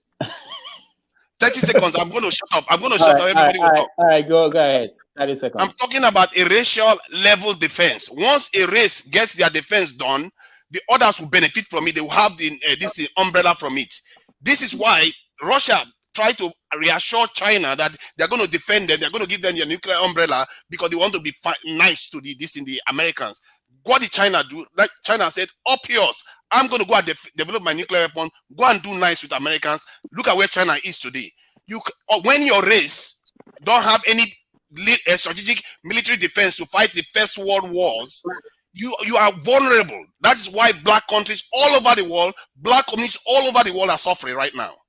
Because there is no black country that has a First World level defense capability. If your standard is sub-Saharan Africa, there's so many things sub-Saharan doesn't have. So you can't just say it's just that single military one. I mean, do you want us to go about what sub-Saharan Africa lacks? I mean, you can't be just. Look at what happened when China got it. Asia started prospering. You should have talked to China in the 1950s or the 60s when they were peasants. That it's because of military war. They grew their economy. They first looked for a policy that worked for them. They look for a policy that worked for them, and they became prosperous. And then you can grow your military. Okay. Forefathers. Final word is that countries that are interested in nuclear weapons, they don't come on TV or on the internet to discuss. Or on Dr. Damages. They actually go ahead and do things. So we give you the assignments, to go ahead and do things like and help us. It will be good to know that forefathers finally was the father of nuclear technology in Nigeria. In Nigeria. So we celebrate it and claim you. All right. So we have to round up now. We want to thank everybody, of course, for being here. People have been here for 4 hours, and it's not CM, I know we will get to you to talk. I just want to give this preface. Go ahead, CM. CM, you can. What I wanted to say is in respect of this. Oh, are you hearing me? Yeah, we can hear you. Are you hearing me? Mm-hmm. Okay. What I want to add was in respect of this Yesonwika affair. For those that are sympathetic to what is going through, I want you to factor this in. The PDP wanted, or Wike want to run as the president of Nigeria from the outset when they were campaigning as the South power should come down south, and the Atiku wanted. Atiku approached Wike so that Wike will be his vice. Then Wike said no, he want to run on his own accord. So when the time for sale of phone comes, people started raising eyebrow that look, it should be zoned to the south. It should be zoned to the south. Then Atiku has bought form. Then Atiku now said if it should be zoned to the south, it should be zoned. It must be zoned to either to the southeast or northeast. So either of these two, that is what he will take. It cannot take any other zoning. Now, when you zone it to northeast, people will say no because power will still remain in the north. The best thing is to bring it to the south. And when it comes down south, it's southeast, which is not Wike zone. It was Wike that influenced Autumn to chair the committee that decided and said they are throwing it open. You know, Governor was the chairman of the panel. So Wike said it should be thrown open so that it will give him the opportunity to run. Otherwise, if it had been zoned properly the way it should be to the south. If they do it that way, he's going to run. He's not, because Atiku one time said, if this thing is zoned to the south, so Wike hoping that he will win. He did everything, even he bidded with the dollar. Now he lost. And then he come back to shout foul. So when he's now saying all this or that, Wike didn't play his role well. He just fighting for his own good. When you say power should come down south, yes, to where? It cannot come down south and somebody from the south will be competing. That's why Edwin Clark, the Niger Delta, Pan-Niger, Pan-Dev said no. If he comes down south, it's to the southeast. Afenifere said to the southeast. But Wike used the autumn to go and disorganize PDP zoning. Now the thing is working against him, and then people are trying to be sympathetic to Wike. His hand is not clean. He's not coming to the author of equity with clean hands. That was why when even it was time to select VP, Atiku refused to take him. Rather, I went for this. So when Wike is saying all these things, singing, I know he's been, because they've used him and done. It's like a woman they raped. Used him, dumped him with all the money he spent. Now he's just trying to do whatever. If Wike should remain relevant, if he's in PDP, they will do without him. As simple as that. But they will prevent him. At most, PDP may not win vote in Rivers State. But the rest of the Niger Delta, the remaining 5 states, they will make up for it. Hoping that they will neutralize the influence of Wike. Then the whole North, Wike won't get anything. It won't influence anybody. So when you look at it critically, you find out that Wike was just out, than that he's shouting. Of course, what they did, the thing should have been that Ayu should step down. Now, who influenced the coming of Ayu to be chairman? It was this same Wike influenced it, because he said Ayu was phoning him, thanking him, my brother. Yes, so halfway.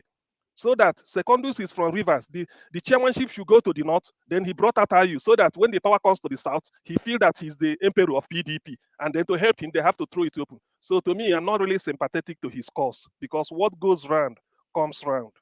Thank you.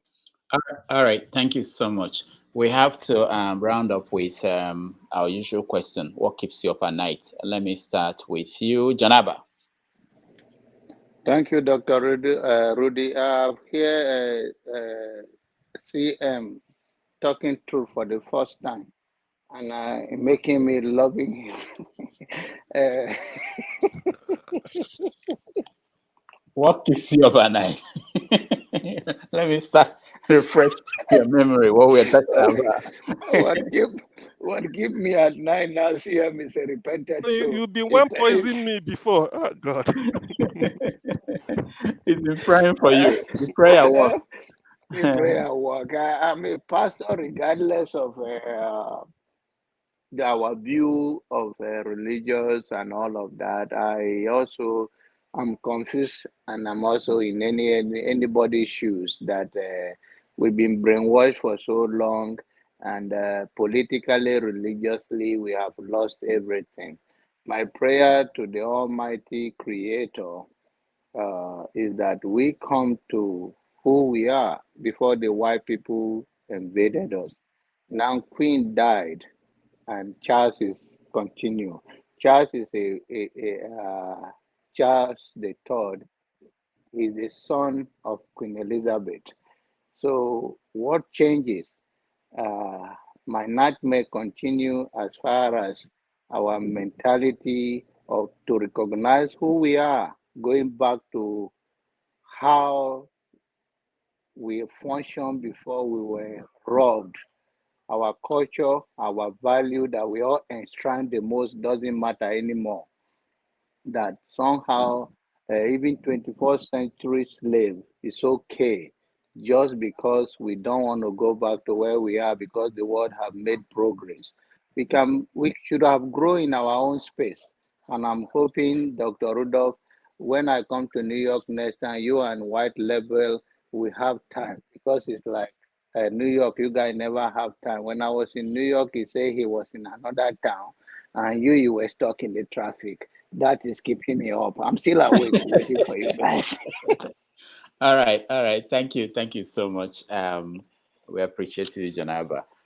Who's next? Wembasi, what keeps you up at night? Honestly, the disintegration of PDP. I love Peter Obi. By the grace of God, when I go back to vote next year, I'll vote for Peter Obi. But I was also hoping that if everything else fails, that there is a formidable opposition to APC. Does not look like it's happening. CM left. Where is he?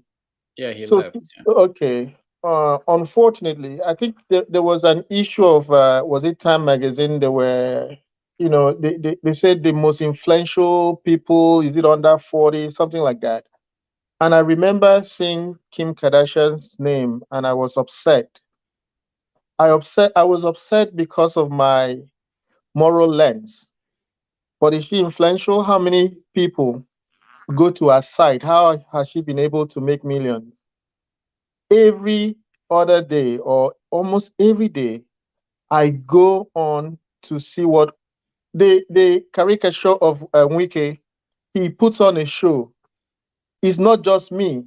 A lot of people are calling me, did you see what he said today? Or did you hear what he said today? He was dancing, he went, took the bell and this. That man has influence and he's taking down PDP. If we don't like the way he talks, but just like Donald Trump, there are people who would vote for Donald Trump even if he rapes their wives today. And that's influence. That's the kind of influence I mistook just because I did not like the fact that Kim Kardashian got her popularity for making a sex video. Does not mean that she's not influential. She's very influential, just like Wike. If I'm going to go on YouTube and look for what Wike is doing today, what is he launching today, that means he's, gathering dust. So that's what keeps me awake, that we do not have a formidable PDP if everything else fails. Okay. Clark, welcome. What keeps you up at night?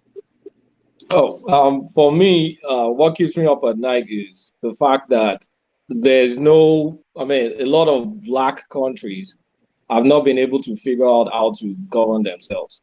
Like the Queen died, everybody's kind of like blaming Queen. Yeah, it was an evil empire. They did many bad things, but India has picked up. India's economy is bigger than the UK's economy as we speak. They overtook the UK's economy. Singapore was part of the colony. Singapore is doing fantastic. Even locally here, Lesotho is okay. What's the name of that? Seychelles, they're fine. Mauritius, to an extent, they're fine.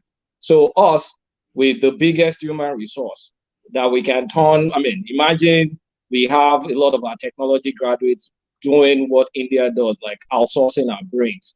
Like, you know how many billions of dollars we can be attracting?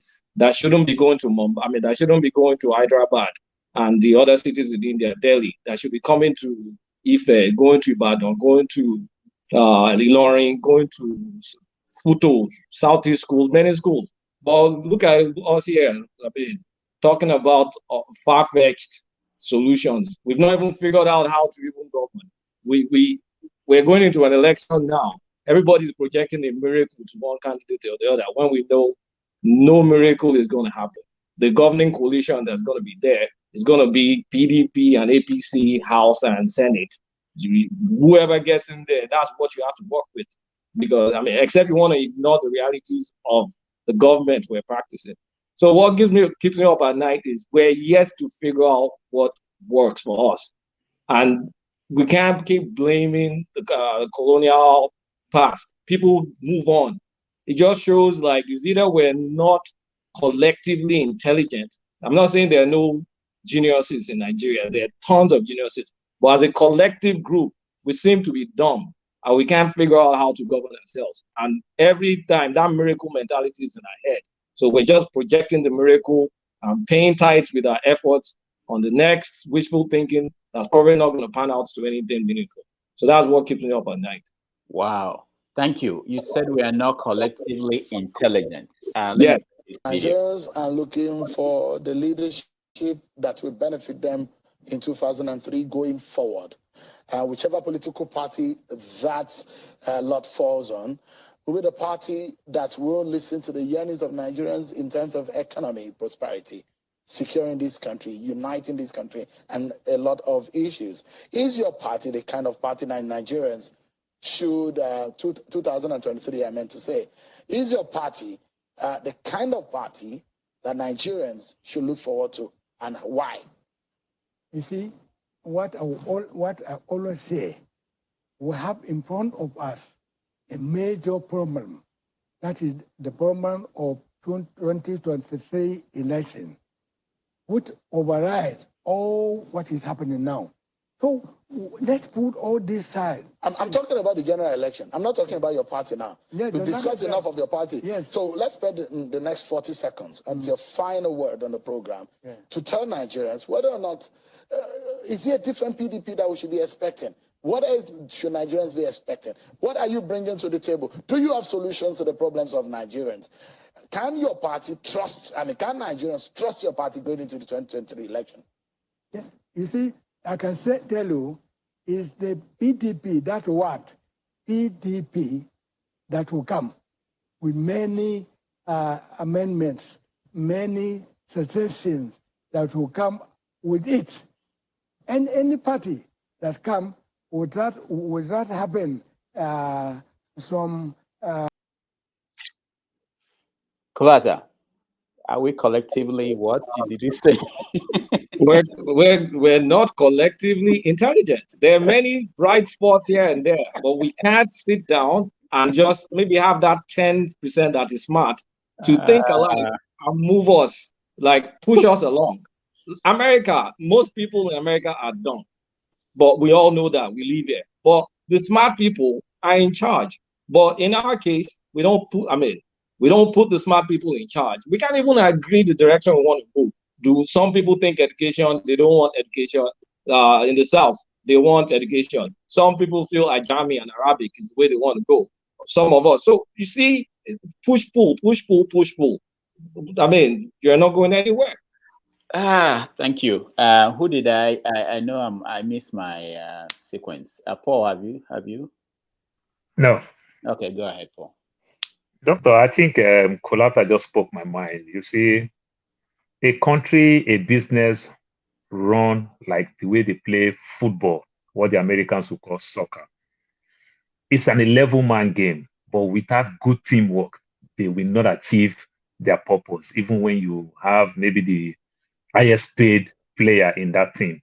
But when there's no teamwork, you can't achieve it. So as a managing director or as a COO, you understand, or chief executive officer, you need to respect the accountant, you need to respect HR, you need to respect everybody, what they are bringing to the table, how you can respect them, how you can manage these people that make you the head of the team. But if you don't respect them very well, you cannot achieve your purpose. And I think that is the problem we have been having in Nigeria. Then fast forward, why is it like that? I think the biggest play that causes things like that is religion, where we use faith and belief to run business. We don't use statistics. We don't collect that data. Look how much guys are making from IT. You understand? They do all type of research. They gather information to form their decision, to form their opinion, to try things. But we don't do things like that. We just believe with faith, we just believe anything, and we think we will run our countries like that. That is what all African country is facing today. So when you look the way the country is going right now in every aspect, we all face the same thing, even in our home. You have issues with your wife, or your wife have issues with you. The first thing we will say, oh, during my father time, during my this. Who told you that these people were perfect? If they are perfect, how come they didn't leave anything on ground? You know? So we've been facing these issues for a very long time, and still we don't want to change. We don't want to embrace change. We just want to keep trying the same thing and expect a different answer. We will not go far with it. That's my take. Then, Doctor, I don't know if Dr. John Abba will hear me. Please, I need his phone number. I just want to say it so that he can give it to you so that you help me out. Well, I'll give it to you. Don't worry. Just text me. Remind me. Okay. All right. All right. Thank Forefathers. Yeah, thank you. I think sometimes when people say our military is bad, I think that's part of the reason why they don't like the idea of the people being secure. They forget that we've never really had a good military right from the beginning. We never had the professional level military that modern countries do have. So that is part of the problem. And when we say they are corrupt, we tar the ones that are doing good work with all that corruption too. The ones that are dying on a daily basis to secure the country, we tar them with this. Because if everybody is corrupt, the country will be all over the place right now. Some people are actually doing their job. Believe in me, I met them, some of them, and they made my life hell because they are not as corrupt as people think they are. So that is another part of it. And this idea that we don't know how to govern ourselves. We've been governing ourselves since 1960 something. We've not totally imploded. And we know how to organize it. We have Lagos. We've managed to even created a Nollywood, this thing, Afrobeats, and all the stuff that actually dominates the globe in many respects right now. So if we are able to do all these things, and you're telling me we cannot be able to organize, we don't have a common objective, that should be easy. I feel that is an excuse for inaction and paralysis. This type of inaction and paralysis has got us to this point. And it gives our leaders the pretext that, oh, yeah, we don't know how to do anything. That's why we can't figure out anything out. Yes, we can. We have individually intelligent people. Where I agree with Kolata is that as a group, our IQ is lower. We don't operate as, this is a thing actually. They've actually measured it, where they measured an Asian guy and an African person, and they found that the Asian guy over time accomplished more. Not because he's more educated than the black guy, but because they understand how to operate group economy. They know how to operate as a group. And partly the reason why they do this is because they know they are weak physically. And maybe that's our problem as a people, because we think we are strong, nothing can hurt us. So we don't seem to understand that there is threats out there. It means our threat assessment has gone completely wacky. So wacky that we have a military that should be defending one soldier to 2,000 people. That is madness. How can you accept that? How can the people accept such a ratio when all the great powers we travel to go and defend, some of us actually die for them? Don't have that type of ratio. When your country is left defenseless, nobody goes to work without closing their doors, their windows and everything, and go and broadcast their address for the whole world to see and tell them that I have a lot of resources here. If you do that, let's see how much you work that year that you're going to use to spend for Christmas. Everything will be lost because the criminals will come and take everything away. That is how we are operating our country. And it's simple common sense. This is why I keep going back to security. Because if you don't fix that fundamental, everything else you work for is wasted. It's just wasted. And to say that we cannot even get our head together, you don't need everybody. It's just in 5%. Right now, we're using 0.1% to defend 0.1%. That is crazy. Out of 200 million people, we are not harnessing the youths. They have no jobs. And we say they don't have jobs. You can create 2 million jobs immediately. 1 million in the military, 1 million in the custom, 1 million in the the customs and the rest to go and defend the borders. And these people can help build infrastructure in the country too. We're not only talking about external defense, we're talking about internal defense. All these threats we face inside, we can enforce it. And not to mention the culture the military brings in. Order. The military enforces order. No matter how corrupt some of them are, all countries have corrupt militaries. Go to America, you see the defense budget. The black hole in it is trillions of dollars large. They all have corruption. The only problem is our corruption is weakening us. It's not strengthening us in any way. And that is what we need to start reversing. And we need to start leaning forward. All this excuse of, oh, we are not civilized enough to govern ourselves. We don't want the same thing. We have low IQ. No. All right. Get together and get it done. And our military is right there. So sorry, let me make this last point. That's what shocks me about many of our Nigerian politicians. Someone like Showore that likes to think that he's outside the establishment. He could advocate increasing the size of the military, advocate increasing the size of the police, advocate increasing defending our borders. That would automatically make him one of the most powerful candidates in the country. But no, he doesn't do that. Why? He's advocating that we employ mercenaries to come and kill our people. These common sense things, if I go now as a politician and say I want to increase the size of the military, police and everything, that will make me one of the most powerful politicians in that country. Because those people want a professional size organization or institutions. Thank you. Right. Whatever you wish for, you have to pay for it. So it's not just I wish this. And the people will you pay also for have it. to talk about how you're going to pay for it, which all our politicians are not talking about. The how. How are you going to do it? You can talk about problems and talk about this is the solution, this is the solution. You have to pay for it. Okay, thank you, Kolata. Forefathers, I wanted to it's really easy to pay for it. I just wanted to drop this for you. You know, the colonial white colonial officers and administrators and church leaders that came to Africa, they are not as large as the number of Africans that are in England today, a number of Africans in America. In fact, the number of pastors from Redeem that are in America are more than all the pastors that came to Nigeria and turned Nigerians into Christians. Why is it that the Nigerians are not turning Americans into Redeemed Christian Church members, Deeper Life, Winners Chapel? Why is it not happening? The same thing I will throw to you. You as someone who has these wonderful ideas on how to change Africa. You are there in America, in England, you know, you have, why are you not convincing people to take this home? Go and make this change. Why? Anyway, we'll talk about this another time. Yeah. The difference in technology and idea is very, very small right now. Then it was a lot larger. That is why their impact was a lot greater. They used 1,000 people to defeat the whole Songa Empire with this in cannons and all the rest of it. So the difference is so small now. That's why you will not see that kind of, we can't go and convince them now. It's just impossible. Yeah, okay. All right, we'll talk about this another time, but I remembered it. I said one day we will focus on this subject. All right, round up for us, Ralph. Yeah, thank you, Rudolph, as always, and thank you, panelists.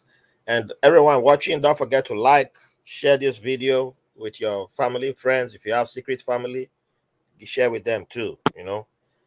One thing I just read while we were talking was that Indians, both British Indians and Indians abroad, now own the most property in London. So I don't know what you are doing, forefathers. See people don't they own see people own property for your backyard. But anyway, one thing forefathers said today that I think most of you skipped over. I don't know why Wiki seems to trigger people unnecessarily. Forefathers was right. Yeah, I know he's surprised I said that.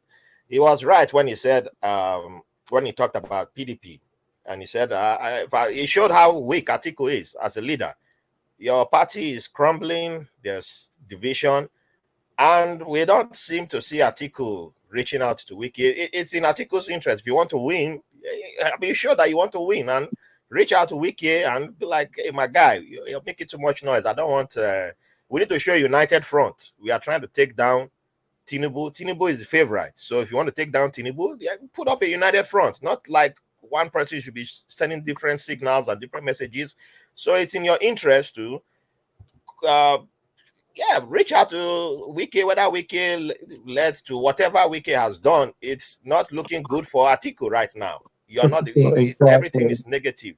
So what is he? But everything seems to be like he's sending surrogates to go meet Wiki, and it's every other person except Atiku reaching out to him directly. So everybody seems to miss that, and he's talking about Wiki shouts, Wiki this, Wiki that. Wiki started the whole problem. Yes, circles go whatever, but every Nigerian media I've seen, every public forum I've seen, if you do the Wiki versus Atiku banter right now, Wiki is the popular, he's winning.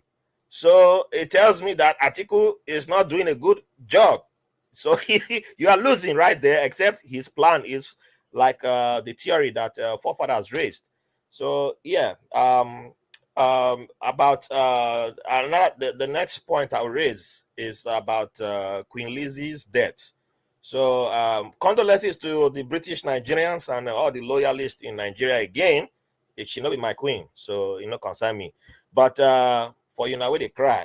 One thing I like to throw to Nigerians is that a lot of us, our ego is what will kill us, and our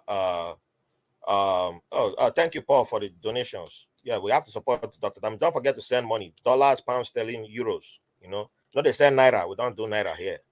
Or crypto. Doctor need to eat pizza for that redeem church New York pizza, the best pizza. I am going yes. Tomorrow. I go church tomorrow. And the politics that they carry go church that tomorrow. Not concern me. No, that not concern me. But I also do church, and you can donate tithes. I accept tithes and offerings too, so you can send to me. I give my PayPal. But on the point that Africans, black nations, are not to govern ourselves and all that, it's nonsense. One thing that baffles me is how people throw Israel as top big country, tough country, military, all that nonsense. We throw Japan, we throw some people don't even talk about New Zealand, but we forget that in 2014, Britain gave reparations to the Maoris. That's why I tell people, learn history, study other countries, watch other places. Israel got reparations for what the Nazis did to the Jews. That's why Israel is powerful today. It has nothing to do with nuclear weapons. You put jump, you take shortcuts all the time. That's why I always attack my brother when he's jumping to his military. The military became later on. But what started Israel is that from the beginning, Israel is still the biggest country on welfare in the world, by the way. The people like Africa should be getting all this welfare, and Africa should be getting all this. Israel is the biggest country on welfare because they get billions. America gives them billions free of charge. You'll go do whatever you want to do with it. But from day one, they've been getting welfare. Japan, after World War II, there was a Marshall Plan. They started building Japan up. The only people who have never gotten that Marshall Plan is African nations. After independence, because you now want to be gangster. We are strong. We do it ourselves. We build it up from the ground. Republican messaging. We can do it on our own. And I'm like, who told you people? I guess your church told you should do it on your own. And that's what kills us, because you need that help. We need that help. We should have had a railway connecting from Casablanca to Cape Town, all the cities of Africa. It's not cheap to do that. And now we need electric railways. We need something like that, but we need reparations. Britain should have never Britain. When did Britain stop paying reparations to the slave owners? Wasn't that 2015? If the Caribbean nations want their reparations now, they are fighting for it. They are pushing for it. Are they not black nations? African nations are all like, oh yeah, we just want to chill. We love being part of the Commonwealth. And I'm like, what is wrong with Africans? We're like, oh, I don't like to be a victim of the past. We shouldn't talk about the past. You need to talk about the past. How many Kenyans, over 1.5 million Kenyans were killed? During World War II, Lagos was on ration. They put Nigerians on ration. We don't even talk about that in our schools. We don't even, when you come in the East, they murdered how many Igbos? The protest in 1945. What was called Nigerian police, where it became Nigerian police, but was the royal police or whatever they called it. They lined up the people protesting at that mining company and shot at broad daylight. Is that not the beginning of what will eventually become NSAS? And we dodge all these things because we want to. We are only forward marching. But the foundation of your police brutality started from what Britain laid. Your military that's not as professional as it should be today started from what Britain laid. So you deserve the compensation. You deserve the reparations. They should have. They deserve to give you that money. And when we keep dodging, but other people are collecting their money, the Canadians going to get the indigenous people of Canada going to get their money. Caribbeans will get their money. Then you will still be doing where we shouldn't get.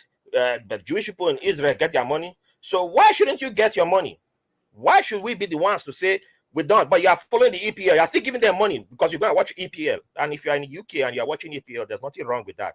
But if you are in Nigeria and you are carrying that small change that you have and you are throwing it to England again, you are stupid. That's my opinion about you. But if you want to give money, give it to me. You know, I'll take the money. So you deserve that money. We deserve reparations, and they need to bring it. And whether we waste it on ourselves, whatever we do is our problem. But don't stop using that inferiority complex. Stop allowing it guard you. Stop waiting that until we have perfect leadership, then we should ask. Then the money should come. No, let them bring the money. We'll figure it out. We have figured some things out. We can figure the rest out. All right. It's just like with state police that we need. You need state police. You need local police. Federal, functioning federal police. That is where your security should start from. I am Raphael Harry and White Label American Podcast. Thank you, and see you all next week. Thank you. Thank you. That Nigeria, I'm ready to serve. It's about service to this country. We inherited speaking in tongues from the Bible.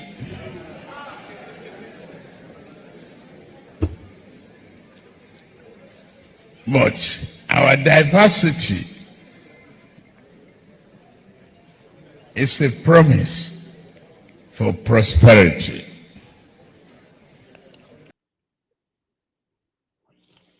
Yes, I wonder why people are not quoting this. It's a quotable quote. We inherited speaking in tongue from the Bible, but our diversity is our prosperity. Don't you guys think it's quotable? Anyway, on that note, I want to thank everybody who joined us today. Let me see. Paul, thank you so much for being here. Kolata, thank you so much for being here. Wayne Bassi, thank you so much for being here. Forefathers, thank you so much for being here. And Raf, thank you so much. And all the people who joined us who are not in the studio right now. Tomorrow we have Pat Kide joining us he just came back from Oxford University, where he received an award. He's going to put his searchlight on some of the issues we've been talking about on this show. He's a critic, for those who do not know him. A very, very famous critic. And he will join us, and we are going to talk about all these issues once again. On behalf of everybody here, everybody behind the scene, I thank you all, those that joined us on the comment section. We appreciate all your comments. I will see you guys next Saturday with another episode.